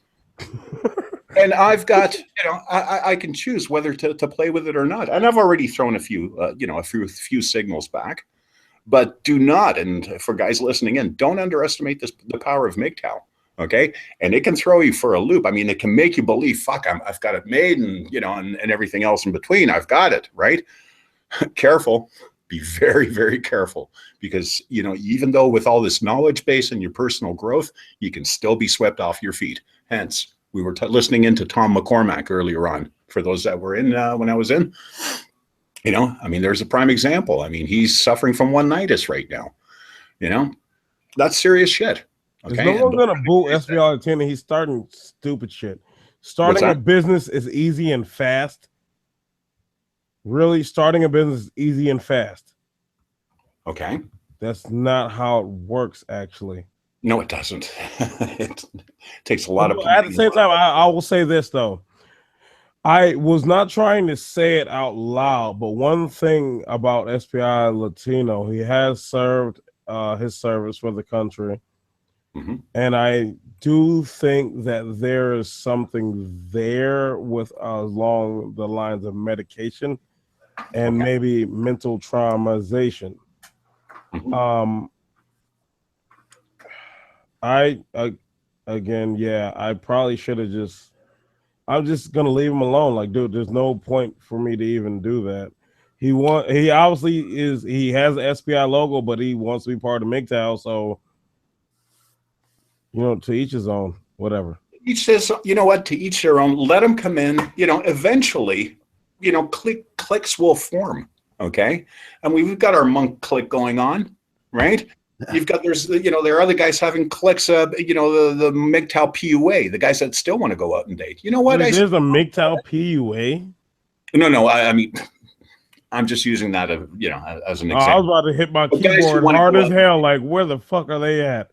You motherfuckers. Yeah, there's a lot of guys that still think that going out there and somehow you're going to game the bitches and you're not going to get hurt there. Yeah, I don't agree with that, but they have the right to believe that, and they have the right to, the Mgtow sign has 4 sides. One of those sides is PUA, one of those sides is monk, one of those sides is going Galt, and one of those sides is just the MRA, and so that we gently blend in here, and they have the right to think that. I believe that they're going to hurt themselves, and that's what I tell them, but they have the right to believe that. Yeah, they don't have the right to influence other men to follow that bullshit, though. They don't have the right to. If they ever hurt a man, then that's on them. And that's where I say, hey, think about the guy that went out, didn't use a condom, got a disease, or got a bitch pregnant. And now that goes back to the problem that we do have, and why we a lot of Mgtows do see a problem in the guys who go out and still associate with women. I mean, we were talking about Barbarossa in another podcast, Traversable, and Barbarossa taking donations and then using that money to pay for his bitch, and that's something that that's something that's not right. And that's one of the things that why we say, you get it. If you're still in a relationship with a woman, and then but you call yourself a Mgtow, you're in a long-term relationship, it complicates things, and it complicates things. And then how do you, with Barbarossa, what he's doing these days, I always have a lot of respect for Barbarossa, but I think he's still in a relationship with this woman. And I heard a rumor, someone said that, his workroom was converted into his girlfriend, or she converted his workroom into her own comfort. I'm gonna stop you immediately, unless you actually talk to him, because he is on Twitter. He actually is online. You can talk to him yourself because you really can do that. No bullshit. Just go Again, to I don't know what happened. Listen, Barbarossa was talking about it honestly, and he was talking about sharing money with this woman. This is stuff that he said himself. Barbarossa. Oh, okay. He said he shares money with her sometimes. He's done some questionable things. I'll always respect Barbarossa, but that's one of the things that come up. People will start to question you when you say, I'm giving you all this knowledge, I'm putting out all this information, but then you have a bitch that you're living with. People start to question things. I start to question it. Well, of course you would.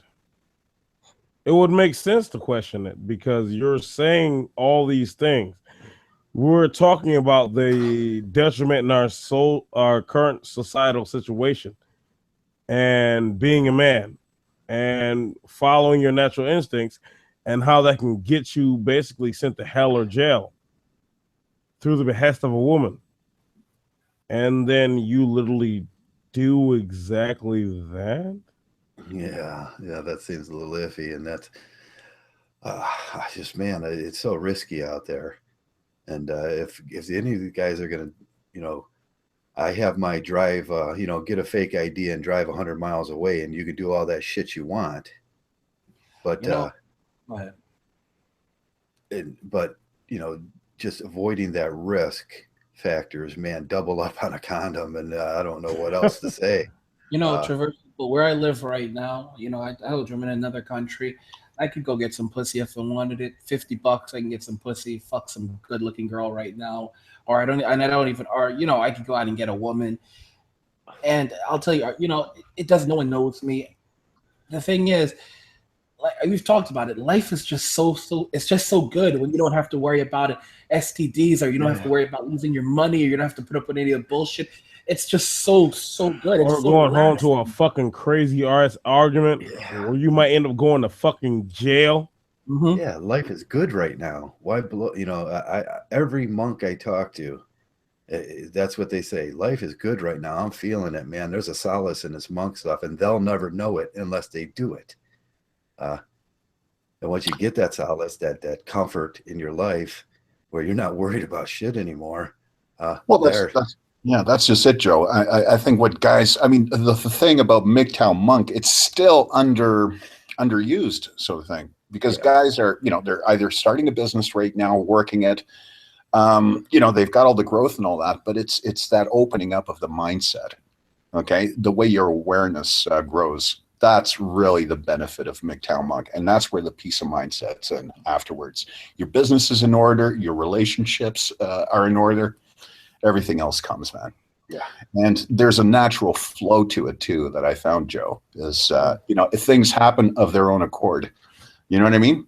Right. Yeah. And that's really happening. You get in line with the universe. I don't know about, all this metaphysical stuff, but I know when I'm not putting things in my way, harm's way, putting myself in harm's way, I'm in line with the universe. Things just happen naturally better.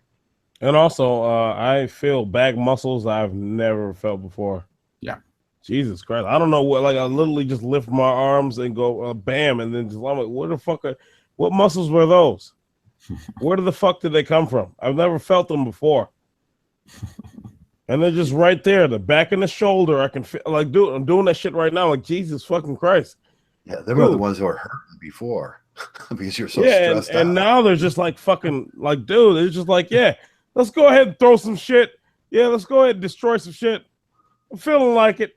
I want to just go ahead and lift a human being and throw it. It's about that time of the day. And before I was sitting there just, oh my fucking God. I was fucking, fucking 2 liter a day. I was up there before. And now, now I can literally just I'm not gonna say I can knock out a horse, but that is one of my things. Why would you want to knock out a horse? That's so fucking wrong. Well, I don't know. Why would you not want to be able to knock out a horse?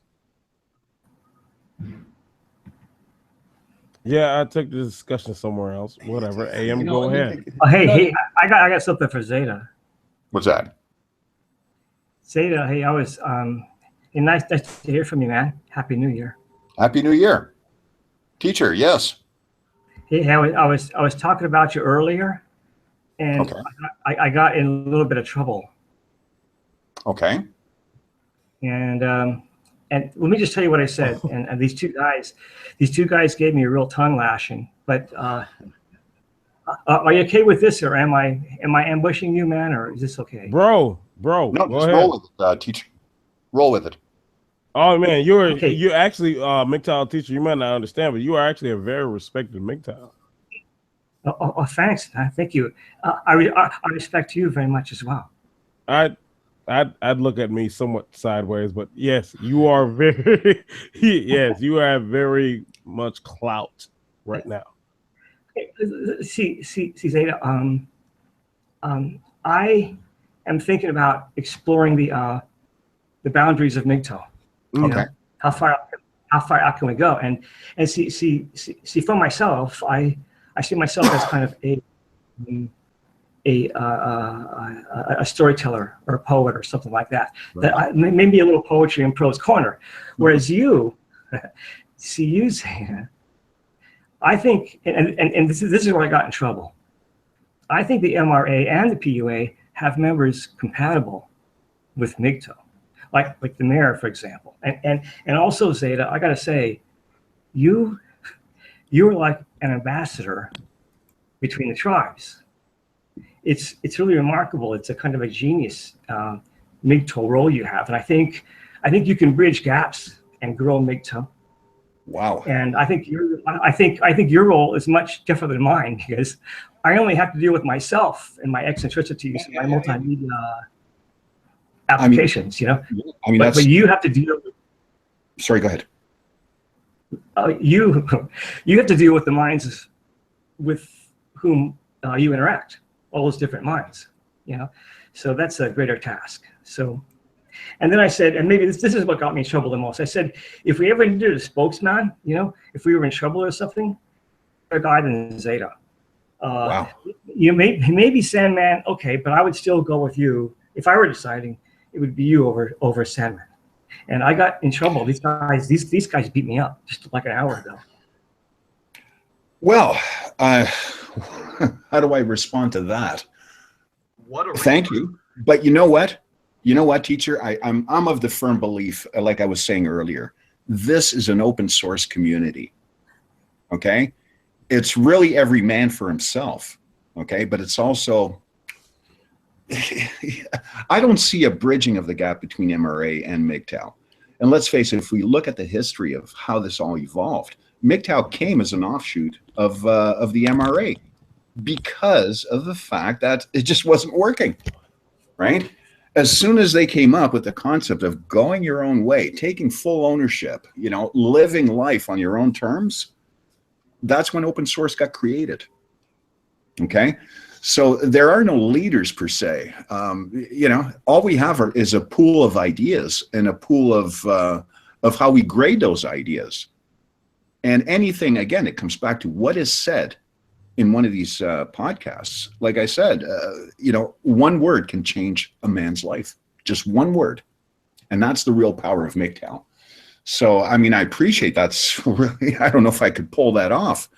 But recently, like I've been saying, I've been living life, the Mgtow life outside of YouTube.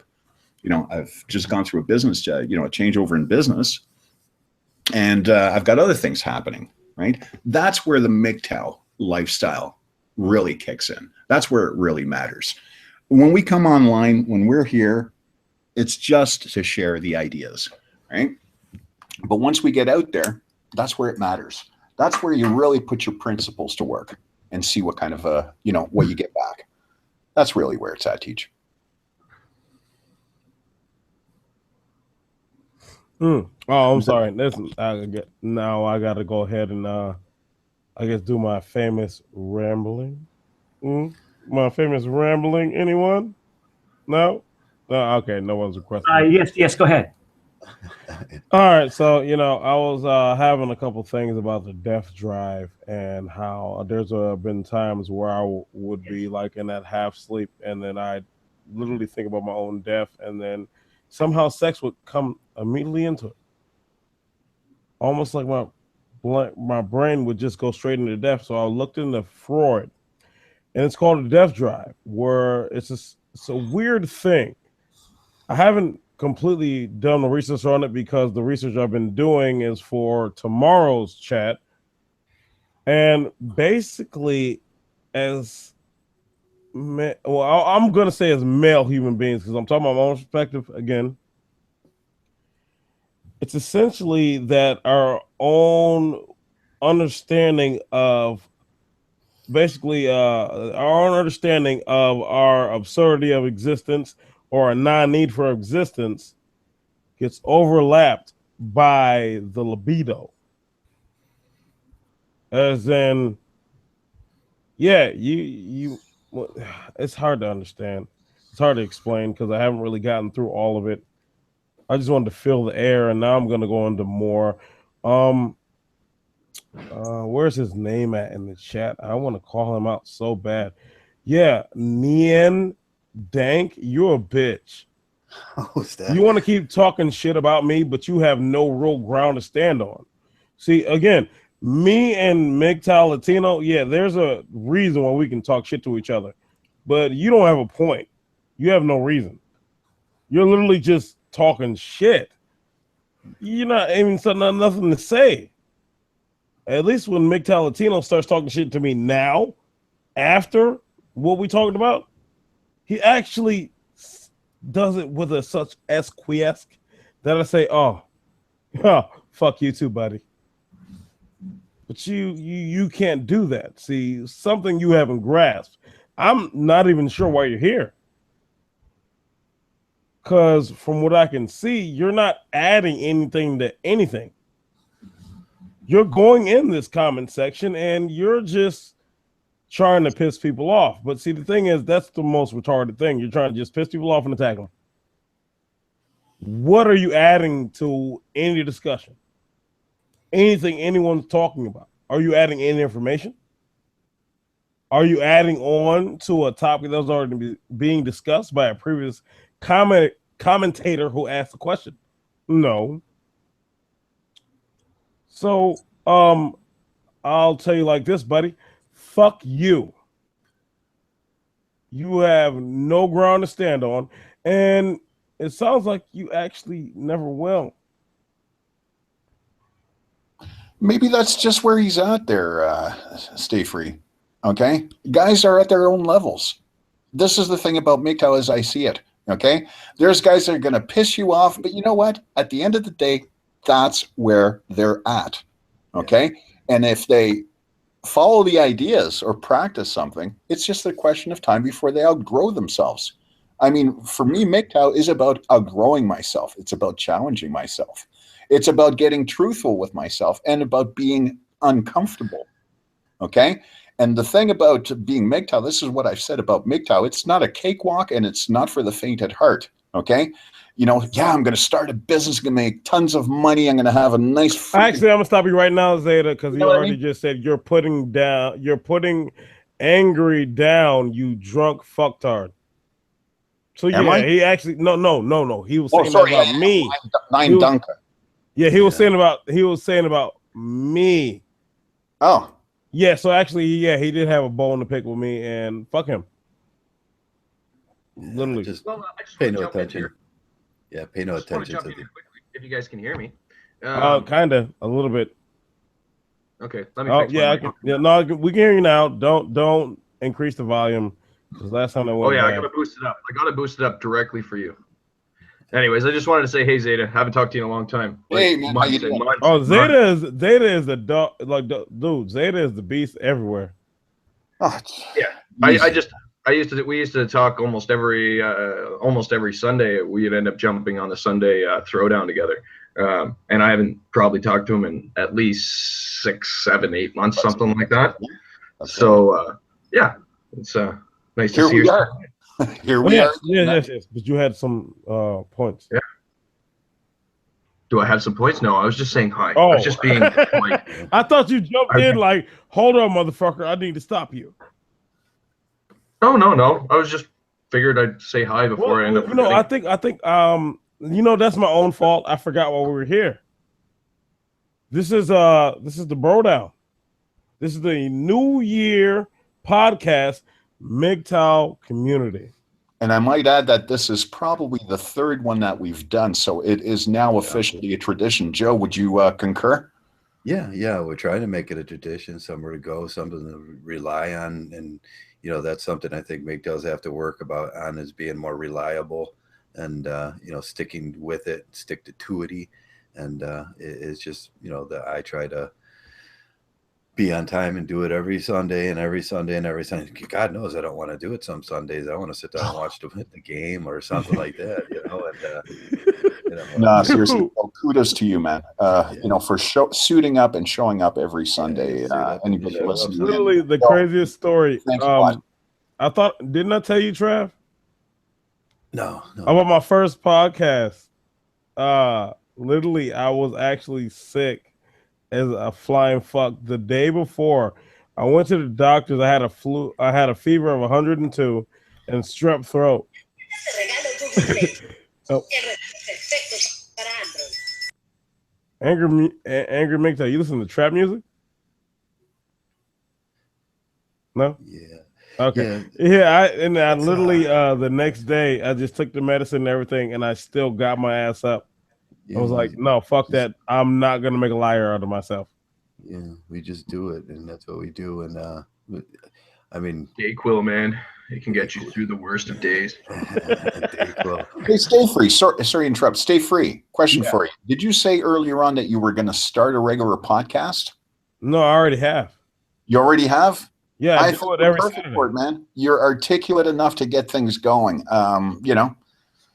Oh man, I've got a great fucking call. Like I got great. Like literally, my guests are ever changing because it's always just new Mgtow. I go out, I seek them out, and my co-host Mgtow Indian Adam's on he's on a real world thing right now. He's not I didn't like to put a real world, but he's got some shit going on in his life, and so he's got shit to do. You know what I mean? And so it's like, dude, it's just a fun fucking time because we may have a point, and there's a point to be talked about. We do our research, but at the same time, why not just fucking talk and have some fun? Oh, we do it all, but we do it all, man.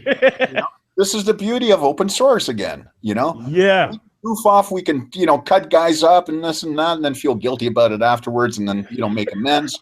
Or we can get into an idea, delve right into it, stay steeped in the idea, and then argument ensues because Buddy doesn't agree with a certain thing. And then fight ensues, and then you're the worst of enemies. But if you really break things down, you're all at the same level, and you're moving forward.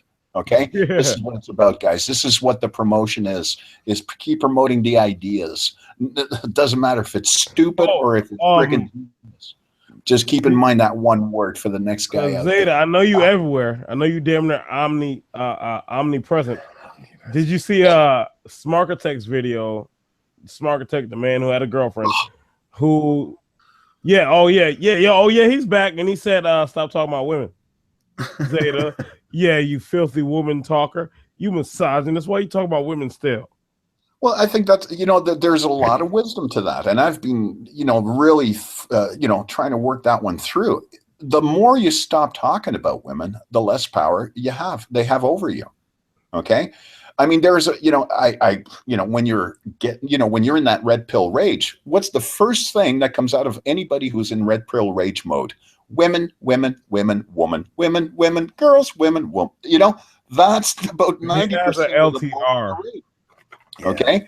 And then eventually, once you've come to, and it can happen gradually, it can also happen instantly. But for the most part, the awakening, getting over that red pill rage, okay, is a gradual process for most guys.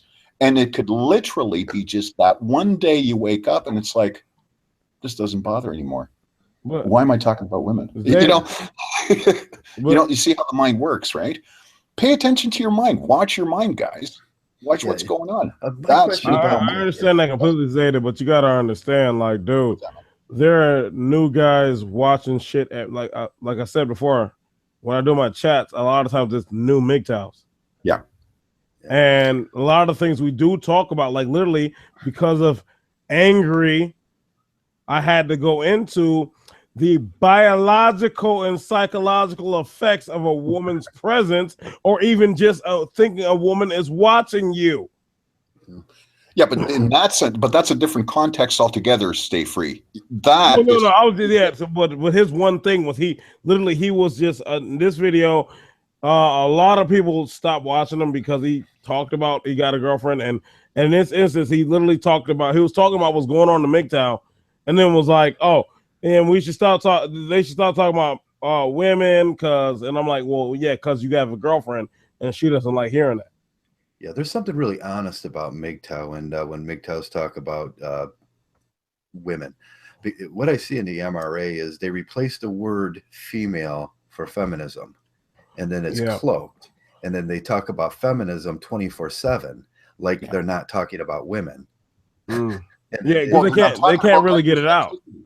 What we talk about is gynocentricity, which covers. We talk about gynocentricity and female behavior. And female behavior. In that context, yes, we need to talk about women in that context, in that respect. This is where the growth is. But like I said, it's over time.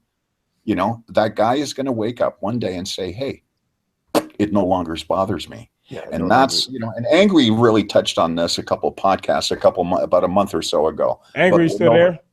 Yeah, Angry's here. And that was a really good podcast. I'm glad that was broadcast.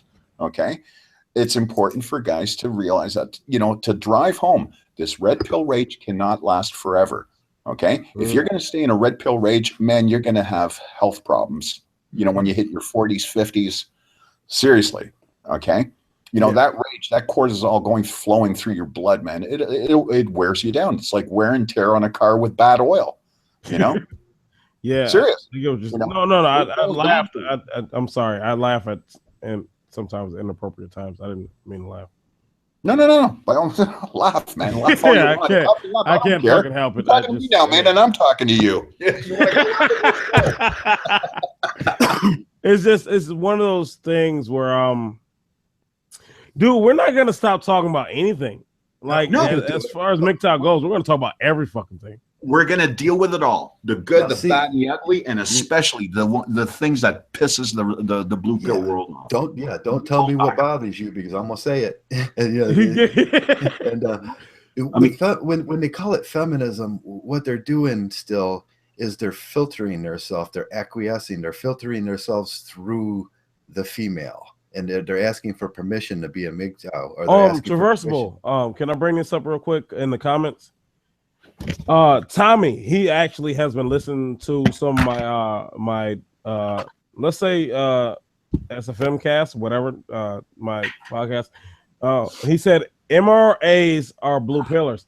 I was an anti-feminist /MRA for years and never heard of red pill deep knowledge.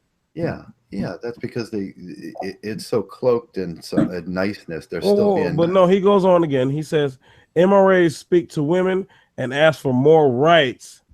These guys are crazy.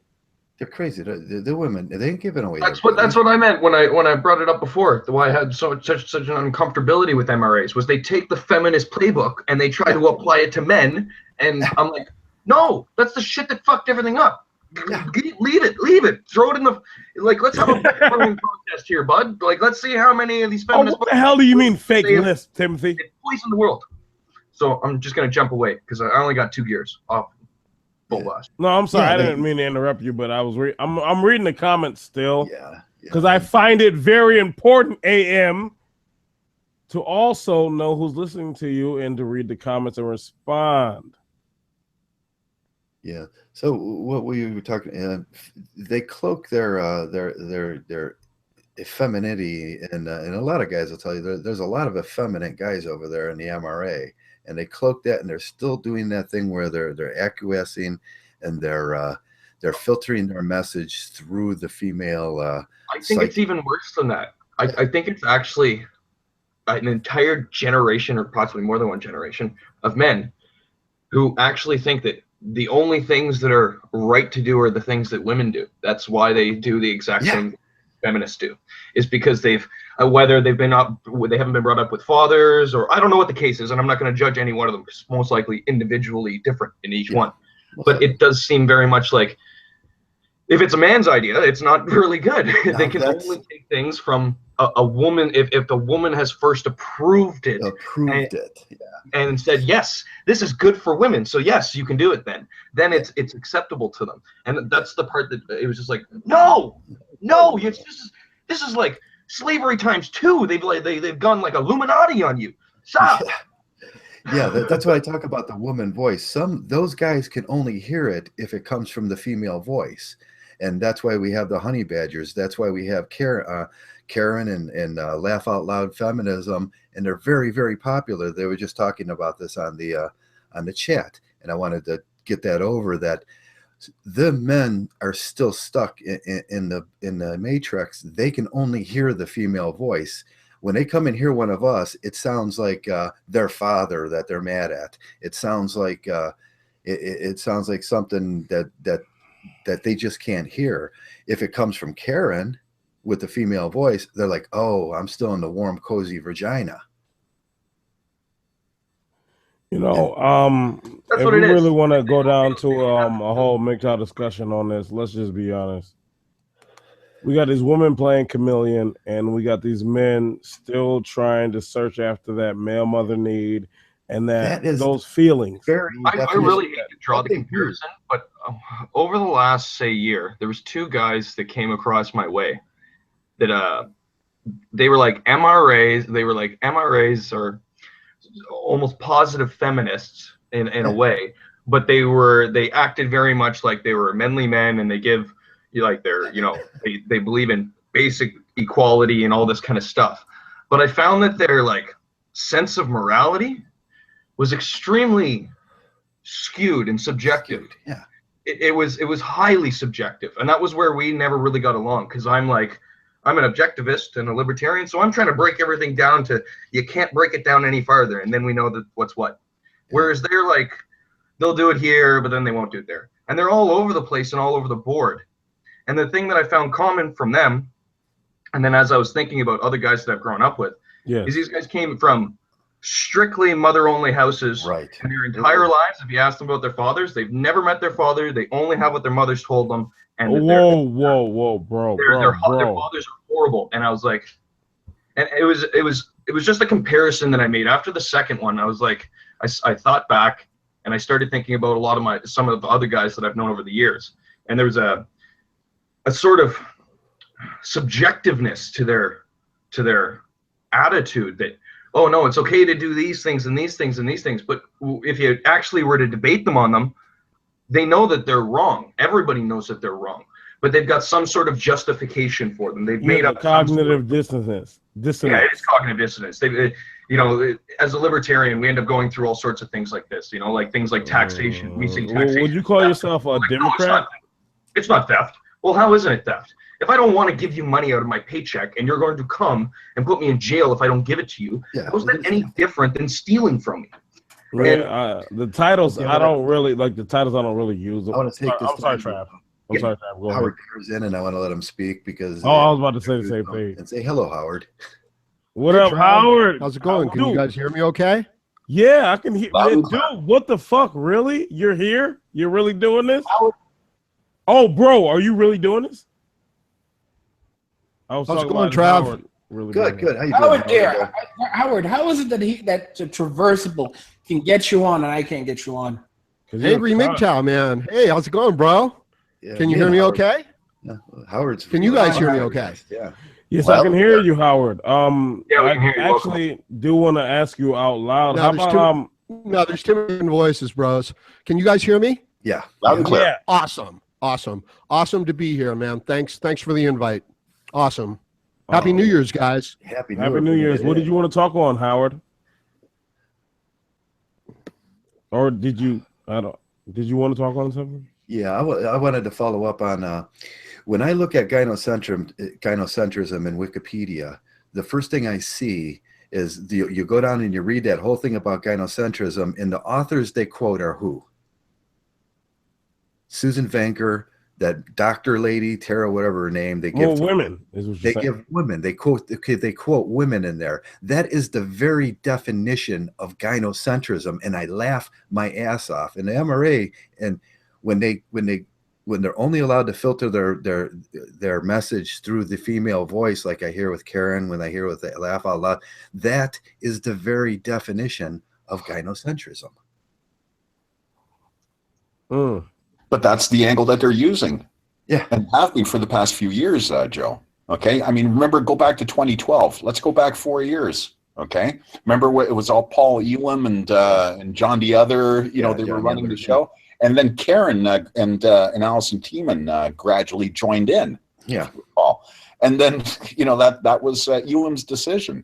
That's gone now. Okay. Let's put the women in there because it's a fact, Joe. And we have to reiterate this, drive this home to guys, that their angle is to use the women to push the message, because in society now, women have the voice. Yeah, and that's it. That's what we want to change. We want to hear men talk. It's not going to, Joe, and I'm sorry, and I'm sorry. Unfortunately, Joe, what I believe, it's not going to happen. Not for generations. A baby boy can be born today, live his 77 years, and die, and nothing will change in that lifetime. Okay, I get what you're saying, Zeta. Yeah, and I agree with that, because the truth is that as far as gynocentrism goes, and as far as we let our species go, dude, man, we fucked it up. And I don't say we as in the current males who are living now, as the males before us. And it's like, oh, what are you doing? Just giving them all the responsibility? No, motherfucker, we're still doing it now. Yep. We're repeating history in a horrible way. But the problem is, let's see how many Mgtows can go on a podium, move Obama's bitch ass out the way, and change the document that he's trying to sign right now to fuck our world up.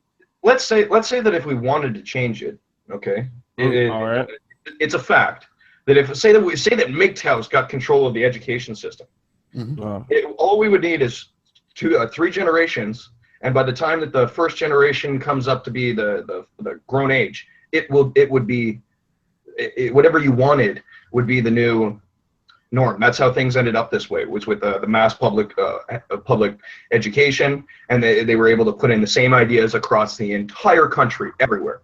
They were able to force them down into every child's brain. Yes.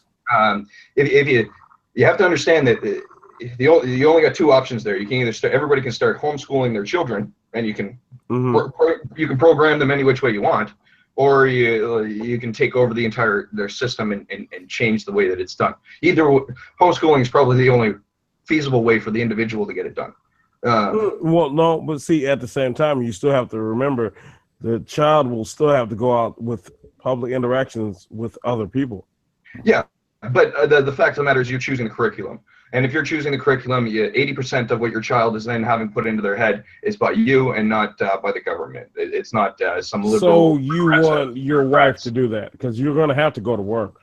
Well, I didn't say wife. I can pay somebody to do it. There's such things as tutors. And how do you know what your tutor is even?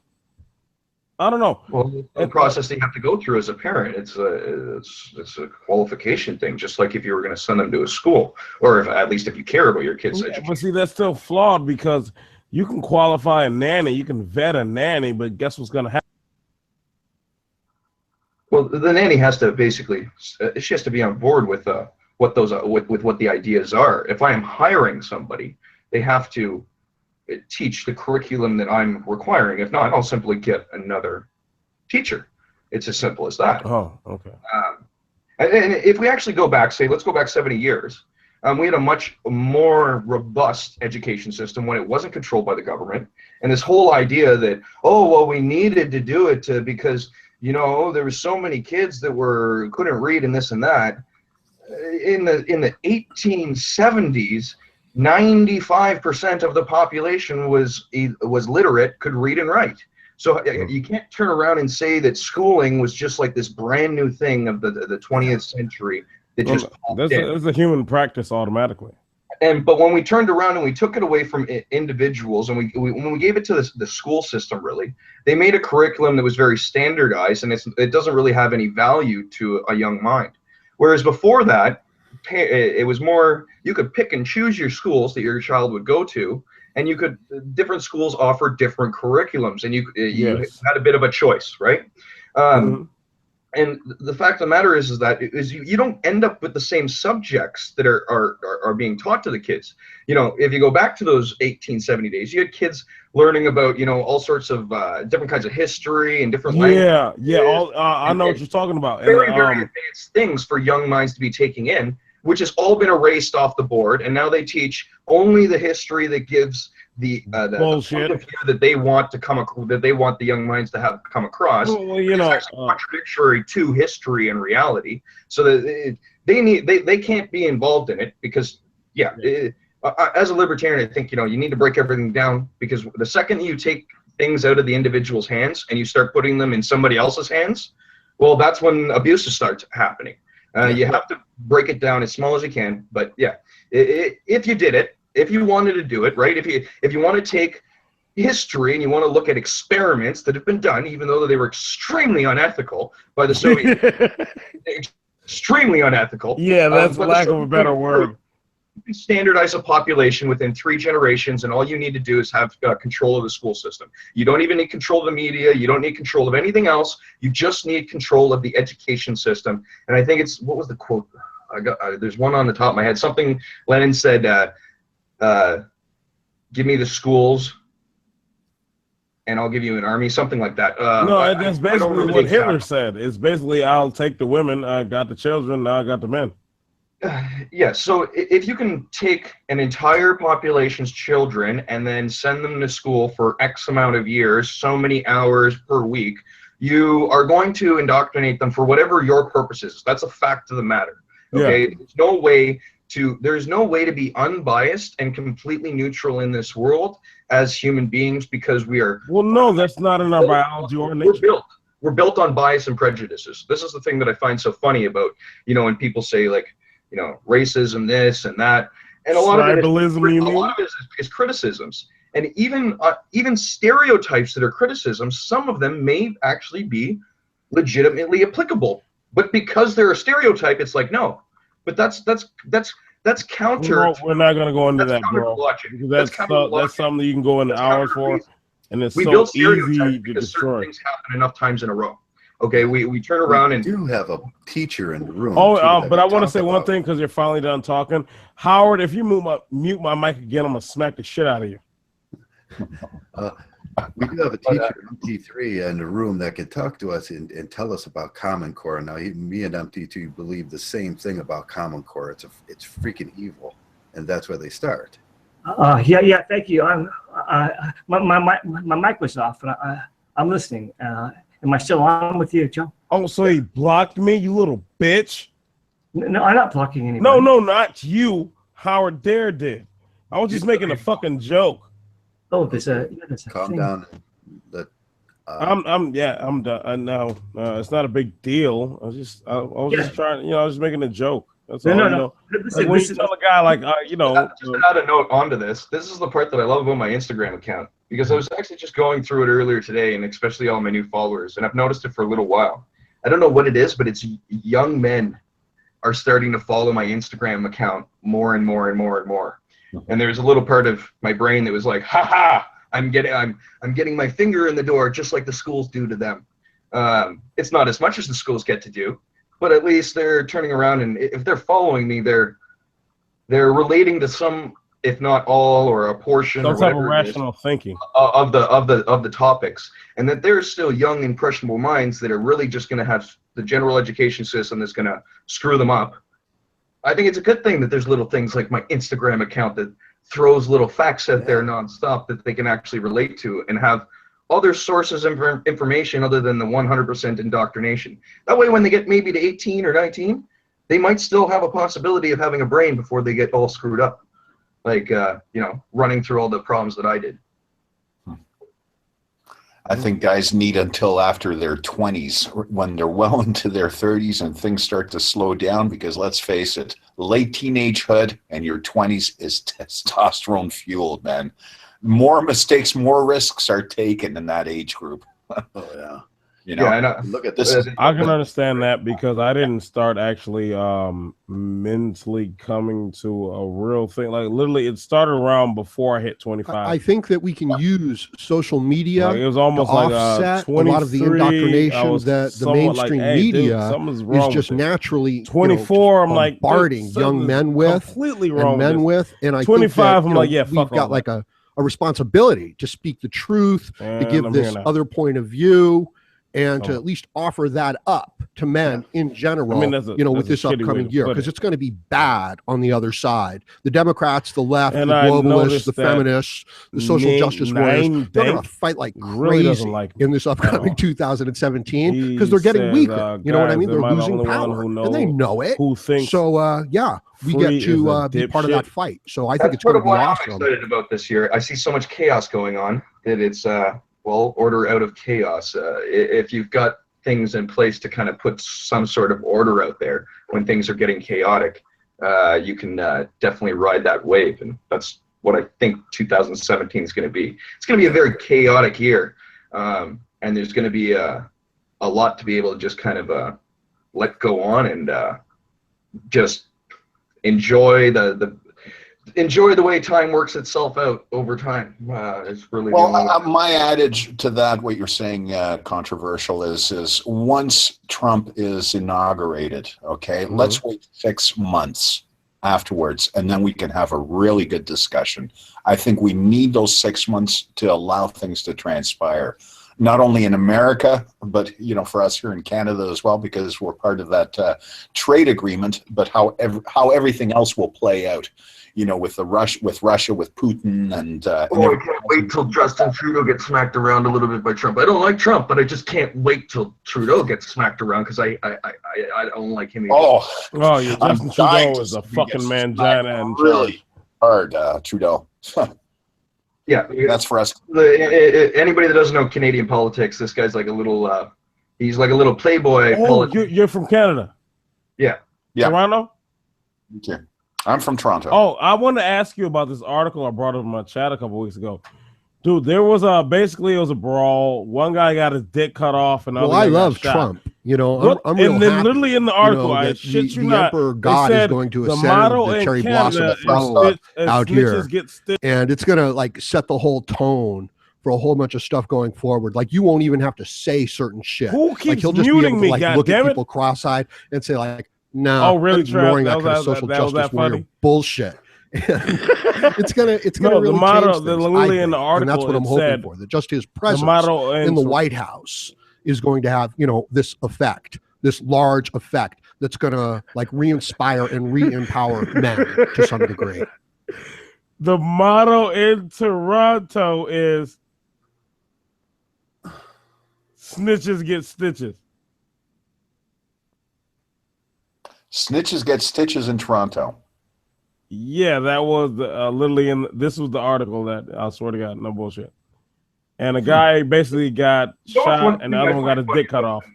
Trudeau, just while we're on the topic of politics and Canada, is a lot of Canadians are thinking that Trump's like this is going to be the worst thing in the world for Canada, and if he tries to make us build a wall, that's kind of shitty. But let's just say the trade, Canada got screwed on NAFTA.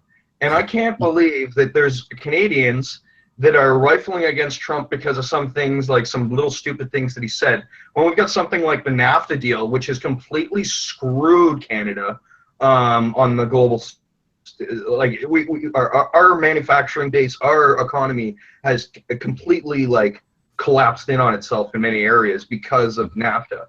And they don't. I can't understand some Canadians how they're like, no, we need NAFTA. It's the best thing in the world. And all it's done is damage. It hasn't done any good.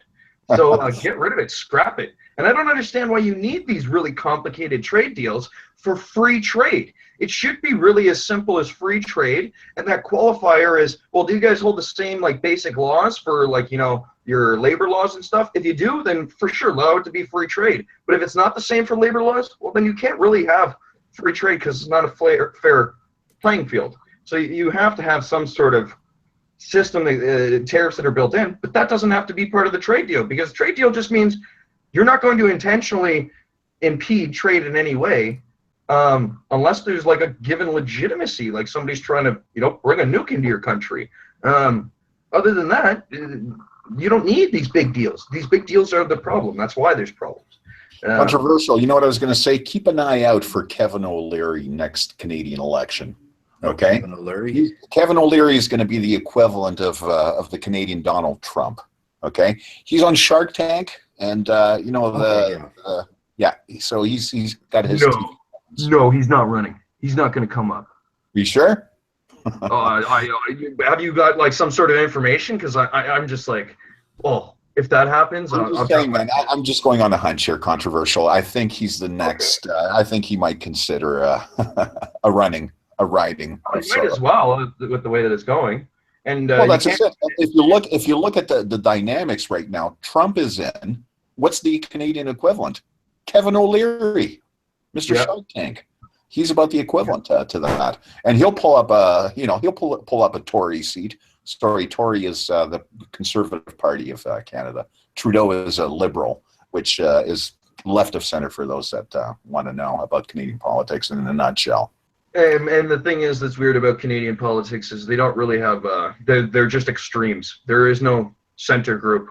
The Liberals are just they're like hardcore progressives, and the Conservatives are hardcore conservatives, and there's not really they're the business party. They're the ones supporting business, and they're the ones that have made Canada grow, if you really look at it. Yeah, and the Liberals are the ones that just bring in mass amounts of immigrants so they can get more votes in city areas. That's really the way that they've gotten votes and stayed in power. There's mass amounts of immigration. People that I was watching some things on the immigration numbers, and it's something like out of certain population groups, 90% of the immigrants that they bring in end up staying on welfare. By bringing it by the way the numbers are, it actually doesn't even make sense to bring in any immigrants at all because of the likelihood of such a high percentage of them ending up on welfare. Yeah. In Canada, we've got a super welfare system here. You know, the thing is controversial, okay, is this is not the 50s, 60s, and early 70s in Canada, okay, when we got an influx of Eastern European and European influx into Canada. And they made Canada work. I don't know many look at Toronto, 174 different cultures, okay? You know, you've got the Italians, the Portuguese, and the Greeks. I mean, these guys, they roughed it out. They built the city of Toronto. When you look at numbers, Europeans and South Asians are the only two population groups on the entire planet that when they immigrate to another country, their immigrant numbers of the amount that end up on some sort of social assistance are low enough that it actually makes fiscal sense for them to take in the immigrants at all. Yeah. That's why if you look at you had the Great Deluge, which was made majority, European peoples. So you had all these people that showed up that did not take any sort of government assistance, got into hardworking, and then all throughout the 90s, you've had a complete flip around on that. So there's almost been no European immigration, and it's been immigration from everywhere else. None, yeah.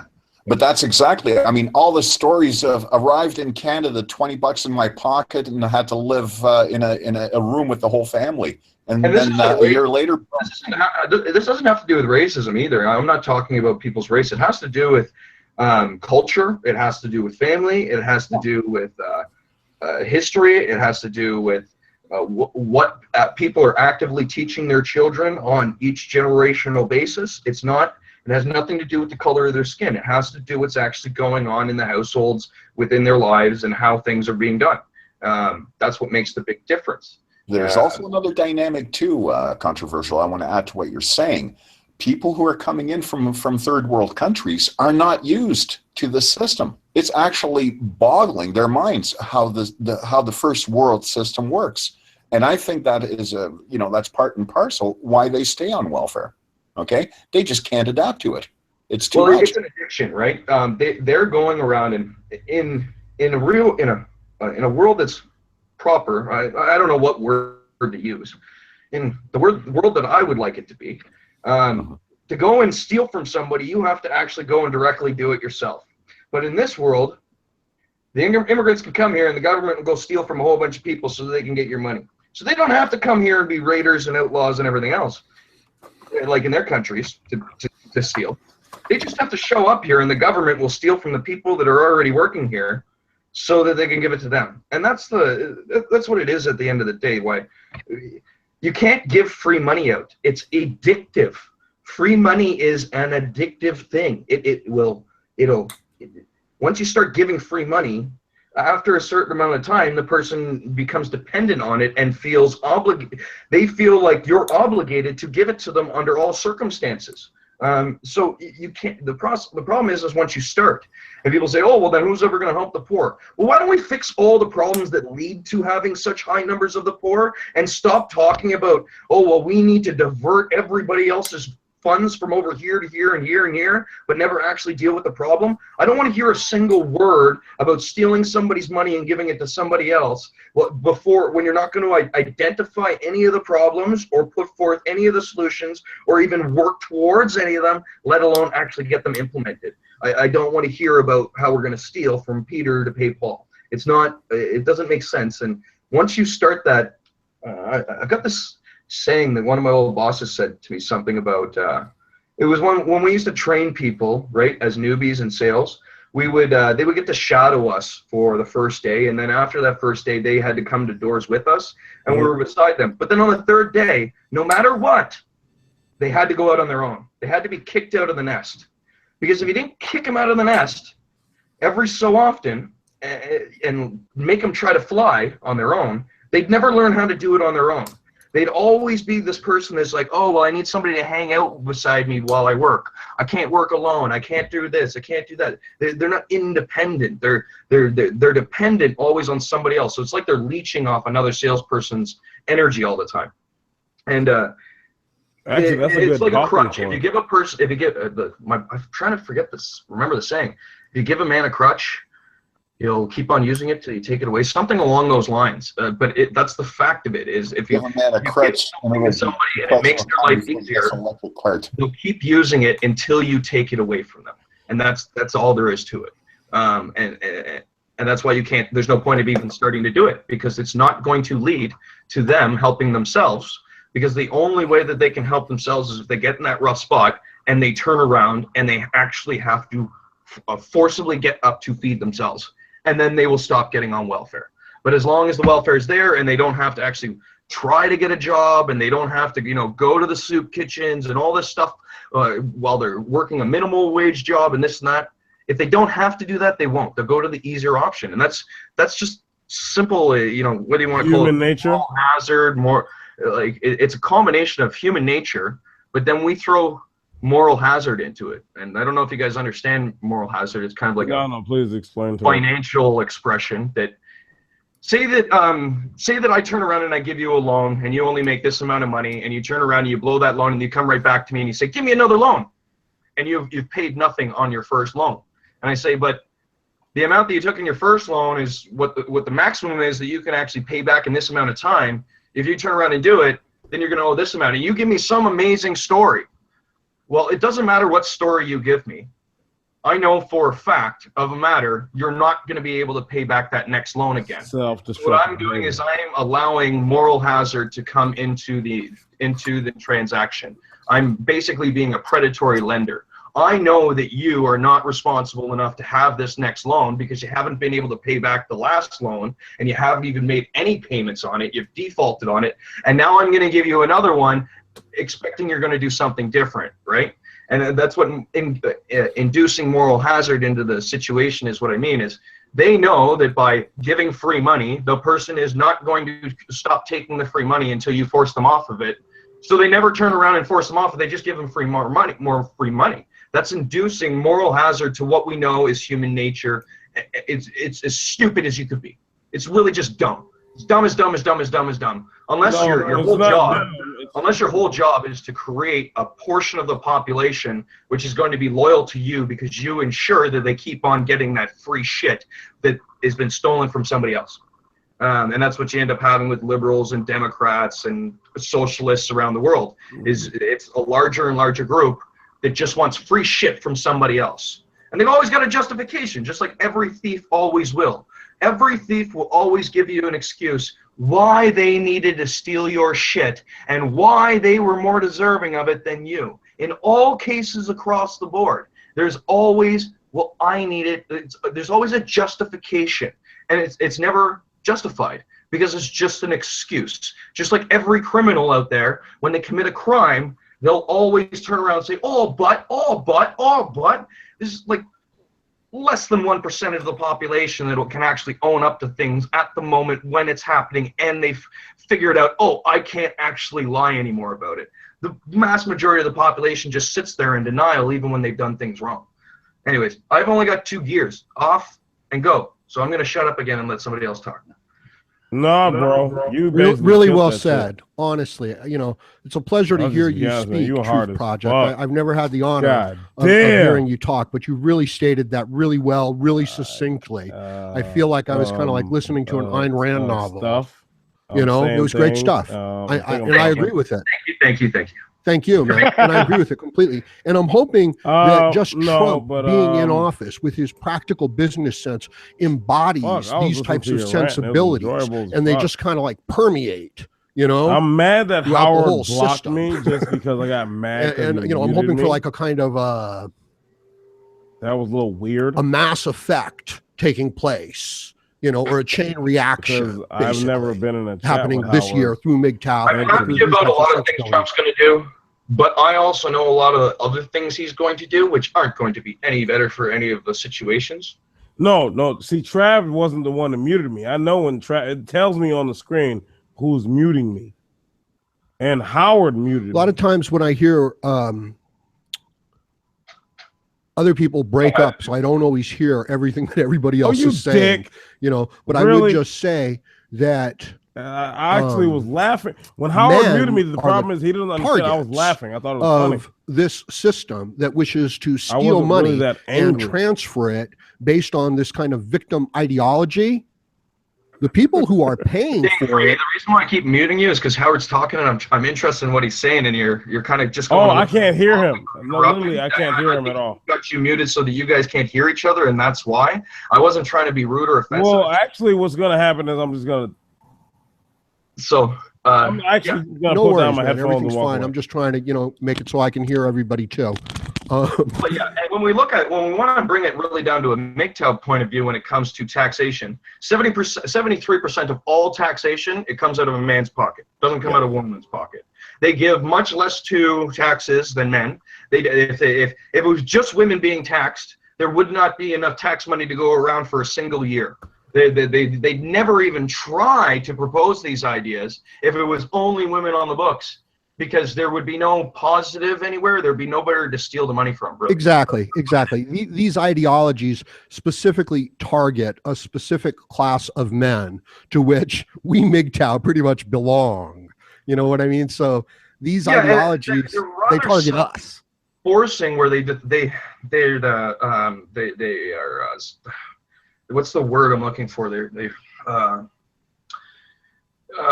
It's like, say that you turn around and you say somebody's evil, you say somebody's evil, and you keep on doing it to them, and you yell at them and scream at them over and over again, and you torture them, and then eventually they punch you in the face. You're like, see, they're evil.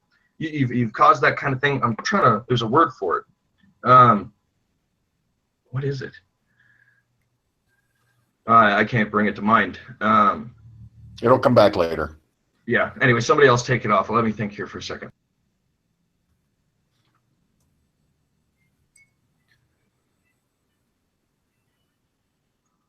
Okay, I think I heard a pin drop. What's going on here? Okay, we were just thinking about the word. Well, you got us all wondering. No, I was like, somebody else take it off because I completely lost my train of thought and I've got to find it again. I don't know what that word is. We're coming up on. We men are definitely the target of this ideology of this way of thinking, and They're going to use the tools of the media. See, we are in an ideological war, whether we want to be or not.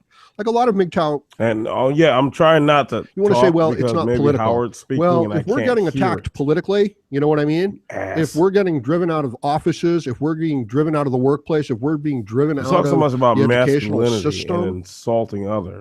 If the messages coming out of media on a continuous basis are anti-male and destructive towards men, but and again, actually, most people who've actually talked to me suggesting that realize young men should deny their own nature and should I'm not that much of a dick. Help out with feminism, right? Because they're so evil. So it's actually like really indoctrinating men against themselves. I think that we can put out a message that counters that says no, this is a bunch of bullshit. That men basically built our civilization. Somebody mute me again. God damn it. Howard's talking, Stanford. Oh, okay. No problem. Just fill in some space here.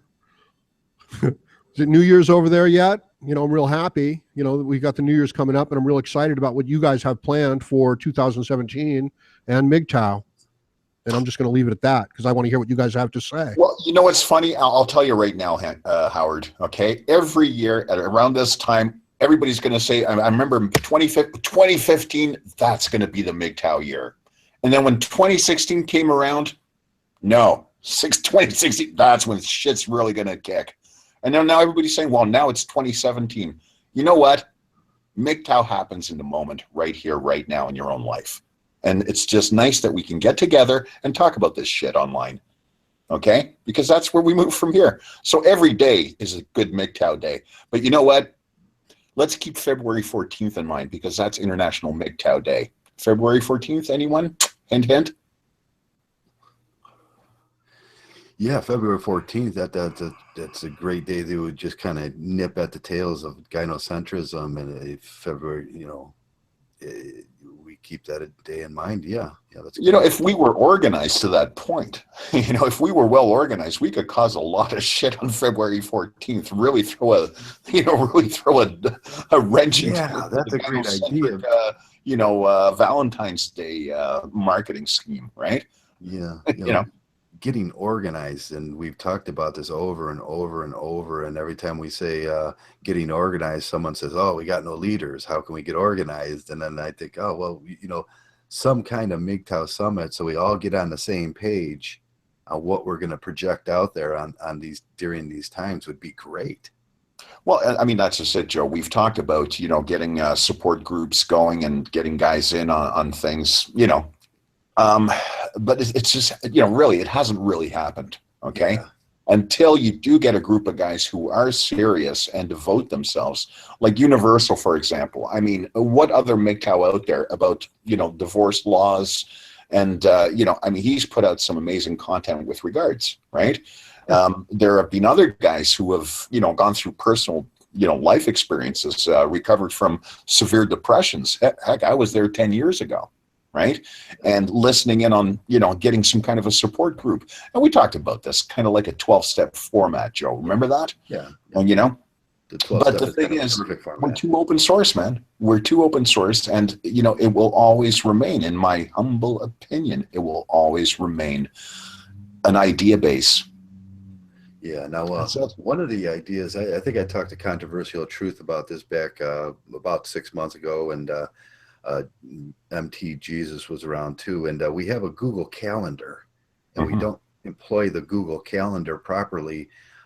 All we have to do is fill in on the Google Calendar, like February 14th, International Mgtow Day, and then keep this week open for your videos to concern yourself with that. And that we put in these dates on that Google Calendar just to kind of remind all the men that there's something we're doing here. So anybody listening in on that, what you just said, Joe, if you guys can put out some videos for February 14th as International Mgtow Day, look at the coincidence there. Yeah, there's a lot of days that come up too. One of the days that I picked was August 17th, where it's a Feminism Day or something. Let the guys know it's Feminism Day, and we got to get out and be more verbal on that day. That's right. Yeah, nobody knows about that day. One of the great things that I like to do that you guys have taught me actually is to co-opt the opposition's marketing ideas. In other words, to take the symbols of Valentine's Day, right, and associate it with a Mgtow meme of, you know, this is what slavery looks like, you know, or well, it's full of ideas, Howard. It really is. You know, it's the question of guys, you know, I mean, if we can put the word out, anybody listening in, like you said, Howard, it's a question of guys just to use their creative quotient and put it to work, get a good video out there from now until then. Yeah, and to even turn their memes against them, to use their marketing against them, to create these associations, and then to just let them kind of like you know, run with it and perpetuate it. It's not always you know, videos either. We got into this a little bit before, but I wanted to make the point again. When I got into sales, I wasn't a salesperson, and I learned very quickly that it doesn't matter what you do in this world. In every activity you do, you're going to end up having to sell somehow, somewhere. Whether as being a father, I'll have to sell my daughters on what subjects they need to learn more in school than the other ones. I got to sell myself every morning to get up at a bed on time and not sleep in. We live in a marketing world, and everything from, you know, your profile pictures to your banners to the descriptions and titles that you put in for your videos, all of it is marketing in some way, and you always have an opportunity to reach more men and show them Mgtow or show them ideas from Mgtow. And there's, I don't say that, when I started the website, it was me really breaking off and saying, well, you know, I don't need to make just videos. There's lots of content video makers out there. Why do I gotta be like everybody else that's out there? Why can't I do something else that does its own thing for Mgtow, but I'm doing it in my own way? Because if I do something in my own way, I'm going to put the most into it. It's going to be the best as I can do it. If I do something else, I can only be close to the best as somebody else is at being at being themselves. And so, what's the point of trying to replicate, you know, other content makers? And personally, I think that there's so many amazing content makers in Mgtow that there was no point in me putting in another 2 cents into the bucket, because there was so much there. That wasn't that wasn't the need of Mgtow. That might have been my want to, you know, be a content maker and get attention for me as an individual person. That would be cool. That'd be very ego stroking. But that's not what Mgtow needed at that time. Mgtow needed to get out of it couldn't be allowed to get stuck in a sound or underneath the glass ceiling, the echo chamber effect. It had to get out. So that was the way that I kind of went with it, and I did things my own way. You know, I still make memes all the time. I actually stay up on feminist websites that pop out a lot of memes, and I just steal them off when they're really easy to change, and I'll just change around like a word here, right? That, you know, now it's been fixed, and it'll be some stupid comment from a feminist saying something like, I don't think we should call feminists anymore. Anyone who aren't feminists should be called weird or something. Anyways, I just changed around. I X'd out 2 letters, and it changed around the entire thing to basically said anybody that identifies as a feminist is a sexist. We should just all identify as normal. And it was little things like that. Put it all against them. Have your fun with it. You don't have to. That's exactly what I'm. Everybody else, and it doesn't have to be as good as everybody else's. Do your own little thing that makes Mgtow go in its own little way, and that's the way that I think it's the best, because then it kind of grows like a virus. It's like a truth virus. It goes out and you're bringing the individual man as it branches out at each little way a little bit more differently, and so on and so forth.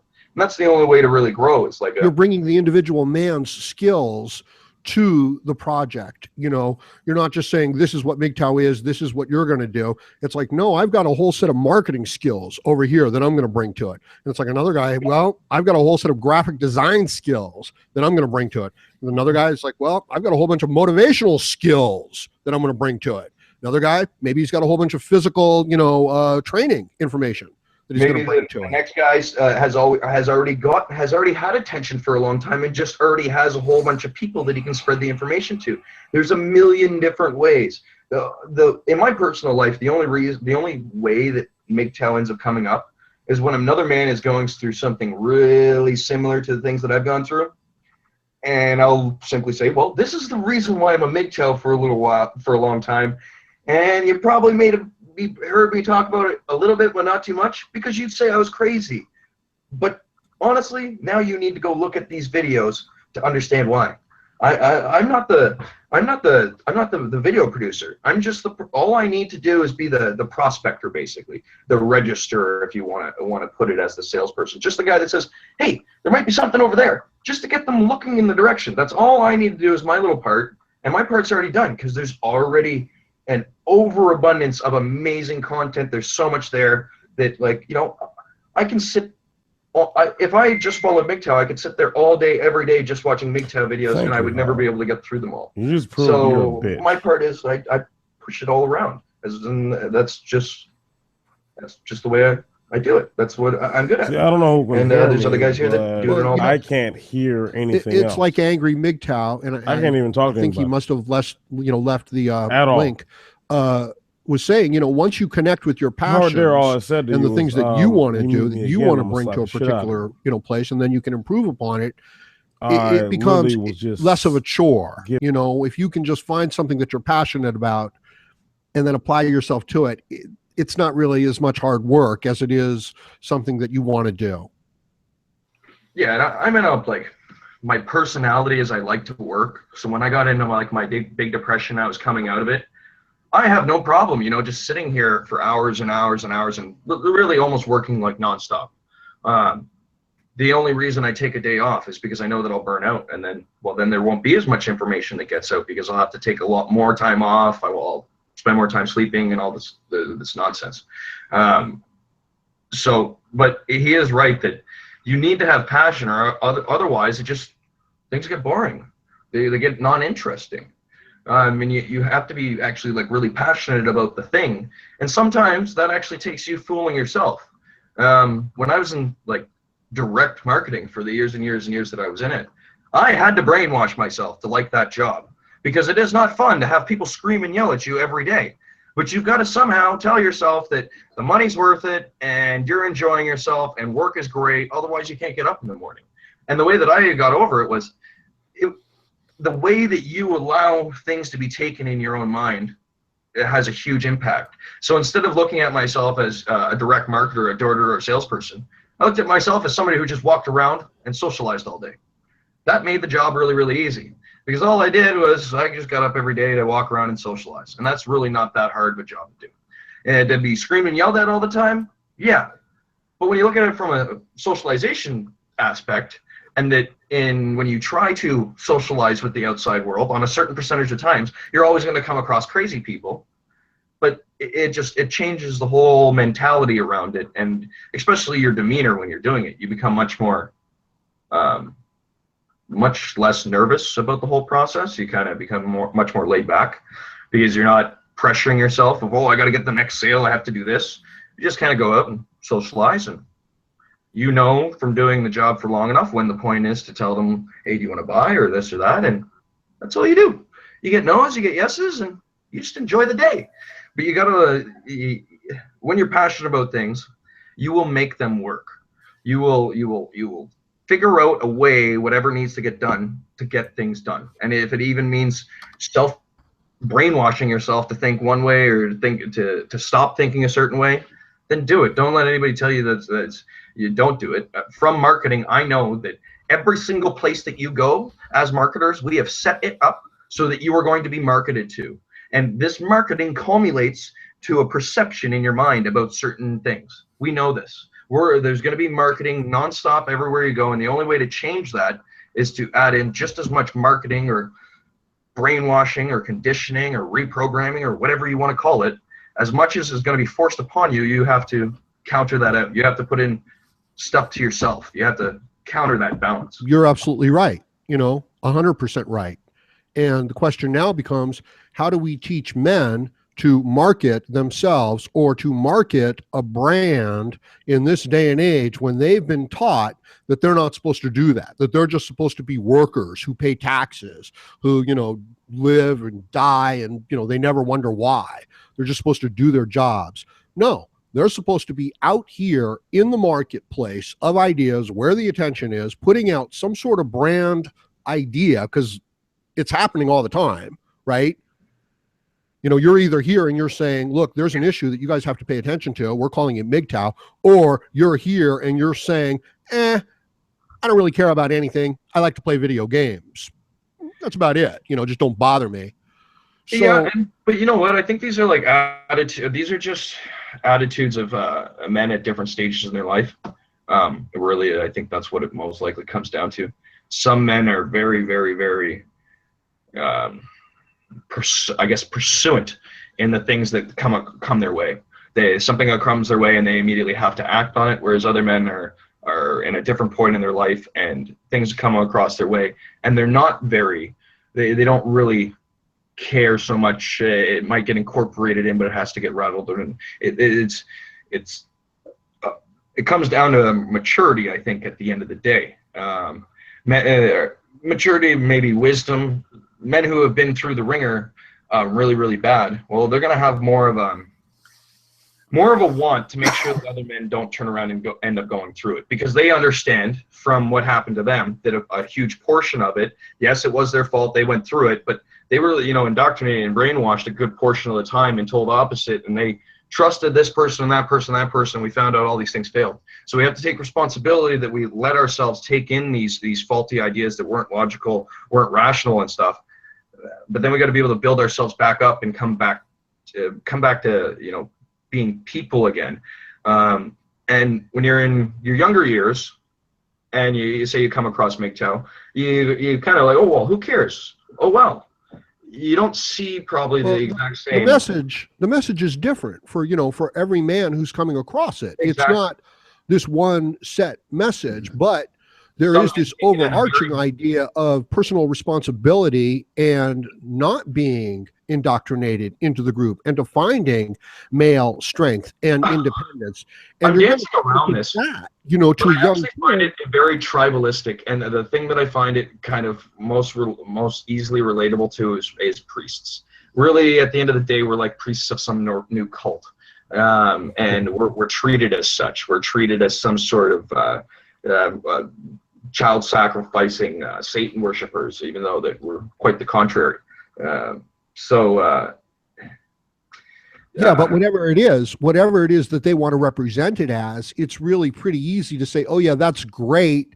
And, we're just going to turn that on you and use it to our advantage. It's like, well, okay, you think that we're crazy barbarians? Well, it's time for men to become crazy barbarians. Oh, you think we're men who are walking away from women and, and denying our genetic future? Well, guess what? It's time. So whatever it is that they're going to accuse us of, and they're going to accuse of us, whatever it is they think is going to bring the most shame, we can own that, and we can just say, oh yeah, and that's actually one of our features. But, you know what I mean?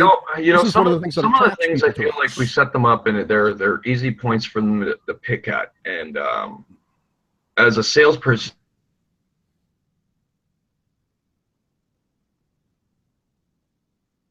exceptions.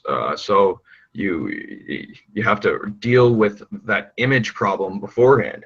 And I'm not saying that every man go out and get a girlfriend, but at no point did we ever say that Mgtow was anti-family or anti a man having a child, just having a breaking up, and I can't really hear everything that you're saying, unfortunately. But I would say that we don't have to sell everybody on everything. We don't have to answer the objections of feminists and women and blue pill men that are strongly entrenched and will never come out of the system. We have to turn the minds of the younger men and the men who are going to get chewed up by this system, and we only have to turn enough of them to basically like change the hearts and minds of the people around them. You know what I mean? Like, we don't have to like fix everything. We just have to help enough people to where enough men are saying, you know what? Marriage is a bad deal. You know what? Working for the company, it's a bad deal. You know what? The government doesn't have my interest in mind. Yeah, but as a marketer, I've seen Mgtow has a little bit of a marketing issue. So when you incorporate ideas that are I'm not saying they're nonsensical or anything, but they go against reason. So just like when feminists started proposing that biological imperatives are not important, I don't think that when Mgtow starts proposing that biological imperatives are not important, it's a very good solution, because it's kind of for me, it's too feminist-like. If a man provides a solution, he doesn't provide a non-solution. so for men that don't want to turn around and be monks and want to, I'm a firm believer that the greatest happiness that you're going to get as a man is through having children. The whole surrogate idea and stuff like that needs to be more put forth. I think it's something that's like kept in the background so much so that it's almost like it's not an option within Mgtow. And it seems like Mgtows are complete. Some Mgtows seem like they come off as very anti-family, and I don't look. You're going to end up having a huge marketing issue because there's a huge portion of men that are simply going to say, if none of us breed, the whole species is dead. And I'm not actually interested in suicide, guys. So how are we going to work around these crazy feminists that have screwed up our lives? You got to give these guys some sort of solution. And the surrogate mother, or the artificial womb, all these things are great ideas. No problem. No problem. We've got them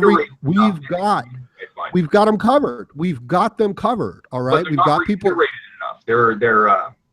But we've got people like Mgtow 101, and what we're actually going to be offering them is not a complete rejection of the male-female dynamic, but a re-examining and a re-establishing on the men's terms. And at least that's a way to introduce it to these other men. They don't have to accept it. They don't have to be sold. They just have to be introduced to the idea that men are being cheated. You know what I mean? And slowly, maybe this idea can gain more acceptance. You got it. And there's also a bunch of other ideas that couple with the world that's kind of going on, and the things that are I guess you could say are becoming popular again, that are kind of in relation. Entitlements are starting to become more questionable, as I think the U.S. is at 170 trillion in unfunded liabilities. So that's like your GDP for I don't know how many years. I think what do you make, like 20 trillion a year or something like that? So you've got like the amount of money that's in debt now. Entitlements are starting to become more questionable, and I think that that's going to be a great thing because there's a lot of groups who don't like all these entitlements. Mgtows and MRAs, they should at least really not like all this tax system that overly heavily burdens males, doesn't give them anything out of the system, gives them very, very, very little rights, takes away basic rights like reproduction and such, puts them completely disadvantaged, tells them that girls have to turn around and get the position in class and work and this and that just because there's not enough of them, even if there's even a higher percentage of them than there is males, like we see in many industries now, and they're still like, oh no, there needs to be more women in there. It doesn't even seem like they're interested in equality in any of these areas, because once they get to the equal part, they're like, no, we got to dominate it with women, then it's equal to us. It's insane. It is. Yeah, I try to explain sometimes how the HHS system works in America. And we've taken $3.6 trillion through the Social Security system. Yeah, now, so here's another thing. Any Mgtow that's, say, a monk that doesn't have any children, that's going to receive a pension, he needs to understand that every single pension for every company or every government in North America is not paid for out of his check. It's paid for out of the generations after and everybody else's, because they don't ever actually take enough out of your check to cover your pension and all the stuff they're supposed to. So if you don't actually have kids, what you've really said to the system is, thanks, I'm stealing everybody else's money and I'm not even going to replace them. Yeah, they do it in an underhanded way that most people don't understand. That $3.6 trillion now, Health and Human Services cost the United States $2.2 trillion. You know where that money comes from? It comes out of the Social Security system money. They borrow it against the Social Security money. The 1.2 goes to the FS, whatever that is, bank. And then the 2.2 gets propped up against federal grants that are taken by the HHS system. And that's how they kind of back up the system. And that's looked at as a great monetary way to do it, because the American dollar is kind of the default funds for the world. And if it wasn't backed up that way by the full force of the United States government, it would be worth less. Now, yeah, because it's not backed by any gold or any metal or anything. It's backed up by bonds and T-bills, bonds, whatever the things the government sells to businessmen and that stuff, and that's where it gets backed up. But in that system, now you have the HHS system running on this huge amount, and men get none of that money there, and women are only paying in, like you said, 27%, and they're getting this $2.2 trillion, which is 2/3 of the revenues that are taken to back these programs up. Now, simply fixing this thing would be an easy fix. And all it is theft at the end of the day, and that's the way you combat it. All it is theft at the end of the day. That there will always be somebody that wants to go into somebody else's pocket and steal their money. In the case of today, we have mass amounts of women who have realized that they can get the government to go into men's pockets, steal their money, and they don't ever have to give them a blowjob. They don't have to have their kids. They don't have to cook them a meal. They don't have to rub their back. They don't have to give them a single fucking thing other than a headache, and they can take their money. And they're like, hey, there's no recourse for the person to come back on me. I am a legitimate thief, and I'm proud of it. So that's why you just got to get rid of it, because the second you start taking from Peter to pay to Paul, well, you're going to have a million Pauls show up and give you a million reasons why they need the money. And the loudest crowd will always get the most amount of it. So just don't get involved. Don't start. What Trump is saying, he's actually going, okay, I'm going to start cutting the cost back on what HHS spends, and I'm no longer going to start, keep spending $60 for a hammer. And I know that's just an analogy, but we're going to start cutting back these grant programs and cut that back, where we start feeding into the Social Security system, which, yes, is a legal, nice system that's set up as a pension fund for people that actually work their whole lives. I don't know if you guys are having it in the States, but I know in Canada, where I'm at, up in Ottawa, over the last year especially, I've noticed a tremendous amount of inflation. I've noticed things go up in price. Oh, shit, yeah. Like literally, for some things, double or more go up in cost. It's gotten absolutely insane. And I don't know if is it like that for you guys, that all your stuff's going up and becoming more and more expensive?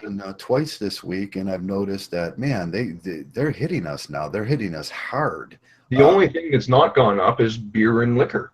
Beer and liquor, yeah, that is true. And they're putting us an excess tax on food now behind the scenes in the United States. I know they are. There used to be no tax on food, but you notice the food prices go up because they're not taxing the consumer at the level of the state tax or the level of where the checkout counter, but they're taxing the fucking businesses.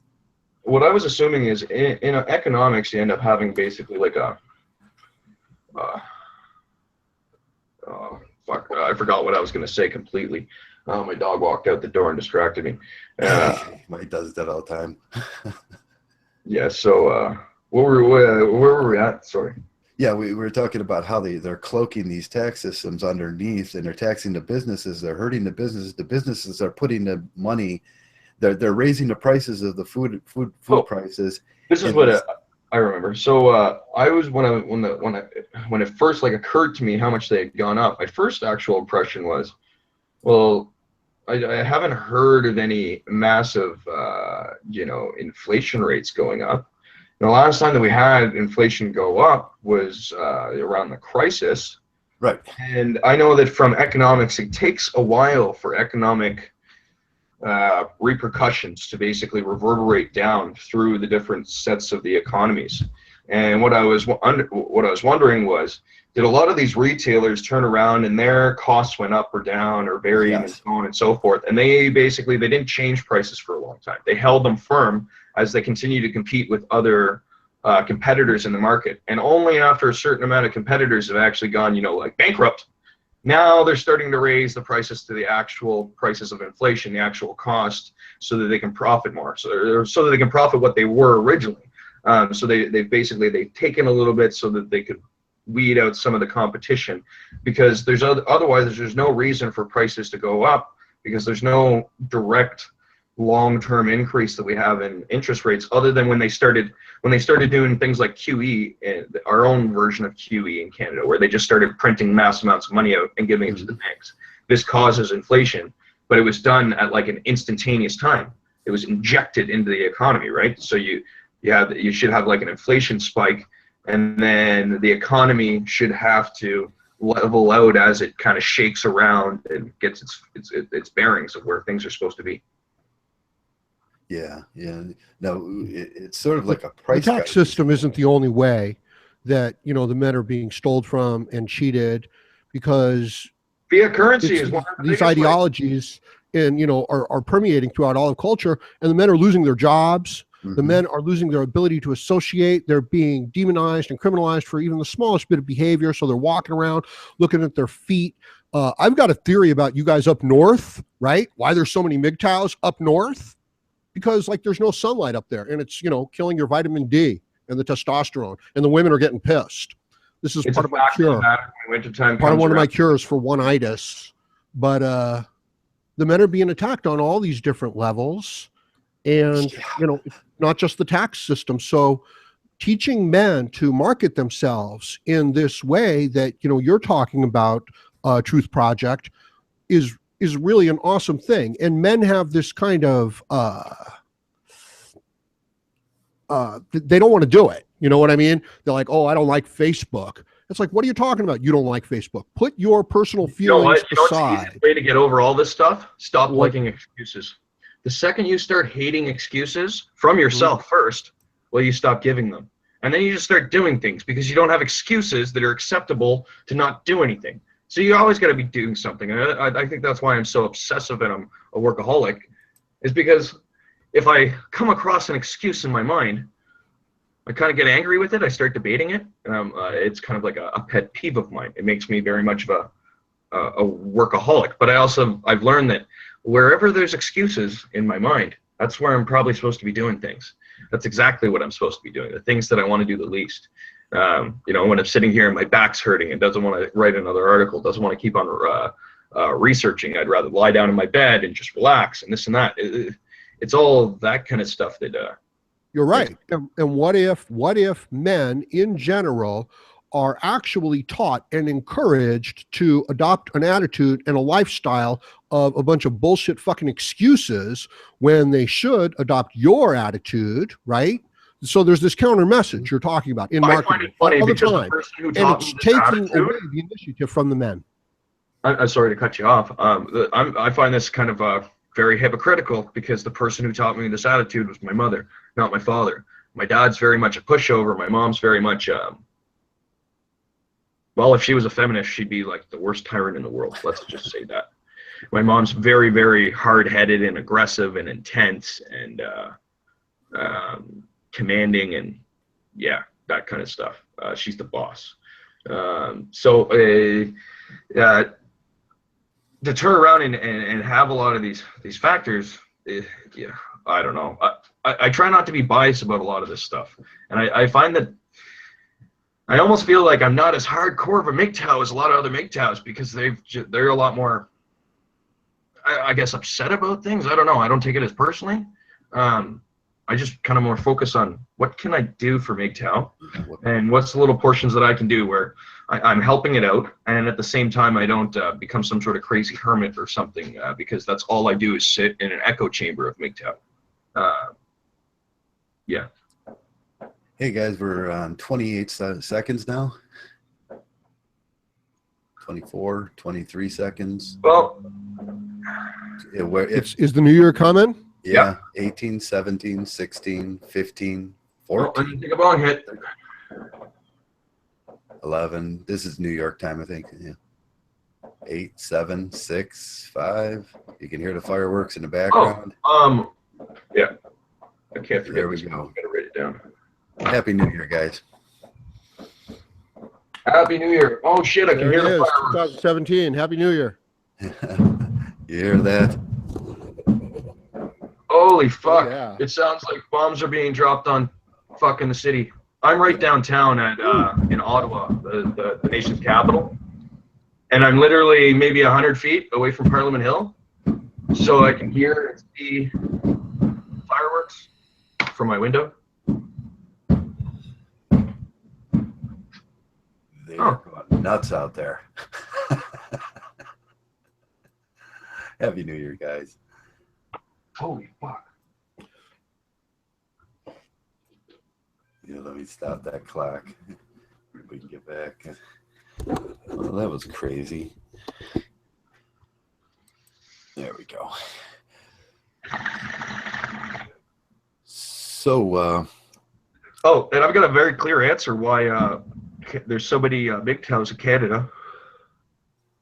Canada doesn't have a large diversity of places to go if you want to go for like big cities. You got Toronto and Vancouver. And when it comes to schools, Toronto has been the super feminist capital. Oh yeah.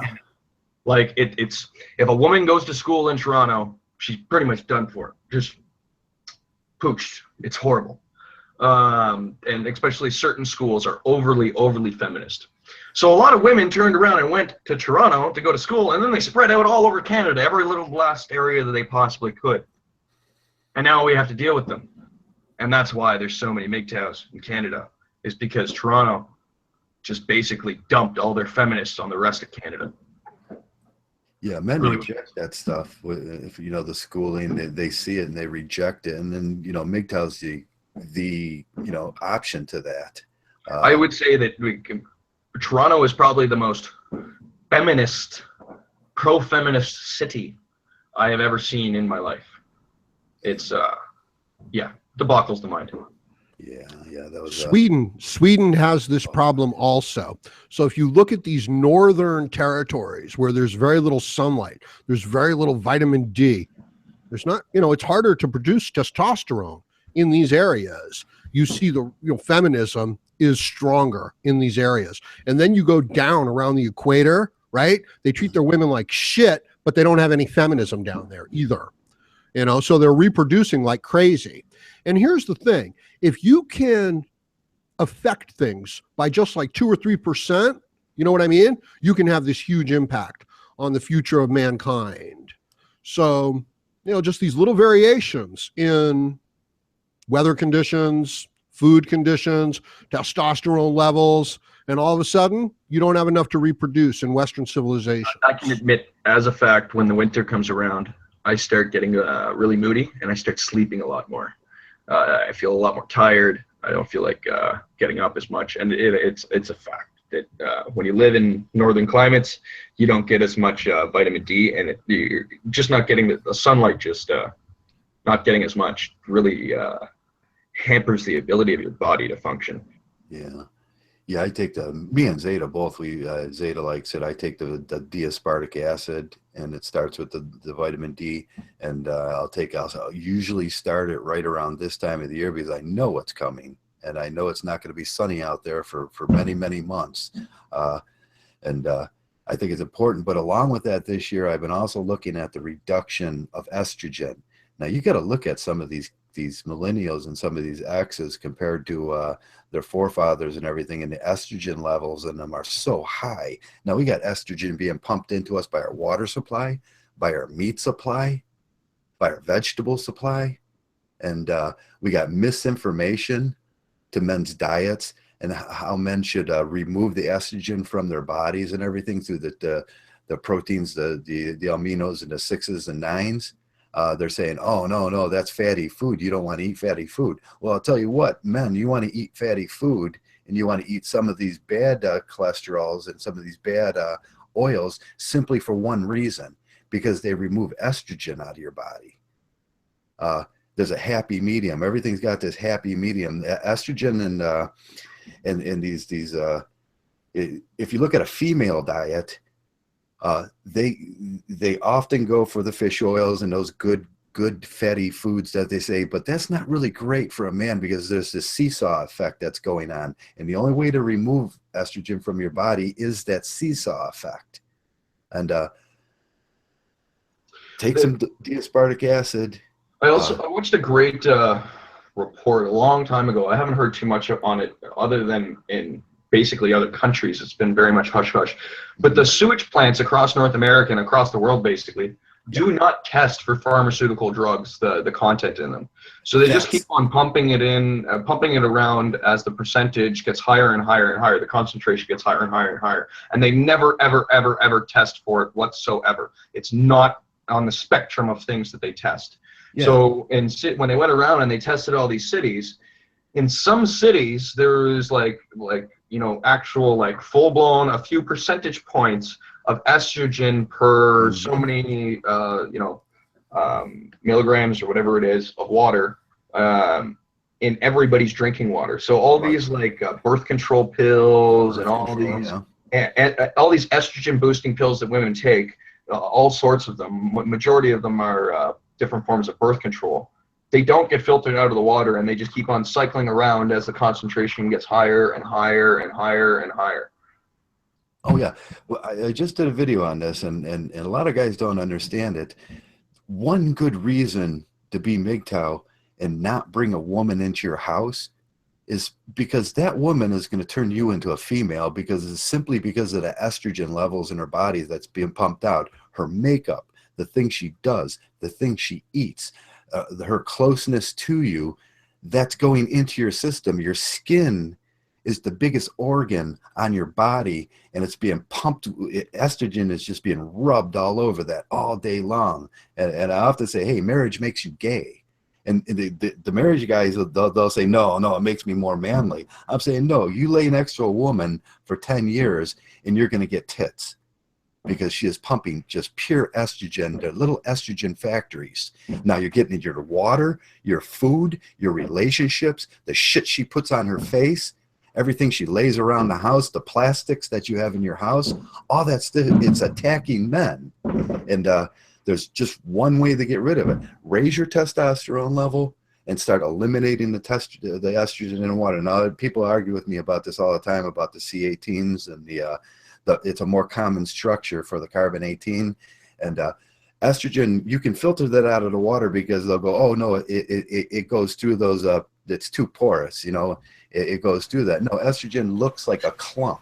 It's not just one molecule. That one molecule might make it through, but that molecule has two ends, which are dipole ends on it, and it grabs a hold of fat. Now, here's where the truth of the matter is. What kind of fat does it grab hold of? Well, it grabs hold of those bad fatty acids that magazines are telling you as a man not to eat. And those bad fatty acids, get your liver cleansed and clean, and your liver will take that out of your body. But if you don't have none of those aminos for it, the proteins for it to grab the acid, it's going to stay in your body. And if you introduce women to your life and you have one around your house, you better be on a cycle of estrogen removal. I was showing that comic, that Joey Harrington comic.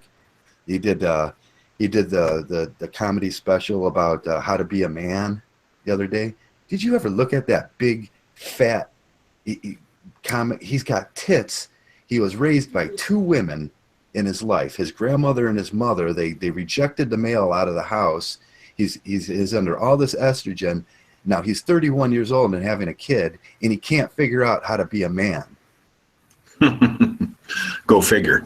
Go figure. You know, and the first thing I would say as a father to him, and I tell this to my son, that water filter is there for a reason. It filters out some things that you don't need. Here's the way we eat as men. And he'll often go, well, that's a lot of fatty stuff, and that's bad fat. And I'm saying, no, that shit's going to keep you safe. And you're going to grow a beard, be a good-looking, male-looking boy, and not have tits. Hey, look at what they did to Bruce Jenner. You know, they turned him into a woman.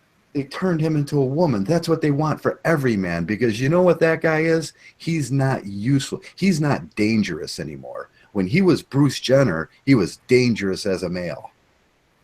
Yeah. And now they turned him into a female. Agree. That's what they want for the men. They want to turn all men into dangerous. I'm actually honest. This is going to be an ongoing project, and this is something, Howard, it's going to be another 20, 30 years. They're going to keep aggressively turning men into women. Yeah. Look at the acceptance of transsexualism. Totally. That's the normalization of it. That's confirmation. Hold on. I just published an article the other day that the College of Pediatricians called that subjecting any person under the age of 18 to a transgender lifestyle, any parent that allows it, is adequate to child abuse. That is so the entire world is, they ran down this hole, but as the world's kind of turning upside down on top of itself, like with all the self-invented problems that they've created, we're going to have a bounce back effect. It's just the way that it is. And furthermore to that controversial, this is the thing, everybody's all hyped up, and especially you Americans there, don't take that in a bad sense, but it's, the whole Trump thing and things are going to be great for guys and all that. But hey, listen, I don't think so. I'm sorry. No, he's a pussy beggar. This whole gynocentric machine has been in place for the past 50 years, and they're still steamrolling forward straight ahead. Okay? So they're going to acquiesce. The Trump boys, I'm not saying Trump himself, but the whole thing, they're going to take this on. It's going to become the accepted meme, and it's going to keep on growing. We are the ones that are resisting. We are the true resistance. Forget the MRA, forget all that shit. I'm not even interested in Trump for thinking that he's going to do something better for men. It's that there's certain areas here and there and there and there that I know he's going to attack, and they're very easy points to attack that need to be attacked and wiped out. And as he attacks and wipes them out, the thing is that the playing field will have it'll be a new set of dynamics, because a bunch of things that were considered scientific will be thrown out as non-scientific. They'll be completely discredited, and a whole bunch of other things that were considered as, racist or bigotry or this or sexist or all these different things, they'll have an opportunity to come up in the world. Well, take a look at Jordan Peterson, controversial. Have you been following the Jordan Peterson thing about the transsexuals at UFT? About the use of pronouns? Oh, well, I've sort of followed semi. Yeah, that's prime example about what you're talking about. Okay? Yeah. It's gonna keep on. I mean, the guy's Jordan Peterson, I mean, he's got a really excellent channel. Okay, and he's put out, and just recently, since October, he got nailed. He got nailed by the University of Toronto for speaking out against the use of pronouns for transgenders. Right? Yeah, he does. And I'm sorry, Joe? He does that great work with Evil. He's fantastic. I mean, the guy is brilliant. Yeah. I mean, a brilliant professor. And they're trying to silence him. They're trying to put him out of business. It's going back to what you were saying there, controversial, about that, scientific fact is going to be thrown out the window. Keep an eye on that, okay? Because as far as I'm concerned, Mgtow, and we are the ones that can affect change. The great amount of it right now is it's not scientific fact; it's scientific dogma. The scientific spectrum has been invaded by people who have no interest in science whatsoever. They just have an interest in putting forth their specific point, whether it's correct or not, which is a belief system. It's religion, and they need to be just identified for what they are. And when we see people like that, they cannot be listened to under any aspect, because they're not interested in science. They're interested in putting forth their point of view, and you see this in a lot of the different sciences. So I'm hoping that he's not going to make any impact on the things that I'm directly interested in, but I think that some of the things that I'm directly interested in, he might open up kind of a doorway, because he kicks down a doorway beside it. It's kind of a way of explaining it, I guess. Mm-hmm. Right, like the transgender thing, he's not interested in even paying attention to it whatsoever. So if things like that, it's going to be bounced back, and because Trump is he's a salesperson, he's going to bring forth a whole bunch of marketing and information with his ideas to prove his point. And there's some other things that I found very interesting, like I don't remember exactly which one of his senior officials said it, but one of them equated global warming superstition to flat earther science. The global warming science is equal to flat earther science, and it's absolutely true. The things that they say don't actually have any bearing on the world we live in. They want to ignore a huge amount of data so that they can put forth their little perspective that only takes into account a very little amount of the data and is not very good at predicting anything in the future. So things like this, they're going to be reevaluated, because just let's be honest, when I got into marketing, the marketing that I did was energy sales, in specific green energy sales. I know a great amount about green energy and how and why companies got onto it, the purpose for it. It has nothing to do with that it's good for people. It has to do with feel-good products sell in the world filled with people who don't think logically. They buy for emotional reasons, so you can get people to buy things if you attach these emotional reasons to it, and you tell them that they're going to do their part for the environment when they think all this nonsense is 100% accurate and the world's going to end tomorrow because of global warming. Well, they'll turn around and buy all this stuff. And energy companies, like the ones that I worked for, they were able to make anywhere from a 30% to 170% premium on green energy just by labeling it green energy. Simply that.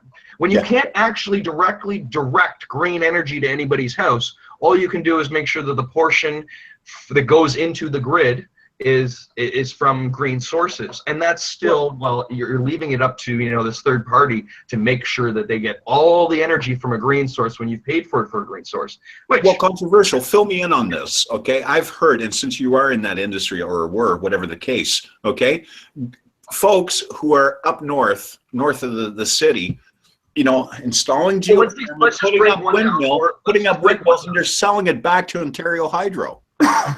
Yes. So let's just take solar. Okay, so the way the scheme of how solar is sold across North America by green energy proponents is that the panels will be set up, and it'll basically be, the whole system will be set up on a loan, and the loan will be paid for by the energy that is produced from the solar panels. One problem: for the money to be recouped within 25 years in Ontario, where I live, we have to go from an average price of about 14 cents per kilowatt up to 80 cents plus per kilowatt. So we have to exponentially go up in price for us to go to solar. Now let's say that everybody says, yeah, this is a great idea, let's all get on solar.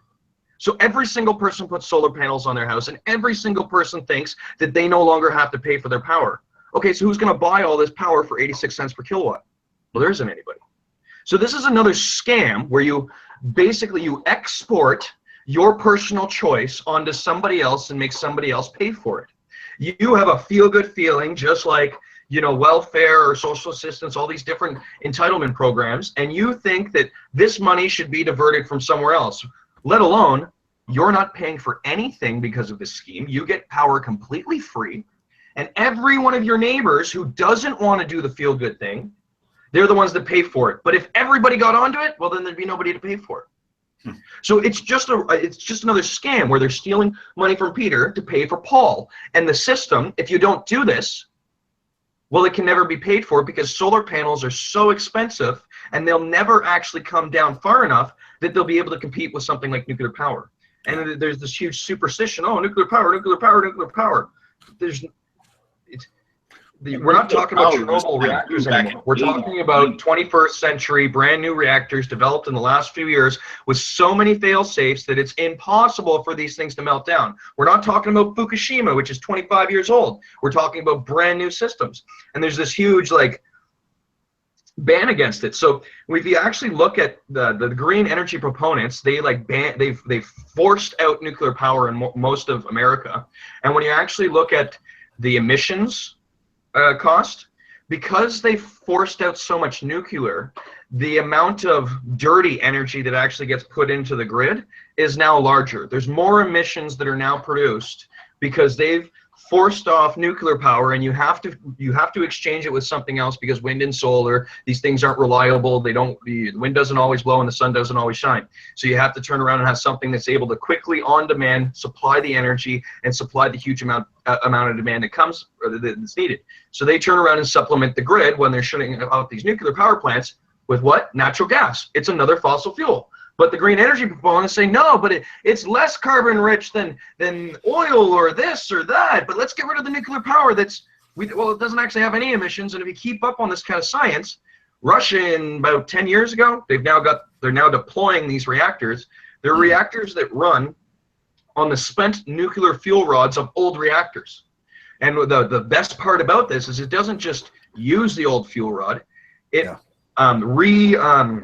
what's it called? It enriches the fuel rod at the exact same time that it's using energy from it. So the process, you end up getting a fuel rod that's able to go back into the old style reactors and run all over again. And then when it's used, you can throw it back into this kind of reactor, which will produce energy while it's enriching it. So you have a complete cycle where you have no fuel loss. You don't need there is no such thing as waste in this system once you start doing this. but we don't even think about things like this. We want to go with the most expensive possible ways, the ways that the companies end up getting the most amount of money in their pockets possible. And it's easily able to do because people just don't think about what they're doing. They buy for emotional reasons instead of logical reasons. It's a fact in marketing. 80% of the population is what they say buys for emotional reasons over logical reasons. There's only 20% of the world that goes out and actually thinks about what they're buying. And doesn't do it for purely an like emotional 70% of all decisions that people make are emotional reasons. Yeah, and in the world that we have, where everybody's been so indoctrinated to be touchy-feely, feely,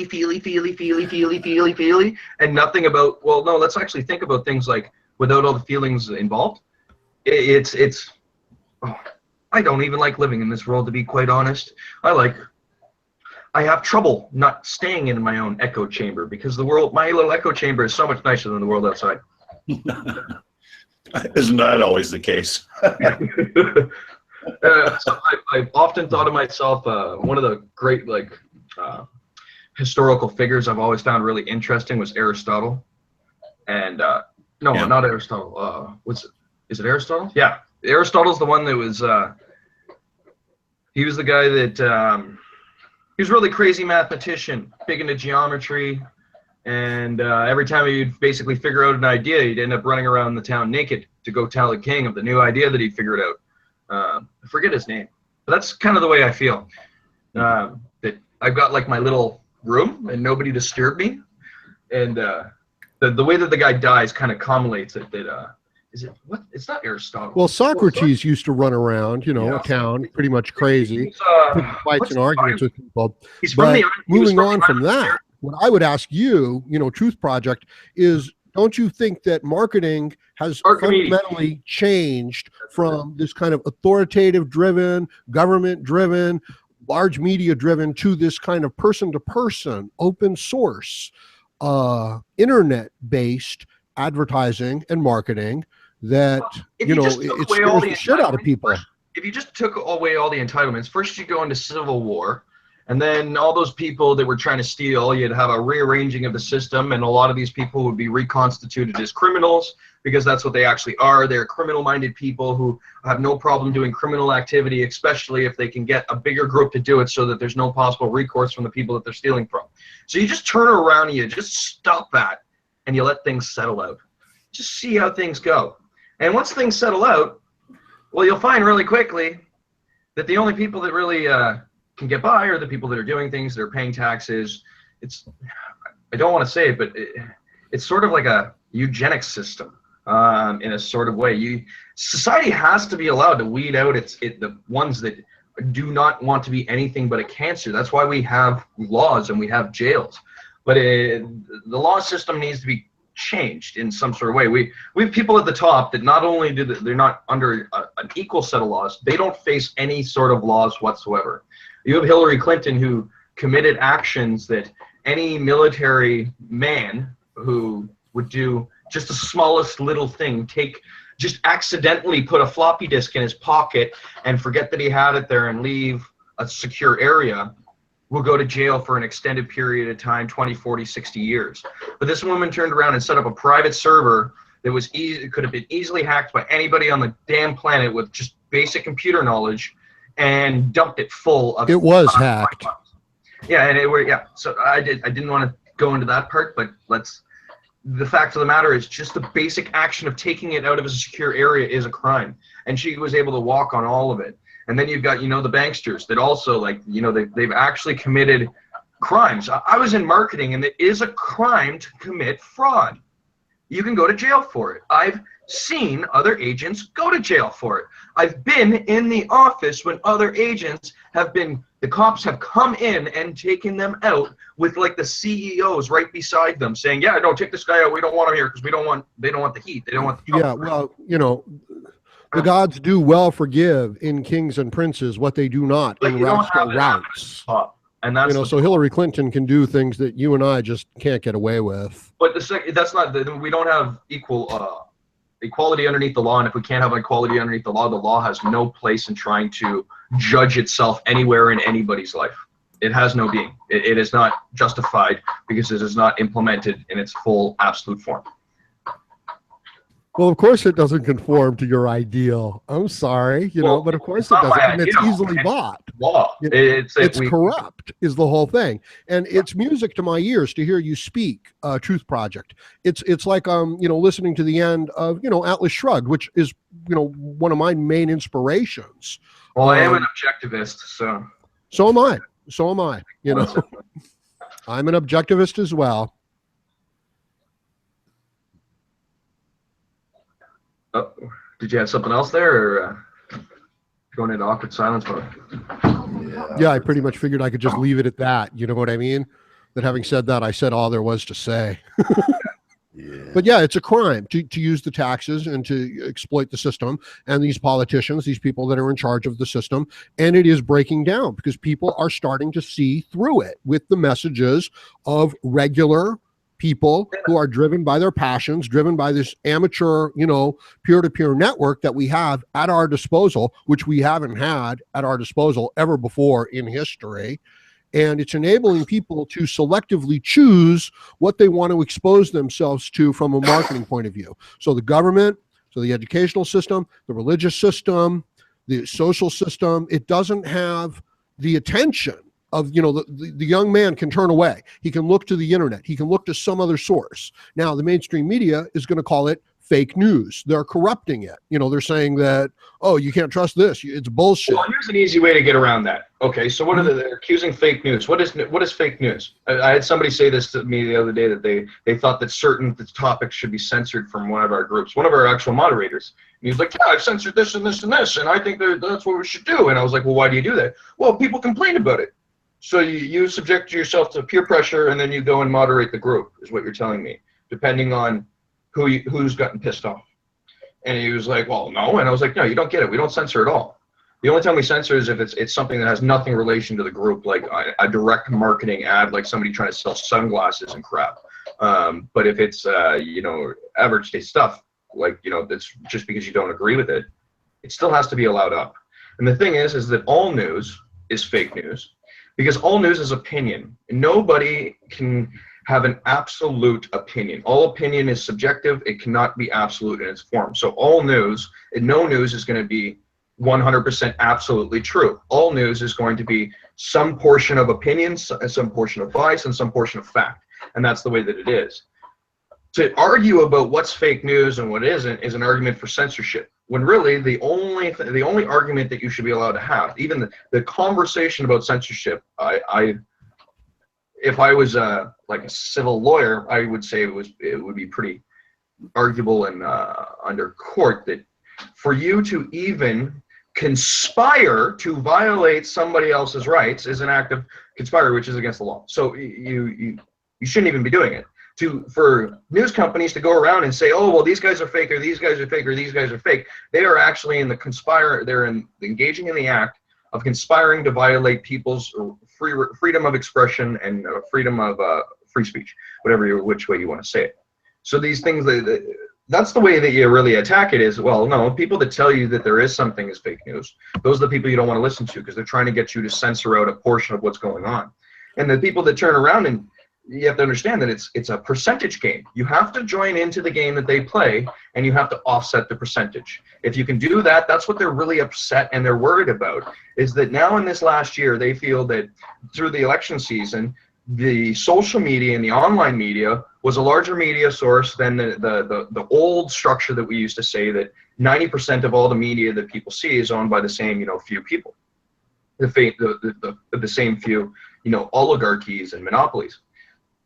So we don't, this year, they're saying at least that they've seen a huge change where they didn't get 100% or close to it. And what happened? Well, they weren't able to control the narrative. They had people go this way and that way and everywhere that they didn't want. And they could turn around and scream and yell and bicker and demonize this person all they want, but it didn't have the effect that they wanted because, every single source wasn't all saying the same thing. People were getting different opinions and they had different choices to make.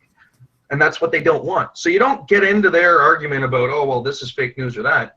all news is fake because all news is opinion, and no opinion can be absolute. That's as simple as it is. Every time that somebody writes an article, there's a certain amount of their biases, prejudices, and everything worked into it along with the facts. It's an opinion, and take everything that you read as such. So everything you read, you can't take as 100% fact. You've now got to fact check everything yourself, which makes you accountable for the knowledge that you allow into your head. So that you can't just be a robot that walks through the world and gets told shit that doesn't make any sense and then incorporates it into their life, like feminists have. All this shit that doesn't even belong in society, especially at the unimaginable proportions that it's at. I'm going to shut up again. Well, Jefferson, when given the choice between a free election and a free press, chose a free press, and they were just brutally, savagely treating him. And what we're seeing is this this combination of powers of the government and the media, of big moneyed interests and the government. And it's against the people. It's against the individual single man who wants to build a family and is fighting against this huge marketing system. And it's consolidated. It's mirrored in all of these other branches. And what we need is a separation of government and media, a separation of government and education, just as we separate the powers of government and religion here in America. Or in the US, we almost need a separation of large moneyed interests and the public interest. You almost have to separate this. And this is a weird fucking thing because, should we let it all be driven by, a capitalistic system? And I'm thinking, yes, right? But then there is a separation because then the capitalistic system buys out, the government. So we need a separation. Technically in the United States, you're supposed to have a separation of state and economics, and that hasn't actually happened. You've had the two of them go together. So the second one, people are like, oh, well, capitalism hasn't worked out so well for us. Can you actually name the last year that the United States was a capitalist nation? Because it wasn't that soon on after the United States started that it got its first central bank, which is the second you turn around and do that, now you can't turn around and claim that you're capitalist because you don't have a proper, a non-manipulated form of currency for prices to be based off of. The second you start manipulating capitalism, it's no longer capitalism. It's one of the other systems because that's how they're defined, by how they manipulate about free markets or human behavior or so on and so forth. Whereas capitalism is defined as allowing the most basic human nature, the interaction between free trades of one person trading with another person for goods, is the system that's supposed to be built on. But if there's no system of pricing that anybody can turn around and judge anything, capitalism can't work. And that's the first mistake that every economy around the world that tries to proclaim itself capitalist has made. They've turned around and they've allowed the government and the economics to become one. They've made a fiat currency, and now there's no actual legitimate form of currency for people to price everything off of. So there is no free market. If we go into deeper, what we have is corporatism. The second, just like fascism is the government taking over the corporations, corporatism is the corporations taking over the government. And it's really as simple as the government didn't do its job as far as it was supposed to with protecting the people, especially from foreign threats. Because when we look at the monopolies that were started up throughout the 1800s and the 1900s, these were largely funded by foreign interests. So the United States was monopolized not by Americans, but by foreign interests. It's bourgeois capitalism. That's why you've got a central bank and stuff, is because they want to just be able to keep. Central banking allows the owners of the central bank, basically, to slowly skim off a person's dollar. So if I turn around and I give you, say that I pay you for a job and I give you $1 gold coin, and then I don't tell you, every little once in a while I go in and I just nudge off a little piece of that gold coin, come into your pocket. And you say, yeah, I'm taking a little bit more, taking a little bit more, taking a little bit more. That's what happens with the fiat currency that we have. It sucks. It eats the wealth, transfers it out from the actual population that holds the currency into the hands of the people that print the currency, which is all private bankers. It's not owned by the United States government. Any one of the central banks that's ever been opened up by the United States government has been opened up predominantly on the funds of the private industry. So this private industry ends up holding as the main shareholders in the bank, in the Federal Reserve, or the First American Bank, or the Second American Bank. It's not like they went through this, this isn't the first time they did it. This is the third bank, and it'll fail like the other two banks did, because this is what central banks do. They extract the wealth from the population, and then the population has no wealth, and the country's screwed. And then you got to start over again. They know that. That's why I'm kind of, I'm wondering what's going to happen with all these debts, especially like all these men that have, mass amounts of money that they owe in child support. Well, when the whole world has to basically reset because the American money system it fails like every central bank, every fiat currency ever has. Well, you have to absolve all the world debts. And I'll be happy for all these men that have got these huge child support payments, because hopefully they get them absolved too. It would only make sense, because you're going to have to open up a whole new currency to get rid of the old one. That's what happens when you drive a currency into the ground. You can't keep on printing and printing and printing and printing. But eventually, they'll just make a new form of currency, and they'll be like, no, we won't screw this one up. We won't print it into oblivion. We won't give all the money to our buddies. And they'll do it again. Like they'll do it every other time. Central banking doesn't work. Fractional reserve banking.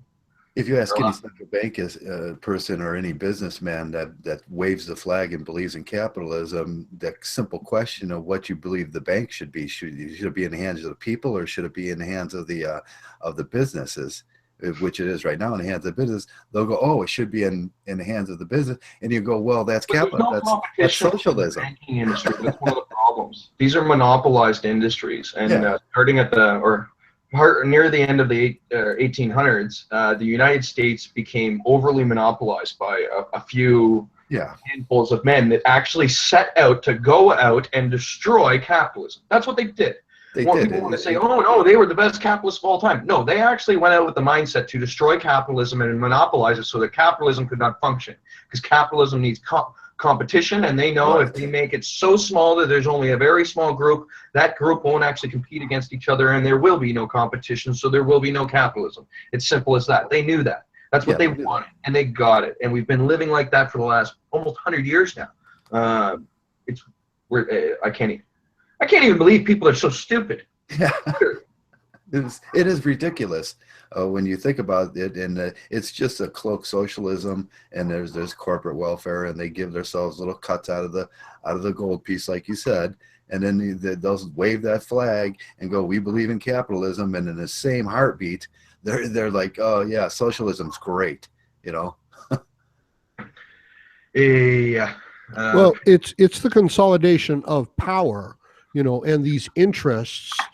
And they come to dominate, and they are against individual man's interest in the situation that we're facing right now. So, well, because man's interest is in having a system that is most finally in accordance with the way that the reality works best for him, and that ends up being capitalism. I don't care who wants to argue that. We can argue it up, down, every which way, but it ends up being when it is actually implemented. When it's not implemented properly, we have all sorts of problems like we have now. But capitalism is very easy. All you need is a huge catastrophe, and it'll start up again. Because people, they'll stop taking money as anything of value. They'll start trading back and forth with goods. The pricing system will quickly turn around and become something, because it's what people are willing to exchange for. It invents itself. It doesn't need the government. It doesn't need somebody's hand to get involved in it. And that's like the best part about it. But it doesn't happen enough, and especially in Canada, we're like, oh, Canada's insane with our socialist attitude, and we've got they just run up debts upon debts upon debts upon debts upon debts, and then they have to sell everything off to the private industry anyways. So what's the point of them running it in the first place? Well, who is the private industry? Are we selling everything off to Japan? Because Japan is buying all the real estate in both Canada and America, and Japanese citizens, want to get their money out of, not Japan, I'm sorry, China, a little bit of a difference there. They want to get their money out of China. They want to get out of China. So, there's that. Yeah, and we've also got like a huge, in the geopolitical spectrum, we've got huge currency wars going on between different countries right now, and we've got alliances and ties being resettled and reformed and pushed different ways. Yeah, the United States depends on basically the entire world taking more and more of its dollars, and over the last, since before 9/11, that's where you started having problems, was countries around the world started saying, well, we don't want American dollars anymore. We just don't want them. We'd rather have our own dollars, or we'd rather have gold, or we'd rather have this, or we'd rather have that, but we don't want your American dollars.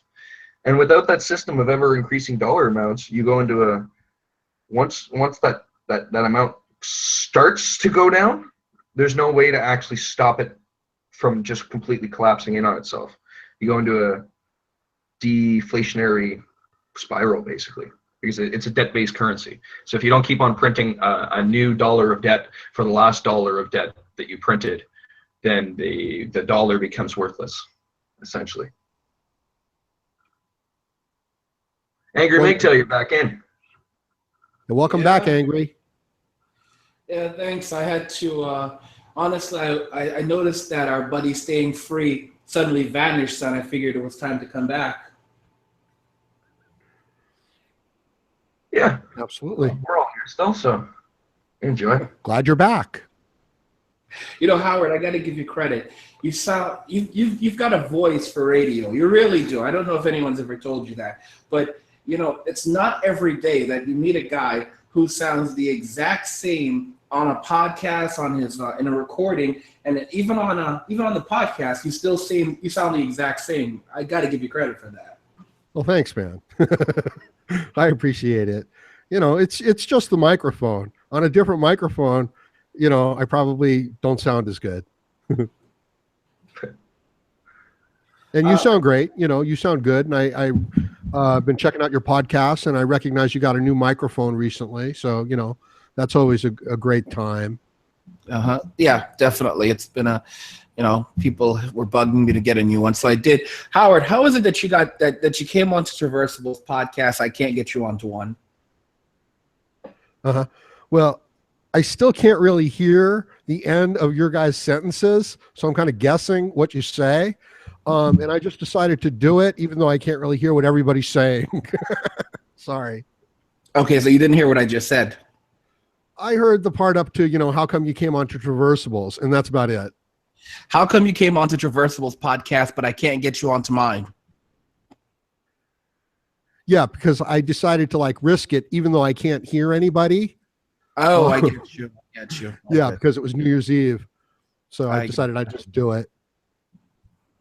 That's awesome. I mean, like I said, Traversable's been running this podcast for hours now, and he still has quite a few people watching. It just shows how many men needed this today. They needed somewhere to go. They needed positive male energy. And it's funny because even as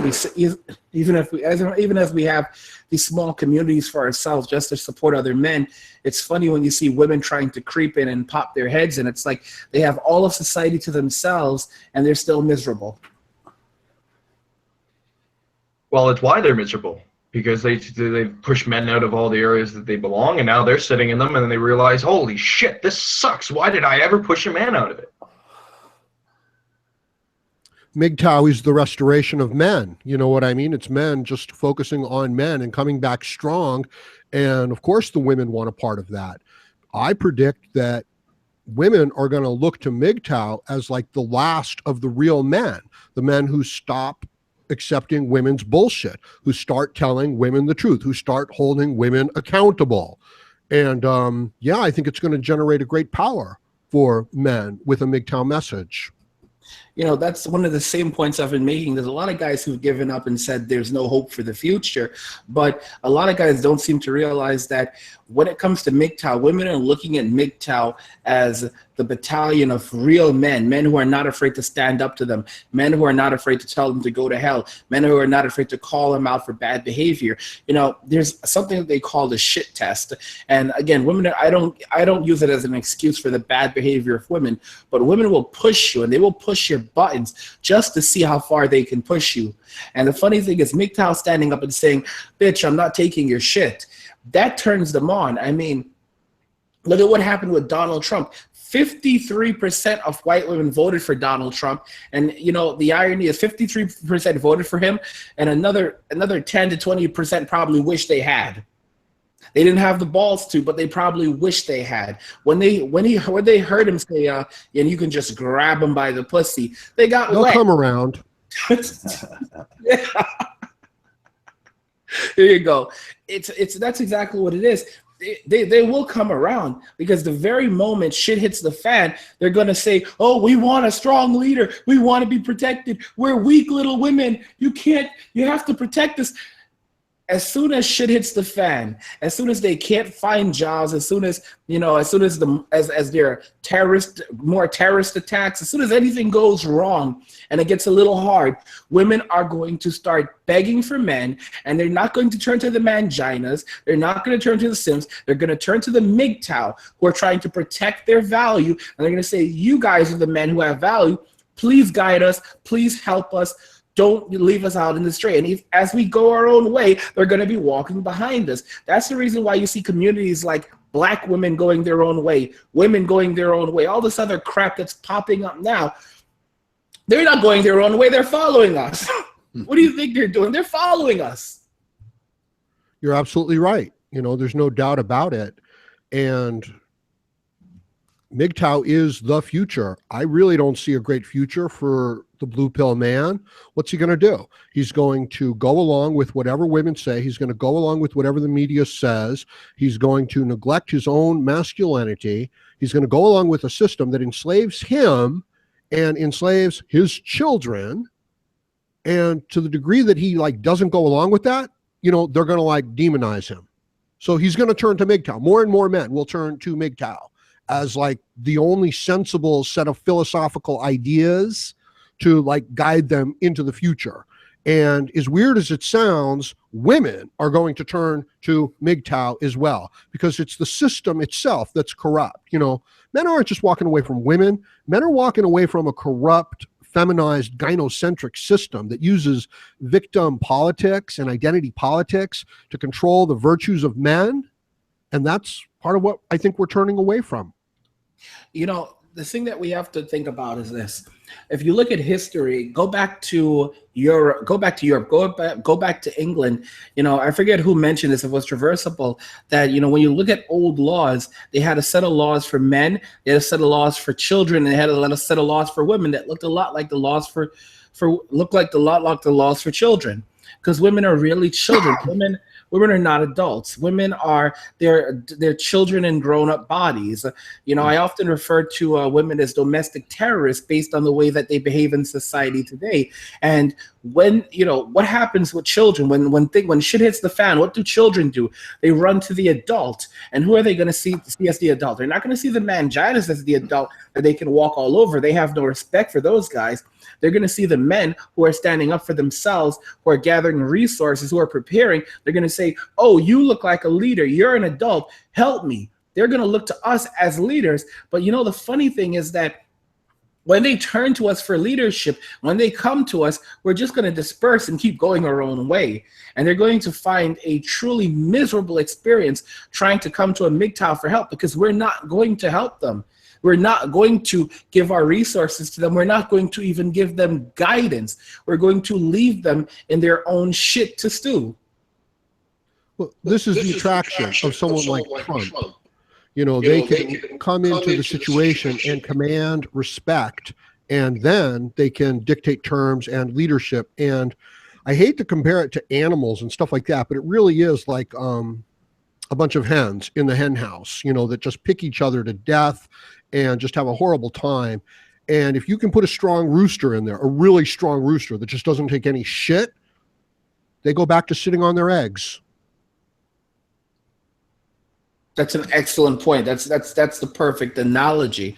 And, you know, that's where women are ultimately headed. I remember I had not sure, he used to co-host podcasts with me when I ran the Mgtow United channel, and something he said is that whatever society deteriorates, whatever society goes downhill, they always eventually have to put the men back on top. They always put the men back on top. But this time around, the society has been so weakened with transgendered men, manginas, blue pill men. There's so many of these today that the men who are actually capable, we're thin and few.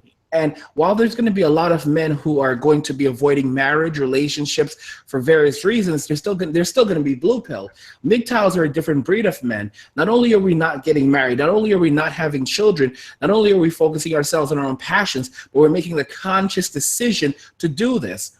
There's a big difference between saying, I'm not having children, I'm not getting married, I'm focusing on myself and my own passions because I can't get a woman. That's still a blue pill, man. If you would choose to put a woman over your passion, if you would choose to get married, if you could get a woman, and society wasn't so messed up, if you would choose to actually be in a relationship with a woman, if that's your choice, but you're not doing it because you can't do it, because that's the way society is, that's not Mgtow. Mgtow are men making the conscious decision to not do these things because we see that it has never been a good deal for us. You know, a man who would happily run back to the plantation and get married and have children, that's not a Mgtow. Do you agree with me, Traversable? Yeah, that is not a Mgtow, definitely.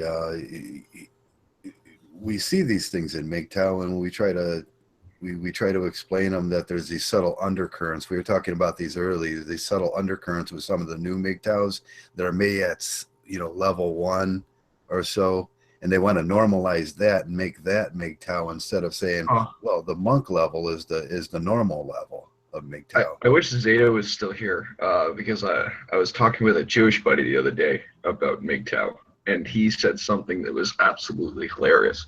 Not many people know this, but Israel is one of the only countries on the planet that legally allows slavery, as long as they're not of Jewish descent. So you're allowed to own slaves in Israel. And we were talking about Mgtow, and he's like, "Oh, that's no problem. I'll just move to Israel and I'll get myself a slave girl and impregnate her, and the kid won't belong only me because she's got no rights. That's how I deal with that one." And I was just like, well, that was just such a hard way to go about it. But he's he's already kind of thought around it, and it's kind of in the most disturbing way. I know there's going to be an awkward silence now. I kind of just threw that in there. I'm getting a phone call from Well, I wanted to address the point that, Angry was making regarding the Mgtow choosing to go Mgtow versus the man who just can't really make a go of it any other way. And the idea of choice does kind of imply this moral responsibility where the man actually gets a little bit more command of the things, that he's doing and that he's a part of. So yeah, it makes a difference. And now, what is it that drives a man to that point? You know what I mean? So a man gets screwed over by the system, and then he decides, I'm not going back to this system, I'm going Mgtow. Well, he's the same thing as a man who just, chose to never go into the system, in my, as far as I'm concerned. I really don't see any difference there. I just thought I'd throw that out there. Well, I think there's one big difference. The majority of the men that end up going into the system and then end up getting bitten so bad, they end up going through a lot of hell. But at least when they're on their deathbed, they'll still have a bunch of kids around. They won't be dying alone. I know that sounds like such a sappy thing to think about, but oh no, we're all alone. We're all alone, stuck inside of our own skin, stuck inside of our own thoughts, and we never get out of there. You think Project? You think that men who go into the system and have a bunch of kids are going to die with those kids surrounding them? The fact of the matter is, no, I think they're going to die alone. Yeah, a lot of them end up doing. It's why I don't really. It bothers me how much I've been taken out of my daughter's lives. But the fact of the matter is that when women do this and they completely shut out the fathers, as long as the fathers are there and available, when the kids come of age, they start getting rebellious against their only parent that they've been exposed to, they start coming and looking for the other ones. That's just a fact of the matter, and it's your own opportunity to do things the way that you want to from there on. And so women can take your kids away from you, but unless you turn around and move away, or they move away, and you're unable to ever be in their life, when the kids come around of age, just the rebellious nature of a child, they'll find their way to you. It's just, I don't have a single buddy that grew up without one of their parents around that didn't try to go start looking for them when they were, 12, 13, 14, 15 years old, when they start getting into their rebellious years. And that is the way it is. If the relationships end up lasting, all good for it. And I know when I look around in my personal life, a lot of the women who have done this to men that are older than me, yeah, these men got stuck out of their kids' lives for a good amount of time. But in the long run, it was the woman who ended up having to take the brunt of it, because she ends up being disowned at a certain point. The kid ends up waking up to, okay, well, yeah, this isn't all true. This is majority bullshit. And then dad's not what mom's turned around and always told me, and so on and so forth. There's a great divide that ends up happening there. And in the cases that I see, the majority of them, the child ends up becoming much closer to their father in the long run than they do to the mother, who spitefully tried to keep the father out of their life. It's only in a small percentage, and those ones that I see are the small percentage where they don't end up getting any contact with their father. Those are the ones that people that I have a lot of difficulty with, because it seems like they don't have any, their morality is very subjective, and it's all based around a woman's version of logic, and there's nothing that actually makes sense. Everything is a justification. I want to touch on that, what you're saying right there. A woman's version of logic. There's no justification. It's completely logical. I want to point something out to you. For example, I want you to look at how a rational person deals with a police officer. Police officer says, "Stop, come over to me. I want to speak to you," right? A rational person walks up and says, "Hello, officer. How can I help you today?" And the officer says, well, blah, blah, blah. Can I please see some ID? You take your ID out. Here you go, sir. May I ask why? We had some reports in the neighborhood that there were some suspicious looking people around, but you're okay. Have a good day. Okay, well, thank you very much, officer. Keep up the good job. You have a great day too, sir. Very simple. Very, very simple. This is the easiest way to deal with a cop. But let's take an African American, or let's take our poor white kid that grew up without a father, and let's see how they respond to this. Police officer says, "Hey, come over here." They grew up with a single mother, so they immediately stop and think, who the fuck is this guy talking to? Why is he stopping me? I haven't done anything wrong. So they keep on walking. Now the cop thinks that they're acting suspicious, because if they weren't suspicious, then why would they be trying to avoid the cop? So the cop starts yelling at them and says, "I'm talking to you." They start running. The cop starts chasing after them. The cop catches up to them. They get into a tussle. Now they end up in a situation for resisting arrest and what do you call it? And trying to and basically stalling a police investigation. And all they simply had to do was simply be respectful, just act like a decent human being. But in their minds, based on female logic, they can do whatever they want to do. They can speak to whoever they want to speak to. They don't have the maturity, they don't have the rationality to recognize an authority figure and simply treat them with respect, because they did not have an authority figure in their lives. You see, you learn how to respect authority from your father, not your mother. When you grow up with a mother, when you grow up with a single mother, a lot of these young men emulate that female behavior, where they think they can walk on top of anyone and speak to anyone, including especially men, any way that they want to. And then they get destroyed in society when they find out that they are not the end all be all, and that they have to answer to someone. I mean, what do you guys think? Angry. They emulate this feminine behavior that they see all throughout society, throughout media, throughout the educational system, throughout the work system, from their single mothers. And it is largely the type of behavior that they get ahead with by telling lies about their coworkers, by forming little political in-groups and connections and networks and telling lies about people. So this behavior, that gets them shot when they encounter reality, yeah, it's echoed throughout the whole system. And what it comes down to is they can live with this magical thinking, with this emotional thinking, all that they want. But there comes a point, like when a police officer is saying, hey, stop, or I'll shoot, and they want to pitch an emotional fit, and it ends, as bad as it can possibly end for them. And their lives too, you know what I mean? Because like they take drugs until they just destroy themselves. They eat until they destroy themselves. They don't take care of their health until they destroy themselves. They don't deal with reality. It's not just authority, it's reality they don't even deal with. You're absolutely right. They have a hard time. They cannot accept reality because they think reality exists around them. I don't even think that they know what exists or where they're the difference between their face and their asshole at the end of the day. I think they're completely, they've got the best descriptions. They got their heads up their ass. They're literally walking around with their heads completely up their ass. And I don't see a real point in even trying to save the ones that are so stuck up in their own. Like I don't pay attention to them. I get trolls on my channels and on my pages and this and that, and I don't pay too much attention to them because I've noticed that if I ignore them, they get even more mad because they're not getting attention. And because of the way that analytics work, this ends up pushing up my posts and brings up my SEO and basically throws it through the roof. So I just let them go crazy. But yeah, it's just a lot of the things they say it's just hissy fit, nonsensical. And if you actually respond, you're just engaging in an infantile behavior because the argument is not even worth having. The points that are put forth, the accusations right off the basis, are a waste of everybody's time to even talk about. They've got it so wrong.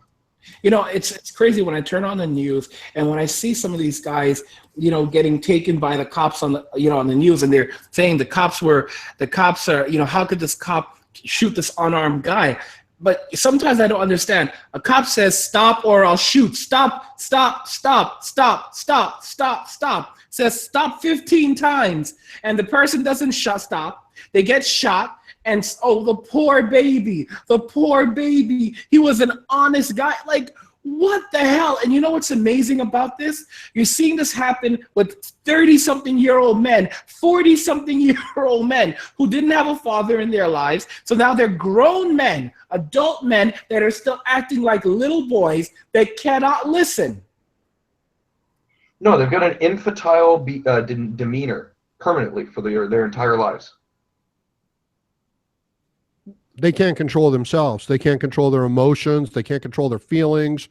They don't act in a responsible, adult, masculine way. Exactly why. And, that's kind of like a lot of the conflict that we're talking about here. Like the man's not really in love with the woman. He's just kind of in love with the dopamine system that he feels in his physiology. And he could replace it with pretty much anything. Yeah. Okay, guys. Well, we've been doing this 13 hours. And you're not allowed to go. You have to. I got to tell you, I'm getting tired. And so I'm going to probably wrap this thing up. You guys want to do any closing comments? Oh, I never mentioned on the website we took on a new writer, or we're going to be uploading his articles on a frequent basis. He's got his own little website and blog called themailfactor.com. But he's also like more of a Mgtow MRA. I don't know exactly what, but he's not. It's that sort of content. Just thought I'd put that out there. Okay, yeah, the Mail Factor. Give that a shout out, and we'll go take a look at that, guys. Howard, you got any closing comments? You know what my closing is, Traversable. Yeah, I love to hear it too. Should I go first then, and we'll save that one? Yeah, we'll save a link. Yeah, because I just want to say that it's been a real pleasure here, and it's been a real pleasure to meet with you, Truth Project, and I'll definitely want to talk with you in the future about some of your marketing ideas. And Angry, it's wonderful to have you back producing Mgtow videos, and I really feel for you concerning your Sandman situation. because I know what that's like, you know.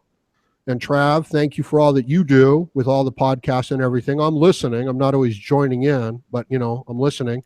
And I just want to say 2017 is going to be an awesome year for Mgtow, and I'm really looking forward to it. And I'm really, you know, grateful for 2016. It was a great year.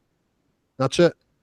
Yeah, I'd like to get some little coordination in Mgtow this year. If we can all just get together on certain dates and put the date on the Google Calendar and say this is going to be the Mgtow Summit for the quarter, and we talk about what we're going to do. Zeta had that idea, and I kind of been looking forward to it. It doesn't mean we have leaders. It doesn't mean we're. It just seems that we all got to get on the same wavelength. And anybody who is a content producer or writes articles or even just finds interesting articles related to Mgtow and wants them to get out somewhere, you guys can always submit them through the website, and we'll pick them up and then repost them underneath the Mgtow category with, you know, if you want accreditation, just put it in your submission and that kind of stuff. And because I don't have the time to cover all the topics all the time, so as many guys that can, you know, bring in stuff for us to fill up those categories, the better it is, and the more Mgtow content that ends up in our stream. So it's better for Mgtow overall. Okay, cool. And Link. All right, so great coming in. I'm glad that I was able to jump on this podcast today. Like I said, I always talk about Traversable podcast with something of great esteem. And with that said, just remember that all roads lead to Mgtow or death. I love that. You guys take care. That is amazing. Haven't heard in a long time. That was good. Good. And with that, I'm going to shut down the podcast to all the guests that came in today. I'm not even going to begin to try to say all their names because there's been a lot of new faces today, and I hope they come back. And we're here every week on Sunday to talk a little Mgtow and keep it going. And with that, I'm going to shut her down and try to get some sleep. Take care, guys. Thanks for being Mgtow. Mgtow.